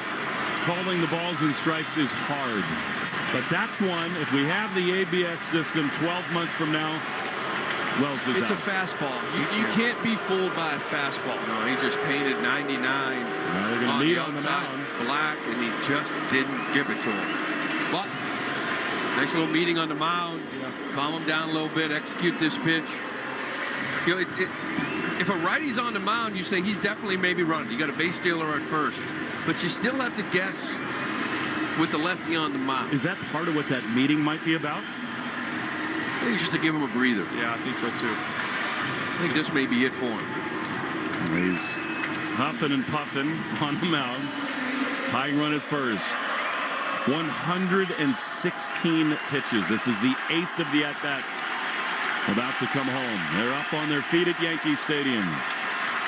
3-2. The pitch is strike 3 called. 100 miles an hour at the bottom of the zone. And the last pitch Crochet throws tonight is his 11th strikeout, and he mows them down in the Bronx. What an outing for the Red Sox ace. 117 pitches, and the last one was 100. And the whole inning, it was 98, 99. Just unreal. This is your ace. That's exactly what you're looking for. And now Aroldis is coming on to get the final 4 outs of this one, which has a dual benefit. 1, you keep Rice on the bench. 2, if you can get through this, you save Whitlock for game 2. As it is, the story of this night, other than Yoshida's big hit, is Garrett Crochet. What an awesome performance by him, and Chapman comes on to try to keep him in line for the win. 2-1 Red Sox, 2 down in the 8th on the Shaws and Star Market, WEEI, Red Sox Radio Network. During this call to the bullpen, your New England Ford dealers remind you that this is the perfect time to check out all their great Ford truck offers at buyfordnow.com. You'll find special deals on Ford F-150, built Ford tough and smarter than ever. The legendary Super Duty, our most capable heavy-duty pickup, and the turbocharged Ranger, ready for your next adventure. Visit buyfordnow.com and see why now's the time to buy or lease your new Ford truck. 1-877 Cars for Kids. K-A-R-S Cars for Kids. 1-877 Cars for Kids. Donate your car today. Call 1-877-CARS for Kids to reach a friendly live agent. Donation's super easy, and your car can be picked up as soon as tomorrow. Call us now. 1-877 Cars for Kids. Donate your car today. Did you know you can donate real estate too? Aroldis Chapman is another flame-throwing left-hander who spent parts of 9 seasons wearing the Yankee pinstripes, and he's going to be asked for the 2nd time this year to get a 4-out save. Well, this is why you take care of Crochet earlier in the year, Chapman, Whitlock. So when it comes to this point of the season, you ask him to get 4 outs. What a huge spot this is. The best closer in the game, best ERA, best whip, best batting average against for the flamethrower who's had a renaissance year. He can't hear out of the pitch column. Going to change out the transponder. Let's take a moment to reflect on what we just saw from Garrett Crochet. It's one of the great postseason starts in Red Sox history, full stop. It's the most strikeouts ever by the Red Sox in the postseason by a left-handed starting pitcher. You know, early on, they came out of the gates, right? They got 2 hits right out of the gate. Goldschmidt, Judge, he got out of it with a double play after he struck out Bellinger. Then came the Volpe home run. In the second, you're like, okay, the command wasn't there. He was throwing strikes, but not where he wanted. And then retired 17 straight before the Volpe single. And, of course, on his 17th pitch, 100 paint down to get Wells. I mean, it was just his first career postseason start. Absolute dominant. I think I know what happened with the pitch com. They left Crochet's out there and it's just oinking in his ear. Why do I have pig sounds? I hear his farm animals. I'd be tempted to give him exactly what Crochet had today. So here we go. You had double bacon today. Double. I went pork sausage and bacon on my bagel. Yep. Double bacon plate for lunch. That's it. How's that heart feeling? Good. Thumping. Your cholesterol medication. I'm good. At the moment, everybody's are going a little fast. Yeah. And they just can't quite get it right. The umpires, Junior Valentine and the crew chief, Dan Iasone, are out there, and they did just decide that's not a mound visit. And here is Chapman, who has just been virtually unhittable this season. And it starts with strike 1. It's like 71% first strike rate. This is a guy that's been 55 pretty much throughout his whole career, and this year he's just pounding it. Strike one, getting ahead, having to expand, get the strikeouts. 2 down, tying run at first. Jose Caballero, who came over at the deadline. Volpe dancing, and a pitch down and in. 96. You'd think Volpe might take off here. Yeah, and part of me is like, keep an eye on him, but get this hitter. Yeah, you always, does that mess with you? As a left-handed pitcher, you're staring at him. He's moving around. You don't want to balk. Top of the ninth in the clinching game Friday. Chapman worked around a leadoff double. He throws to first. Volpe was on that. 5th most saves in the game with 32. 9 years with 30 or more saves. Garrett Crochet laser focused in the third base dugout, staring out at Chapman, who's got calmness all over himself. The 1-0 is a strike on the outside corner. Fastball at 95, and it's 1-1.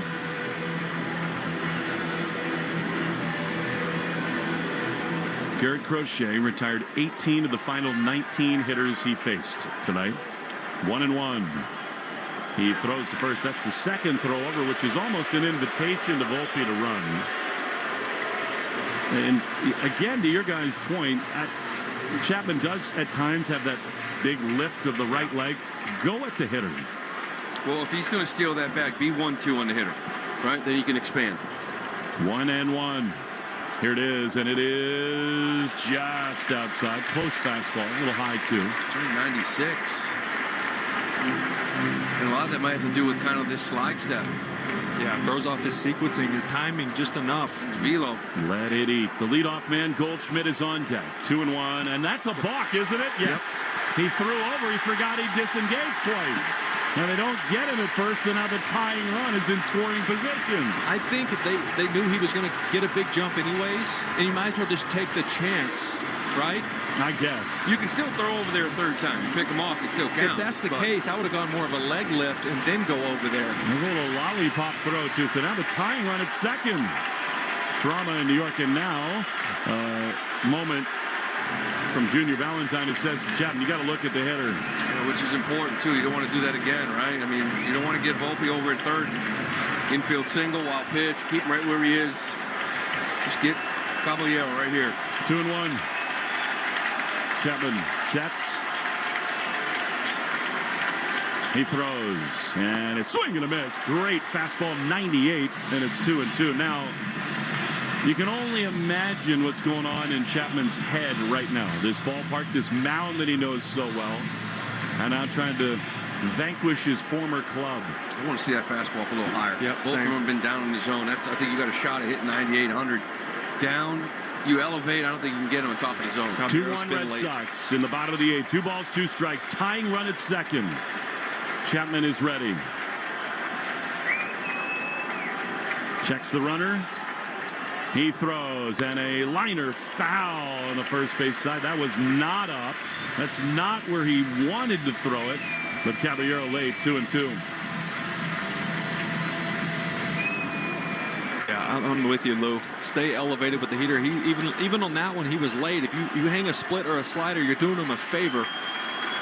If you throw it, you got to get it down. 2-2. Swinging a high fly into right center field. Cedon drifts to his left. He's over. Abreu cuts in front of him. Who caught it? Williard did. A total miscommunication. Everybody can exhale. A little overzealous, but I guess all's well that ends well. Yes. My goodness. We go to the 9th inning. 2-1 Red Sox on the Shaws and Star Market WEEI Red Sox Radio Network. Your home is a reflection of you. Who you choose to do your roofing, siding, windows, and doors matters. For 25 years, Henderson Roofing has served homeowners in Connecticut and Rhode Island. Founded and run by John Henderson himself, they pair quality materials with expert work. Just ask the thousands of homeowners who've given them 5-star reviews. Henderson Roofing, the partner you and your family can trust. Henderson-roofing.com for your free estimate. That's Henderson-roofing.com. Hey there, I'm Kendra Adachi, and my show, The Lazy Genius Podcast, helps you be a genius about the things that matter and lazy about the things that don't, and you get to decide what matters. I'm not here to tell you what to do. I'm here to give you a new way to see. Episodes of the Lazy Genius podcast are full of compassionate time management tips and permission slips to do what makes sense for you. New episodes drop every Monday. Follow and listen to the Lazy Genius podcast on the free Odyssey app or wherever you get your podcasts. The MLB postseason is here, and the only thing that matters now is winning. Every swing, every pitch, every play is amplified with the pressure of October. Every series is a new story with heroes being made and legacies being defined. I'm Rob Bradford of Baseball Isn't Boring. I'll be in your podcast feed with episodes every single day, giving you instant reactions, bold takes, deep dives, everything you need to know, because baseball is never boring, especially in October. Follow Baseball Isn't Boring on Apple Podcasts, Spotify, or wherever you get your podcasts. Red Sox Review after the game on 93.7 WEEI. Nick Sogard, one of the heroes of the night, is going to lead it off against David Bednar. The Red Sox are going to see the Yankee closer leading 2-1. Sogard, Yoshida, and then Story against Bednar came over at the deadline from the Pirates. I still can't quite believe what happened out in the outfield. Abreu cutting in front of Cedon. That is not exactly pop-up priority there. Cedon couldn't believe it either. Here's Sogard. Takes a ball, curveball, 1-0.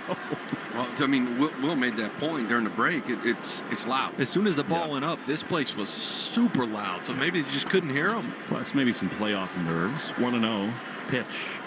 That's in there. I saw that you just got a text from Trot Nixon, who probably had a thing or two to say about that play. Our right fielder's overamped. Heart rate up. Coming from him, that means something. Yeah. 1-1 to Sogard. Pitch is swung on a miss. That was a nasty curve. Yeah, you love Bednar's got a great curveball. Fastball's at 97, curveball's at 77. I mean, it is. He's been throwing the ball really well for them lately. Maybe those first outings or two after the deadline struggled, but he's been a legit closer for them. It's been 3 curveballs in a row to start this at bat. No matter what, it's really good to get him in the game here. Yeah, good split to go with it. 1-2 to Sogard, who singled and doubled. Pitch is down and in. He's been such an unlikely hero. Singled in the 3rd, doubled in the 7th to set up the 2-run hit from Yoshida instead of Nathaniel Lowe. Which has been so nice to see him so calm, right? Because this is a tough spot to be in as a young guy. 2-2. Bednar sets. Here's the pitch. Sogard takes strike 3. He knew it. Fastball bottom of the zone. Stay tuned after the game for the Nissan Postgame show. You deserve a car that thrills you. Nissan. An exciting line that'll put goosebumps on your goosebumps. Experience the thrill for yourself. Local Nissan store, nissanusa.com today. Well, in the bottom of this 9th inning, Chapman will be on, and it'll be Goldschmidt, Judge, and Bellinger. One more just to feel a little better. Here's Massa. And that's nasty. Curveball on the outside corner, strike 1. It just looks like Bugs Bunny coming out of this guy's hand. That's how he got ahead with Sogard. Massa, the big hit of the night, the 0-1. That's low. How about Massa? He's the first pinch hitter in Red Sox postseason history to turn a deficit into a lead. Wow. That's from our buddy J.P. Long. Bill Miller had a pretty good hit in a tie game. 2-1 Sox. 1-1 to Yoshida. The pitch. Swinging a ground ball on the right side. Chisholm back to his left. He gloves and he throws to first. 2 down. Red Sox now with 2 runs, 6 hits, no errors, 1-4 and none for the Yankees. Updated box score brought to you by the Mass State Lottery. Make it the best night ever. Grab your friends, pick your numbers, celebrate the night with Keno and the Mass State Lottery. 18 years or older to play. We're setting up for a 9th inning, isn't it? You know, I said earlier today, like, I don't understand people that don't follow sports. Well, I don't know where else you can get like this feeling you have at a game like this. Here's Story. He lines one into left field. That's a base hit. Well, Trevor, you can tell even the way he just ran down that line, he is feeling sluggish. He's aboard with a 2-out hit. That'll bring Bregman up, and I don't care how sluggish he feels. He's got to try to run here, doesn't he? I think you do. You got 2 outs. I'm trying it. And again, there was some 3 strikeouts here in this day, but you're talking about a 2-for-4 night. A couple of hits here for Trevor. I'm trying it here with 2 outs. You got to try to get one more run if you can. 31 of 32 this season. Here's Bregman, who's walked, singled, and has 1 for 3. Trevor's got a huge lead. They throw over. He's going to go. You can tell he's inching and leaning over at first. It's a sellout. We don't have the exact number, but the attendance report brought to you by Crispy Crunchy Chicken. Craving tenders, sandwiches, or nuggets, Crispy Crunchy Chicken delivers. 1 on, 2 out, 2-1 Red Sox in the 9th. Bednar sets, he throws, and Bregman takes a high fastball for a ball. Lou, would you think about that if you were at the plate, base stealer on, thinking, all right, I got a good chance to see a lot of fastballs, maybe up in the zone, away from me? Early it counts. He loves the curveball versus the righties, but will he throw it with Trevor, base stealer on first? 1-0. Story going to be chased back. Now that's 2 throws over. Yep. Well, now you're even more so looking for a fastball away from you, elevated. Now that short porch beckons. Hum now. Or is it a perch? Remind me, Lou.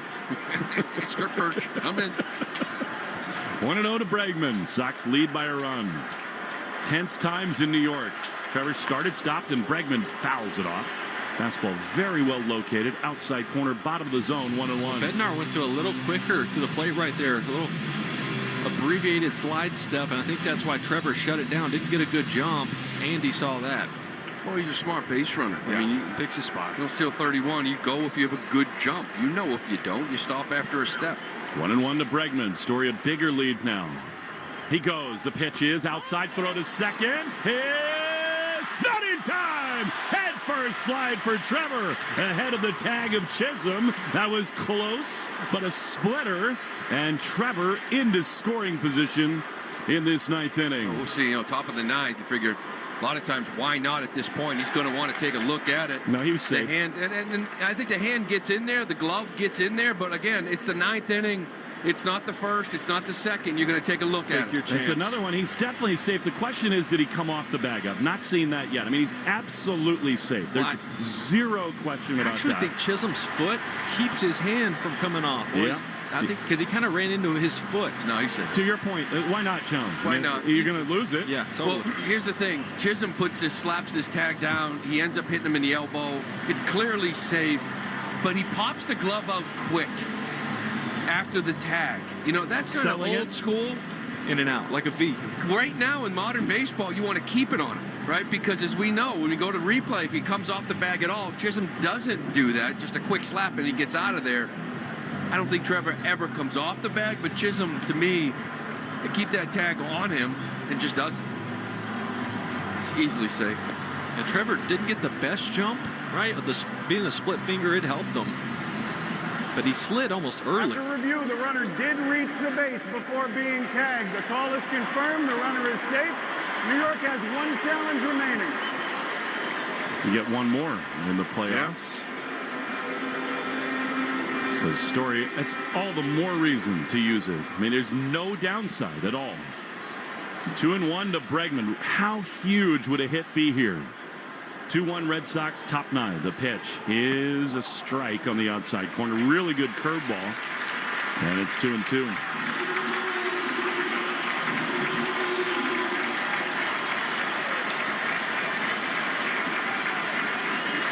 Two balls, 2 strikes to Bregman.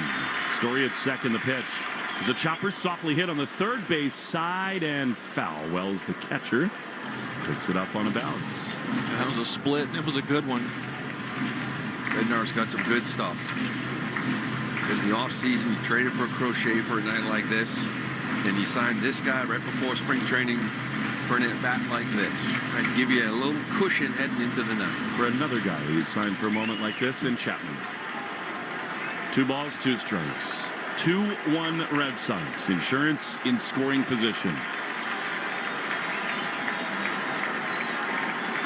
The 2-2 is lined down the left field line. This is a fair ball. It's off the track and off the wall. Story comes home. Bregman, his signature Red Sox moment. Insurance in the Bronx, and it is 3-1 Boston. Well, we talk about it's his moment. That's why you got a guy in Bregman, right? Playoffs, insurance runs, given the lineup you have.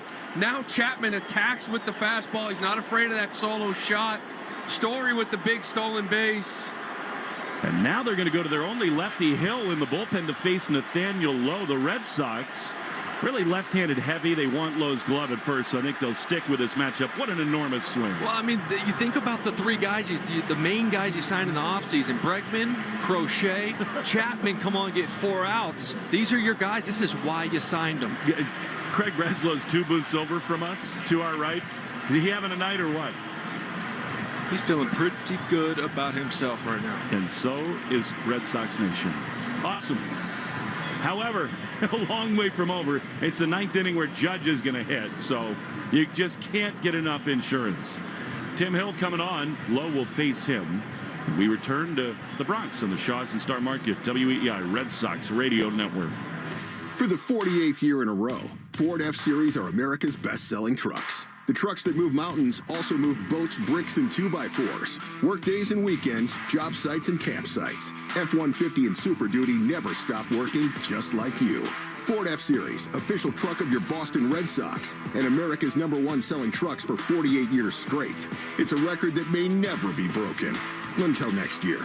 Sales claim based on 1977 to 2024 CY total sales. What is insurance? Insurance transfers certain risks between parties. Without insurance, the economy would really stop. In simple terms, insurance is like community. It's protecting every last asset that somebody has built over a lifetime. You're in it together. You feel supported from the beginning to the end. What insurance is just taking care of people. It's definitely a way of life. Cross Insurance, our way of life since 1954. Tim Hill, the left-hander, is on for the Yankees. You'll see Nathaniel Lowe. Bregman's double means another double for diabetes and $50 to the American Diabetes Association, brought to you in part by the Mass Health Connector. If you need health insurance, go to mahealthconnector.org and find the right plan for you and your family. It really is tough to see Spike Lee frowning in the seats. Is it? Here's Lowe facing Hill. What an awesome swing from Bregman. 3-1 Sox, the pitch. Lowe swings and misses. He's not waiting around. 89 and it's 0-1. Yeah, and you know, Tim Hill you got to pick the right one, right? Yeah. He's 89 sink, submarine from the left side. Yeah, he doesn't really spin it. He throws his fastball to set up his fastball. So you basically have to just sort of pick the right one, get the sinker up for Lowe. Again, in the bottom of the 9th inning, Goldschmidt, Judge, and Bellinger. So no lead, all that safe here. 0-1.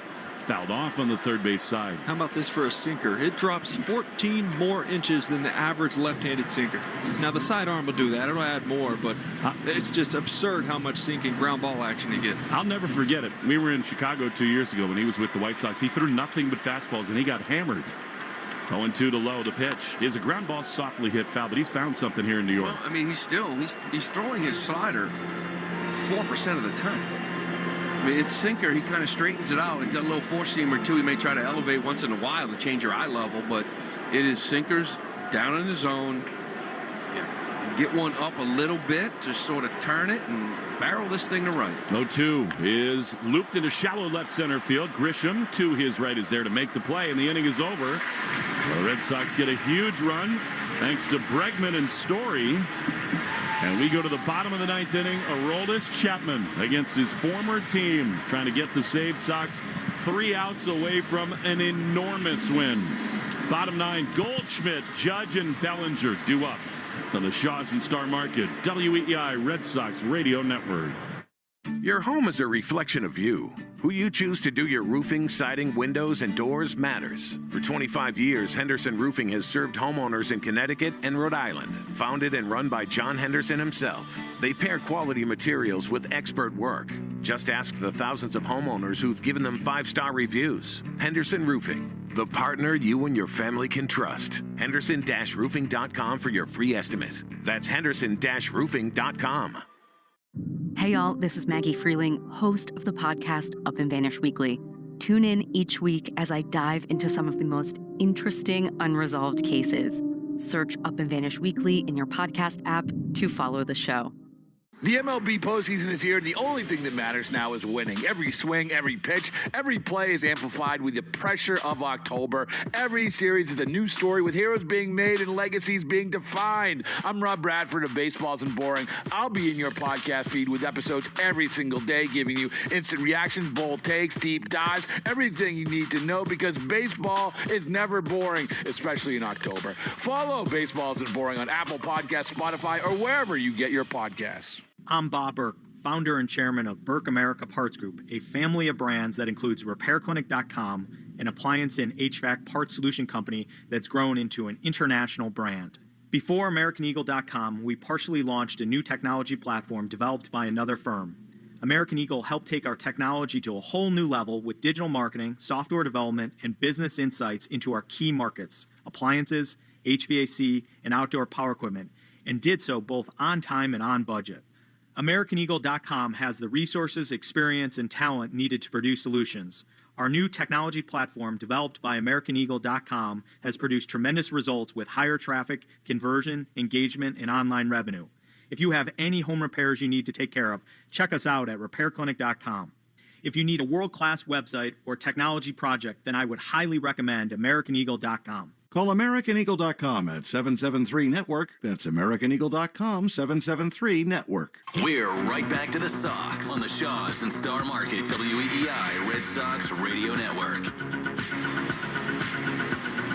Bottom of the ninth at Yankee Stadium, and in some ways you wouldn't have scripted it any differently. Garrett Crochet, fabulous.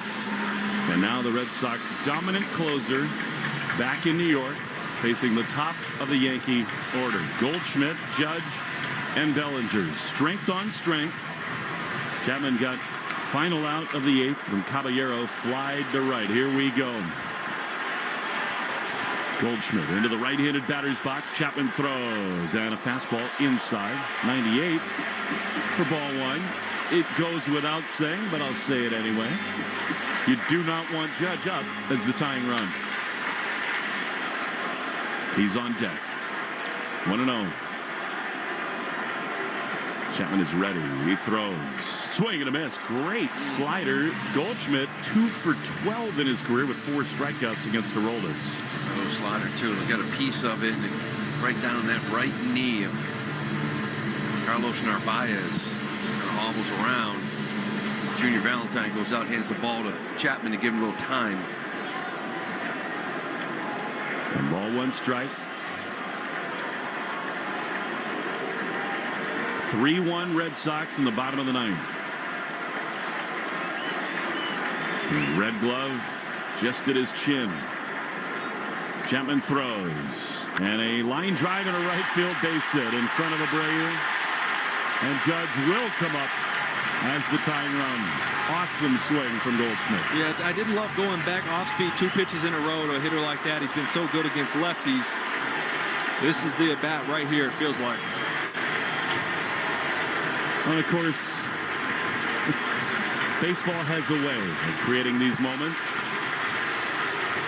The Judge is 1 for 3 with a strikeout against Chapman. He's smiling out to the mound.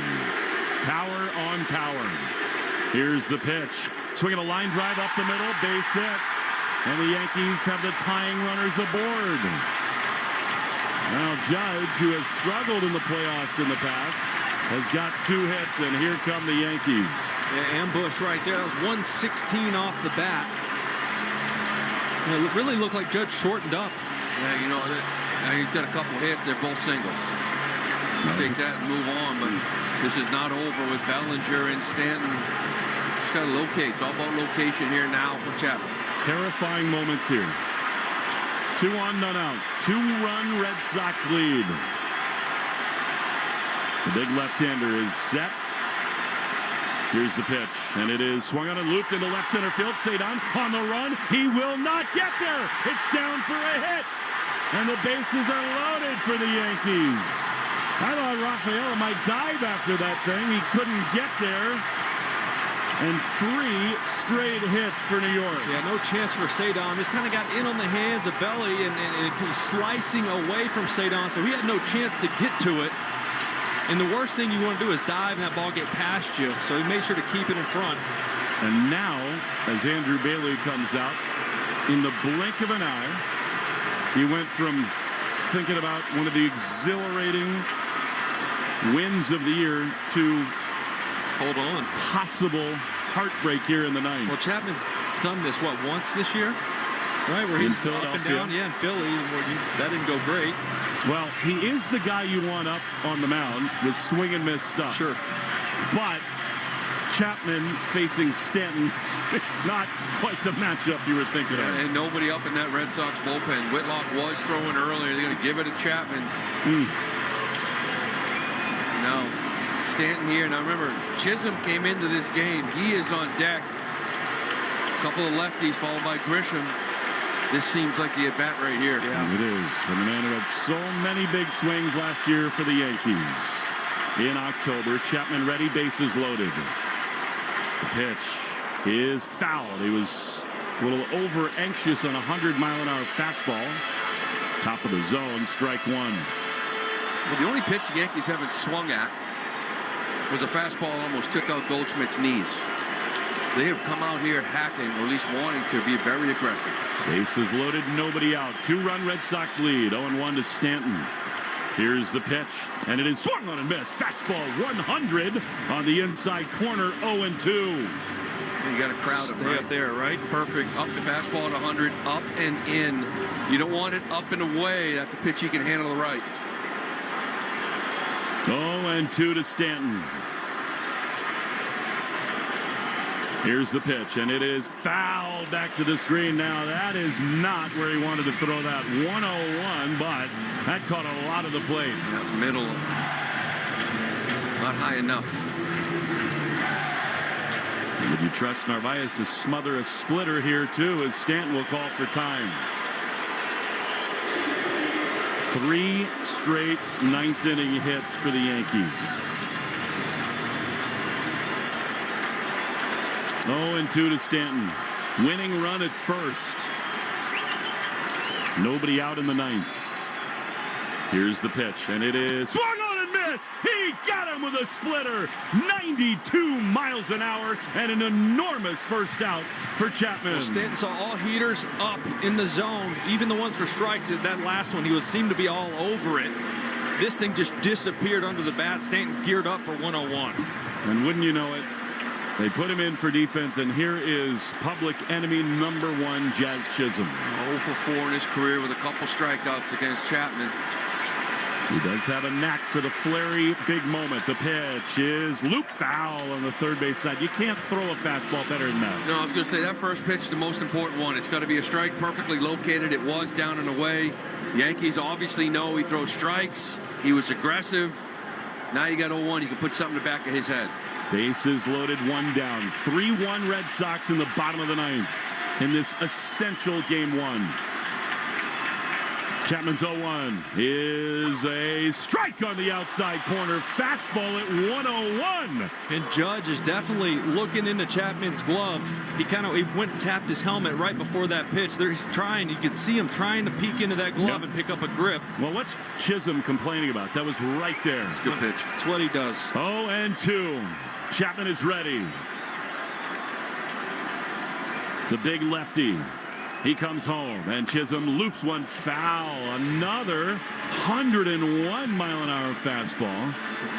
You tempted to stay hard. If you were to leave something off speed over the plate, Chisholm could do major damage. There's 2 fastballs in a row that Judge went to his helmet out there.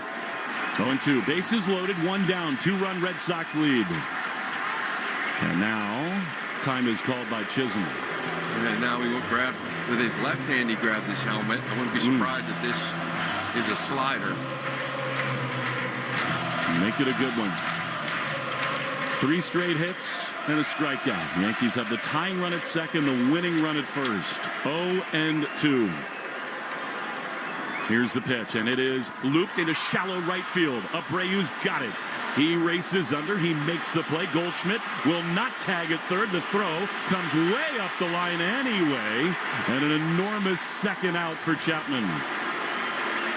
I don't know how much adrenaline Wilyer Abreu's got going right now, but he's made 2 plays to tell you his heart is racing out there. And now The last hope for the Yankees, a man who's had so many big swings for them this year, Trent Grisham.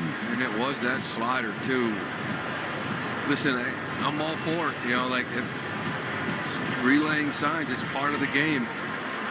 That's why Story's kind of behind him, maybe keeping close to second just to keep his eye on Story and not on Chapman's glove. Bases loaded, 2 down for Grisham. 3-1 Sox. Chapman throws, and a fastball called a ball. It was a little high. He's still got 101, does Chapman. 1-0. You got the right-hander Anthony Volpe on deck. Grisham 0 for 4 in his career against Aroldis. 1-0. The pitch is a liner, foul, straight back 100 at the bottom of the zone. He all of a sudden has found perfect command with a fastball. Grisham 0 for 3 against Crochet with 3 strikeouts. Again, I'd still like to see that fastball up a little higher. I'm with you. 1 ball, 1 strike. Bases loaded with Yankees. Chapman delivers. Grisham takes a ball. That was a fastball. That could have been called a strike. It wasn't. And it's 2-1. It looked like it just caught the corner. Yeah. Jimmy Valentine missed that one again.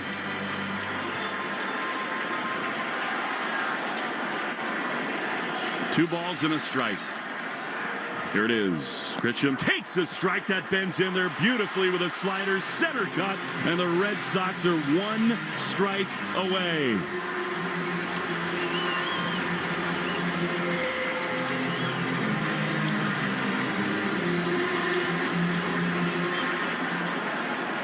I like his best ball right here. Fastball up. 2 balls, 2 strikes, 2 down with the bases loaded. Chapman is ready. He throws. Fastball swung on and missed. He got him. Chapman leaves the bases loaded, and the Red Sox win Game 1, 3-1 in the Bronx. An absolute gem from Crochet. Yoshida, a huge hit, and a dramatic yet thrilling save for Chapman.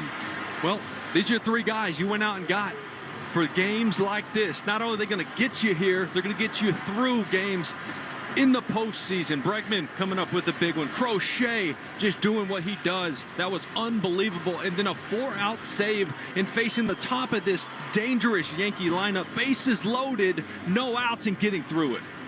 Took Game 1 here at Yankee Stadium. That is a beautiful thing. Again, Garrett Crochet was the best start of the year for him, in my eyes, in this atmosphere. Yeah. With everything on the line. Yeah, he gave up that solo shot to Volpe, but that was absolutely it. 117 pitches.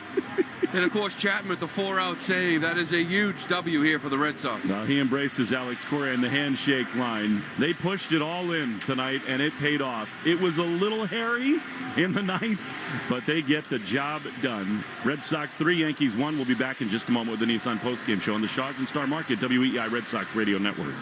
Your home is a reflection of you. Who you choose to do your roofing, siding, windows, and doors matters. For 25 years, Henderson Roofing has served homeowners in Connecticut and Rhode Island. Founded and run by John Henderson himself. They pair quality materials with expert work. Just ask the thousands of homeowners who've given them 5-star reviews. Henderson Roofing, the partner you and your family can trust. Henderson-roofing.com for your free estimate. That's Henderson-roofing.com. You know that Big Bargain detergent jug is 80% water, right? It doesn't clean as well. 80% water? I thought I was getting a better deal because it's so big. If you want a better clean, Tide Pods are only 12% water. The rest is pure, concentrated cleaning ingredients. Oh, let me make an announcement. Attention shoppers, if you want a real deal, try Tide Pods.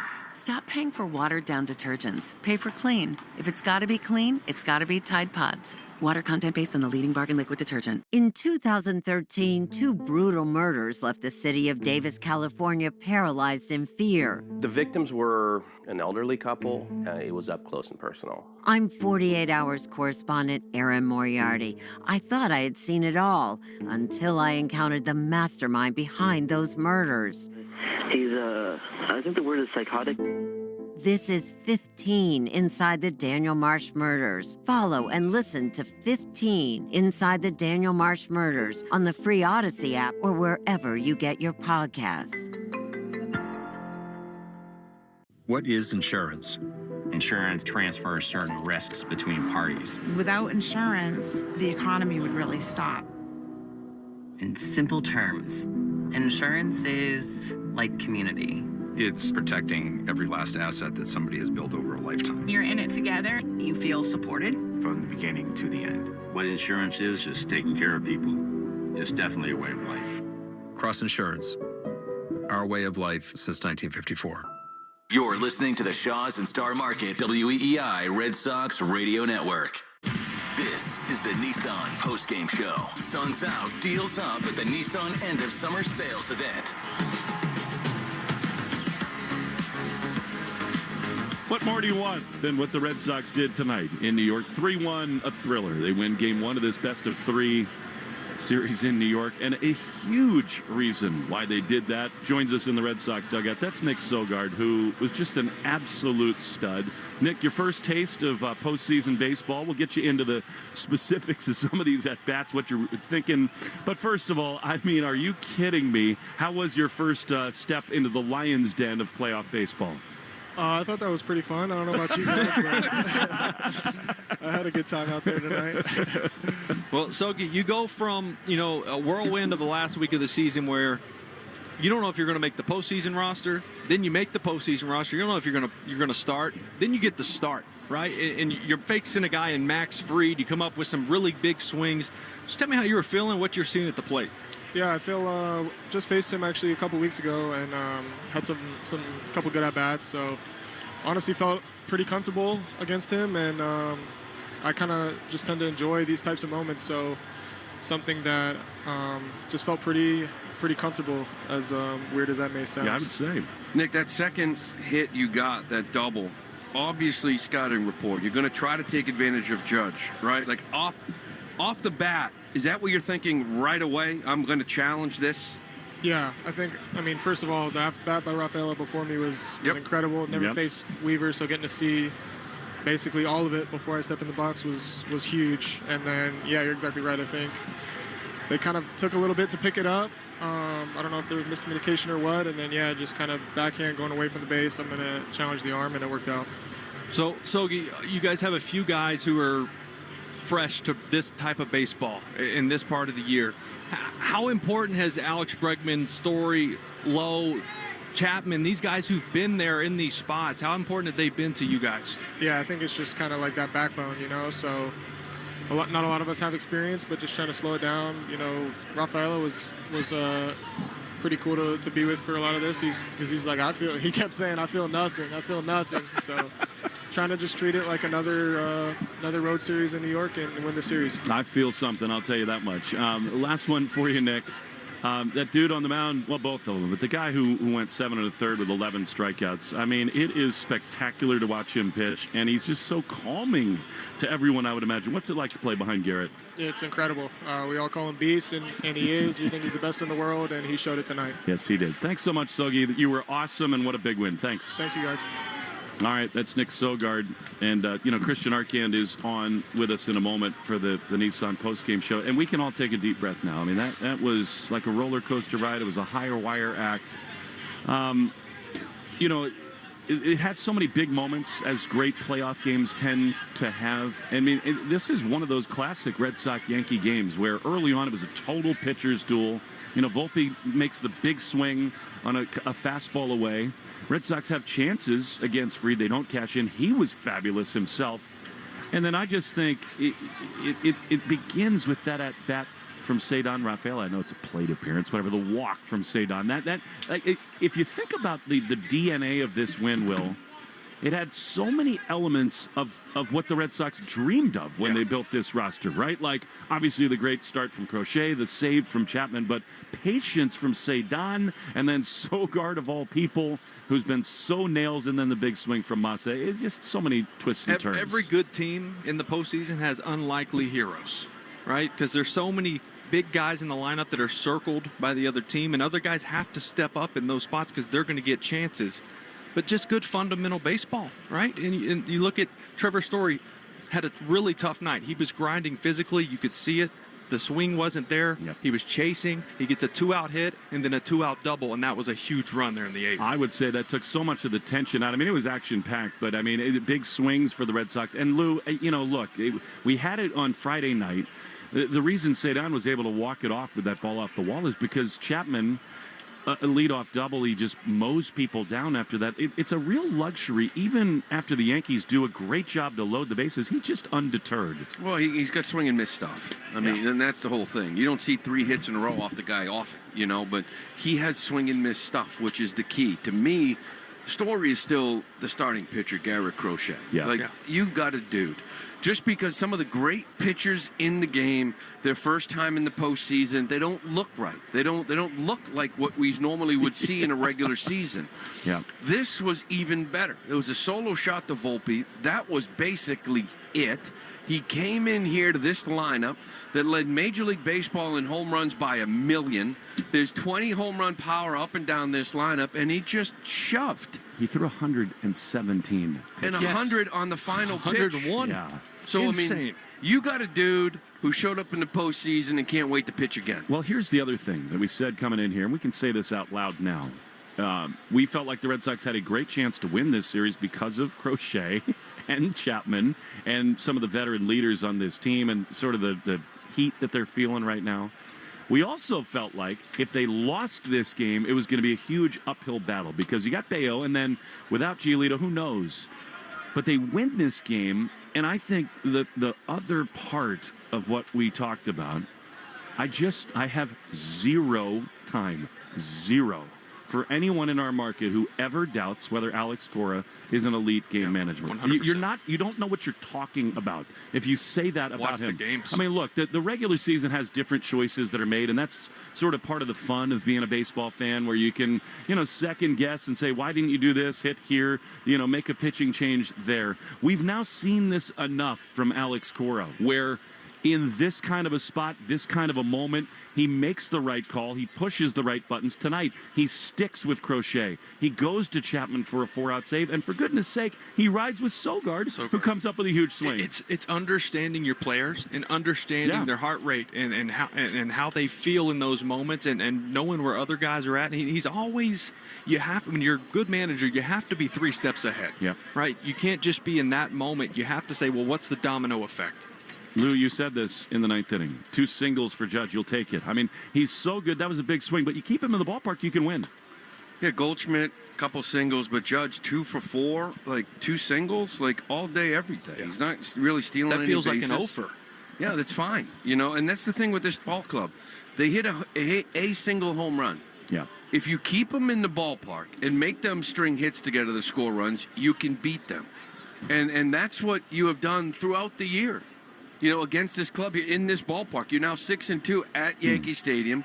The last game they lost here at Yankee Stadium, they gave up 4 home runs. I think it was Dustin May. You're not going to beat this team when you give up 4 home runs. But if you keep them in the park, yeah, it's stressful because it's every pitch, every single guy, top to bottom, can go deep. But if you can do it, and Crochet was fantastic at it, and same thing with Chapman, you can beat this ball club. Well, you thought pressure was on New York coming into this? No kidding. What about tomorrow? Well, and Bayo, who's owned them in this ballpark and all season long. What was the stat you told us about Game 1 winners in this round? I mean, it's just unbelievable. 12-0 in those series. So, I mean, it just sets the tone. And, obviously, Crochet, I'm with you, Lou. He's the headliner. He's the reason they're in this position. And how about you give up a home run to Volpe, and then you just send down 16 guys in a row? I mean, it's just the ultimate response. And you said something, Lou, that I think is so true.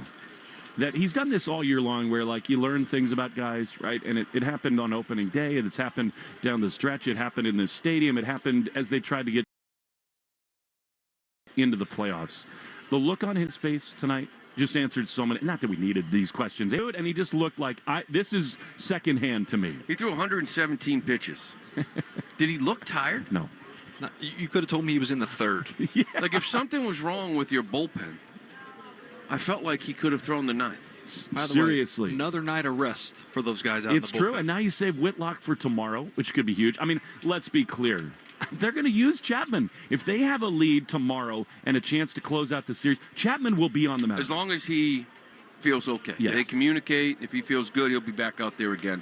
I mean, you can try to wrap this thing up if you can tomorrow. You got to take advantage of it. I think it'll be a very similar lineup, don't you guys? I mean, you got Rodon up there, we haven't even really talked about this, but we have to now before we send it to Christian. Massa. I mean, are you kidding me? Like, this is a dude who, for 3 months, he was hurt. Comes up, it's soft ground balls to the right side. Everybody wants him sent to the moon, and I understand that. There are parallels in some ways to the Trevor Story experience in the first month of the season, where he's not producing it. It looks like it might be over, and yet Alex Cora, just as he did with Story, rides with Massa, and tonight puts him in the perfect spot, and what happens? I mean, that's it. Knowing your players and how they've been going. They have that look in their eye. How's their batting practice? Yep. How's the conversation going? He's been so good lately. It's good to see it come up in a big spot and him come through. Well, we said, people, you look at this left-handed lineup and looking at Sogard and Eaton. Those two guys went 3 for 7 today. Yeah.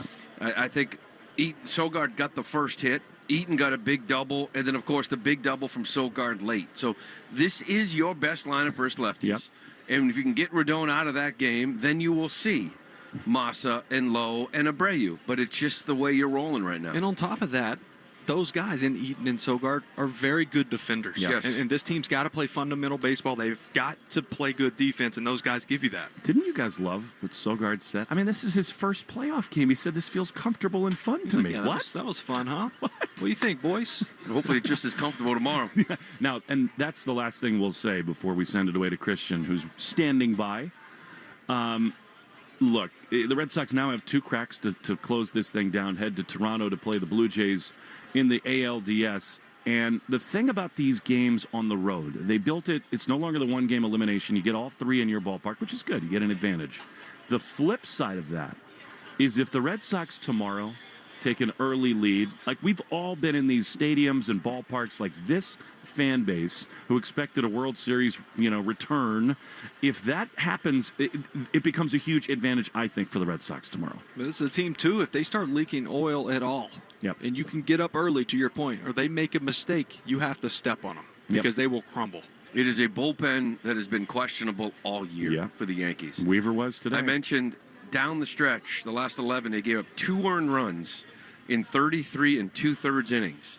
Weaver came in here and gave up 2 right away. Yeah, and then another run from Bednar. And Williams wasn't exactly razor sharp either. No, and so you want that bullpen questioning itself again, right? All that confidence they had down the stretch, you want them questioning themselves when they come out of that bullpen like they did here tonight. I keep saying it's the last thing, but I keep lying because there's one more, and that is that Bayo's going to start the game tomorrow, and he's been fabulous against the Yankees. Again, to Alex Cora, he doesn't care tomorrow. He knows that if he wins tomorrow, he's into the next round, and he sets the scene for Crochet to pitch in Game 2 and Game 5 of the divisional series. They want Bayo to throw 7 innings and give up a run on 3 hits. If he doesn't, it is going to be all hands on deck. It is. He's going to push all in tomorrow to try to win, I think. Don't you? Yeah, no, this he may not see the 5th. It's going to be one of those types of outings. Again, Crochet's the guy you ride. Yep. And he did here tonight. Yeah. And because of that, you have a bullpen out there ready to go. And Bayo's going to go out there. Every single inning is going to be gold. If he gives you 5, he's done his job, and you go from there. Yeah, and you want to try to get it done tomorrow. Get a couple days off, and you don't have Lucas Giolito, right? Yeah. You have the young kid and Connolly early.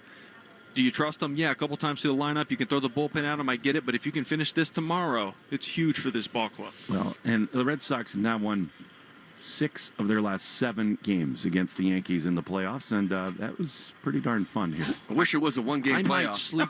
I might sleep Go here back tonight. to the old system. We should have went back to the old 1-game playoff thing. That was fun, guys. That was fun. All right, Christian Arcand standing by at the EEI studios. Doug Lane was awesome here in the booth at Yankee Stadium, and so was Joe Braverman. He's the executive producer at EEI of Red Sox baseball on the radio. Thriller. 3-1. Red Sox take Game 1. Bayo on the mound to try to clinch it in a trip to Toronto. 3-1, the final. Red Sox fabulous in New York. For Will Middlebrooks and Lou Merlone, Will Fleming saying so long. Thanks for listening tonight. Please join us again tomorrow when we rejoin you on the Shaws and Star Market WEEI Red Sox Radio Network. You open the fridge. There's nothing there. So what's it going to be? Greasy pizza? Sad drive-thru burgers? Dish by Blue Apron is for nights like that. These are the pre-made meals of your dreams. At least 20 grams of protein, no artificial flavors or colors, no chopping, no cleanup, no guilt. Keep the flavor. Ditch the subscription. Get 20% off your first 2 orders with code APRON20. Terms and conditions apply. Visit blueapron.com/terms for more.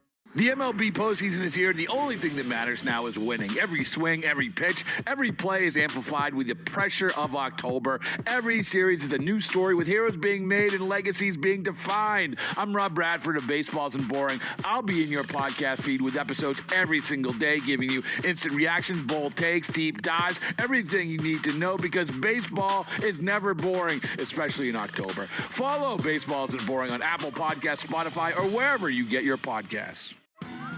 A new season of Survivor means a new season of On Fire, the only official Survivor podcast. Each week, we break down the game like nobody else can, from how the season is built to why the players make the moves they do. It is the ultimate companion to the show. So if you love Survivor, I think you're going to love On Fire. Follow and listen to On Fire with Jeff Probst on the free Odyssey app or wherever you get your podcasts.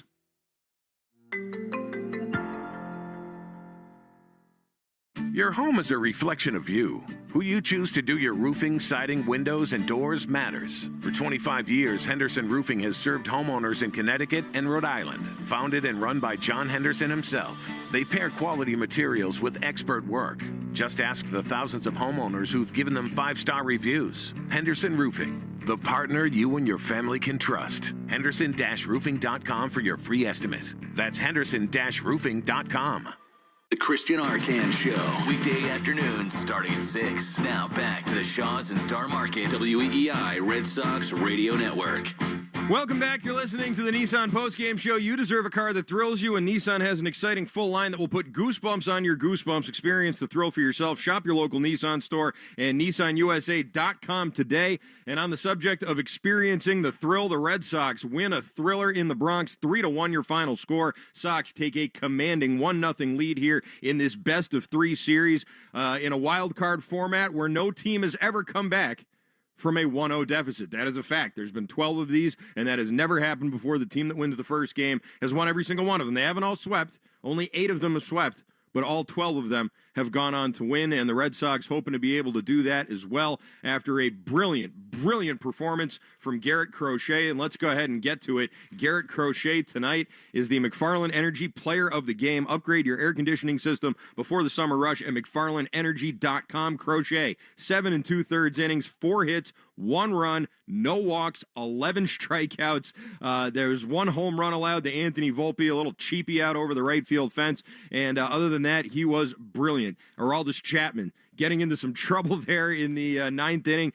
3 singles to lead off the inning. Gets out of a bases loaded, nobody out jam. Very nice, but you got to give this one to Crochet. He was magnificent. His playoff debut for the Red Sox and in general here in Major League Baseball. And it was one of the, as Will Fleming said, best starts in the history of the Red Sox in a postseason game. No question about it. He was fantastic, as was Yankee starter Max Fried, but not good enough. Actually, he was good enough. He didn't give up any runs. It was the bullpen that gave it away. Luke Weaver in particular, and then David Bednar later on in the game. Another frustrating loss for Max Fried, but that's not our problem. That's Max Fried's problem. The Arbella Insurance Foundation, dedicated to striking out cancer by supporting the Jimmy Fund. Tonight, Red Sox pitchers had 13 strikeouts, which means another $650 to the Jimmy Fund to help strike out cancer. Arbella, here for the Jimmy Fund, here for good. For every home run or 4-bagger that the Red Sox hit this season, Red Sox Radio Network donates $40 to Cars for Kids. We're making our donation. You should too. Call 1-877-CARS-FOR-KIDS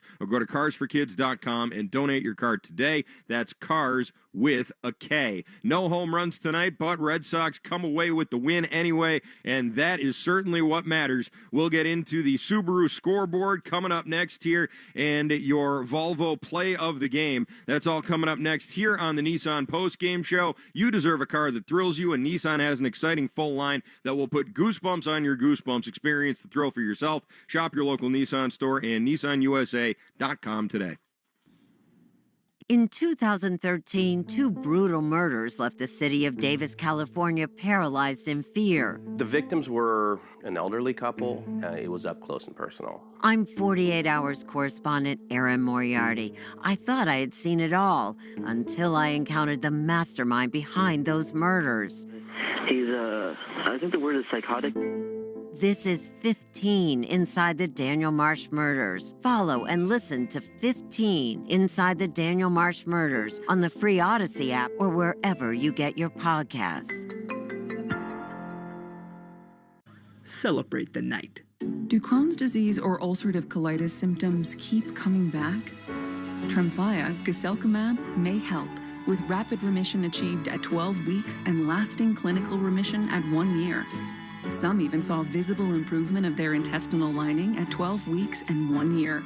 Tremfya is a prescription medicine used to treat adults with moderately to severely active Crohn's disease and adults with moderately to severely active ulcerative colitis. Serious allergic reactions and increased risk of infections and liver problems may occur. Before treatment, your doctor should check you for infections and tuberculosis. Tell your doctor if you have an infection, flu-like symptoms, or if you need a vaccine. Healing is possible with Tremfya. Approximately 3 out of 10 patients were in endoscopic remission at 1 year, based on areas visualized on colonoscopy, which may not represent the deeper bowel layer or entire GI tract. Individual results may vary. Ask your doctor about Tremfya today. Call 1-800-526-7736 to learn more or visit tremfyaradio.com. Your home is a reflection of you. Who you choose to do your roofing, siding, windows, and doors matters. For 25 years, Henderson Roofing has served homeowners in Connecticut and Rhode Island. Founded and run by John Henderson himself, they pair quality materials with expert work. Just ask the thousands of homeowners who've given them 5-star reviews. Henderson Roofing, the partner you and your family can trust. Henderson-roofing.com for your free estimate. That's Henderson-roofing.com. Again, 800-210-4471.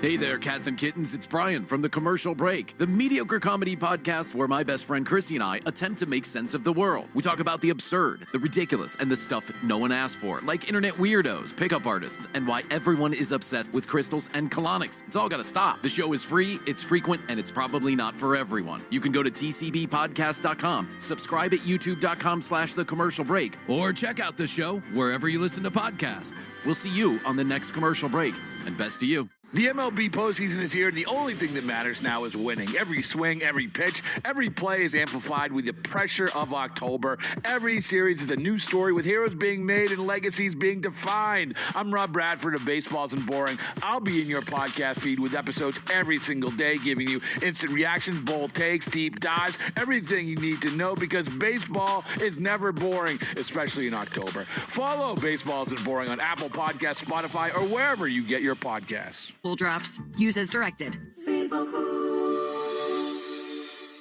Red Sox review after the game on 93.7 WEEI. Weaver throws, Massa swings and rides one into center field. Base hit. Save down, scores. Sogard behind him. Hello, Macho Man. 2-run hit, and the Red Sox lead it 2-1. Welcome back to the Nissan Postgame Show. You deserve a car that thrills you, and Nissan has an exciting full line that will put goosebumps on your goosebumps. Experience the thrill for yourself. Shop your local Nissan store and NissanUSA.com today. Red Sox take Game 1 of the Wild Card Series. 3-1 your final score. It's best of 3, so one more win, and Boston is on to the ALDS, and a big part of it was that at bat right there for Masataka Yoshida in the top of the 7th inning. Jarren Duran grounded out, and Max Fried, over 100 pitches, gets pulled from the game by manager Aaron Boone, and that is a move that I'm sure they're going to be yelling about on the fan all night long. And, well, too bad. Ceddanne Rafaela then draws a walk on Luke Weaver. Nick Sogard with a huge at-bat, 3 straight changeups after after a very long 11-pitch at bat with Rafaela drawing the walk there. A couple good at bats for him in this game. Sogard, though, with the double, put runners on second and third with just the one out. And what you heard just there from Masataka Yoshida, that 2-run single, well, that's tonight's Volvo play of the game. The official luxury vehicle of the Boston Red Sox is celebrating 70 years in the United States. Visit your local New England Volvo retailer today. Masataka Yoshida with such a tremendous month of September after really struggling, after coming off the injured list. And those first couple of months for him, really not great. But his hot hitting in September now translates here into, well, not quite October yet. It'll be October tomorrow. But it's certainly October caliber baseball here in the postseason. Yoshida with a big RBI single, a 2-run single. Alex Bregman, who also had a very nice night at the dish as well, with an RBI double in the top of the 9th inning off David Bednar. Trevor Story with a single. He then stole second. Bregman doubled him in. That made it 3-1. And then in the bottom of the 9th inning, there were a couple of the first inning and the 9th inning. Things got dicey. First inning, Crochet gives up singles to Goldschmidt and the Judge, but ends up getting the double play and gets out of that one in the first. Chapman in the bottom of the 9th gives up singles to Goldschmidt, Judge, and Bellinger, loading the bases, nobody out. He strikes out Giancarlo Stanton, induces a pop-out to right for Jazz Chisholm, and then Trent Grisham, who has killed the Red Sox this year, he gets him striking out swinging, and that's all she wrote. Red Sox win this one by a final score of 3-1. They take a commanding 1-0 lead here in this wild card series. Don't forget to tune into the Mass Mutual Red Sox pregame show for Game 2 tomorrow at 5:08. Like the area code. Talk to Mass Mutual today. Feel comfortable about tomorrow. First pitch will be at 6:08. It'll be Brian Bayo against Carlos Rodon as the Red Sox look to close out New York and move on to the American League Division Series against the Toronto Blue Jays. Want to say thanks to the guys who got this game on the air. But first, let's take a look at the Subaru of New England scoreboard. Fall in love with a brand new Subaru. Find yours at SubaruofNewEngland.com. Only a couple other games today. Almost forgot about them, to be honest with you there. But we'll start in Chicago, where the Cubs scored a 3-1 win over the Padres. Nick Pivetta giving up a couple of home runs there to the Cubbies now, who go up 1-0 in that series. The Tigers held on to fend off the Guardians by a final score of 2-1. Another similar situation to what you had here in Boston late in that game, with Jose Ramirez on third base and nobody out. Cleveland unable to score him, and that was all she wrote there. 2-1, Tigers take the lead, and one game in progress. That would be the Dodgers, currently enjoying a 1-0 lead over the Cincinnati Reds. Terry Francona's fighting Reds over there. They're in the top of the third inning. This one run here coming off the bat of Shohei Ohtani, a home run to lead off the game, and that is all the runs scored so far in that game. All right, now want to remind everybody that the CCL wants to remind you that if there's a broken bat, there's probably a better choice for lumber.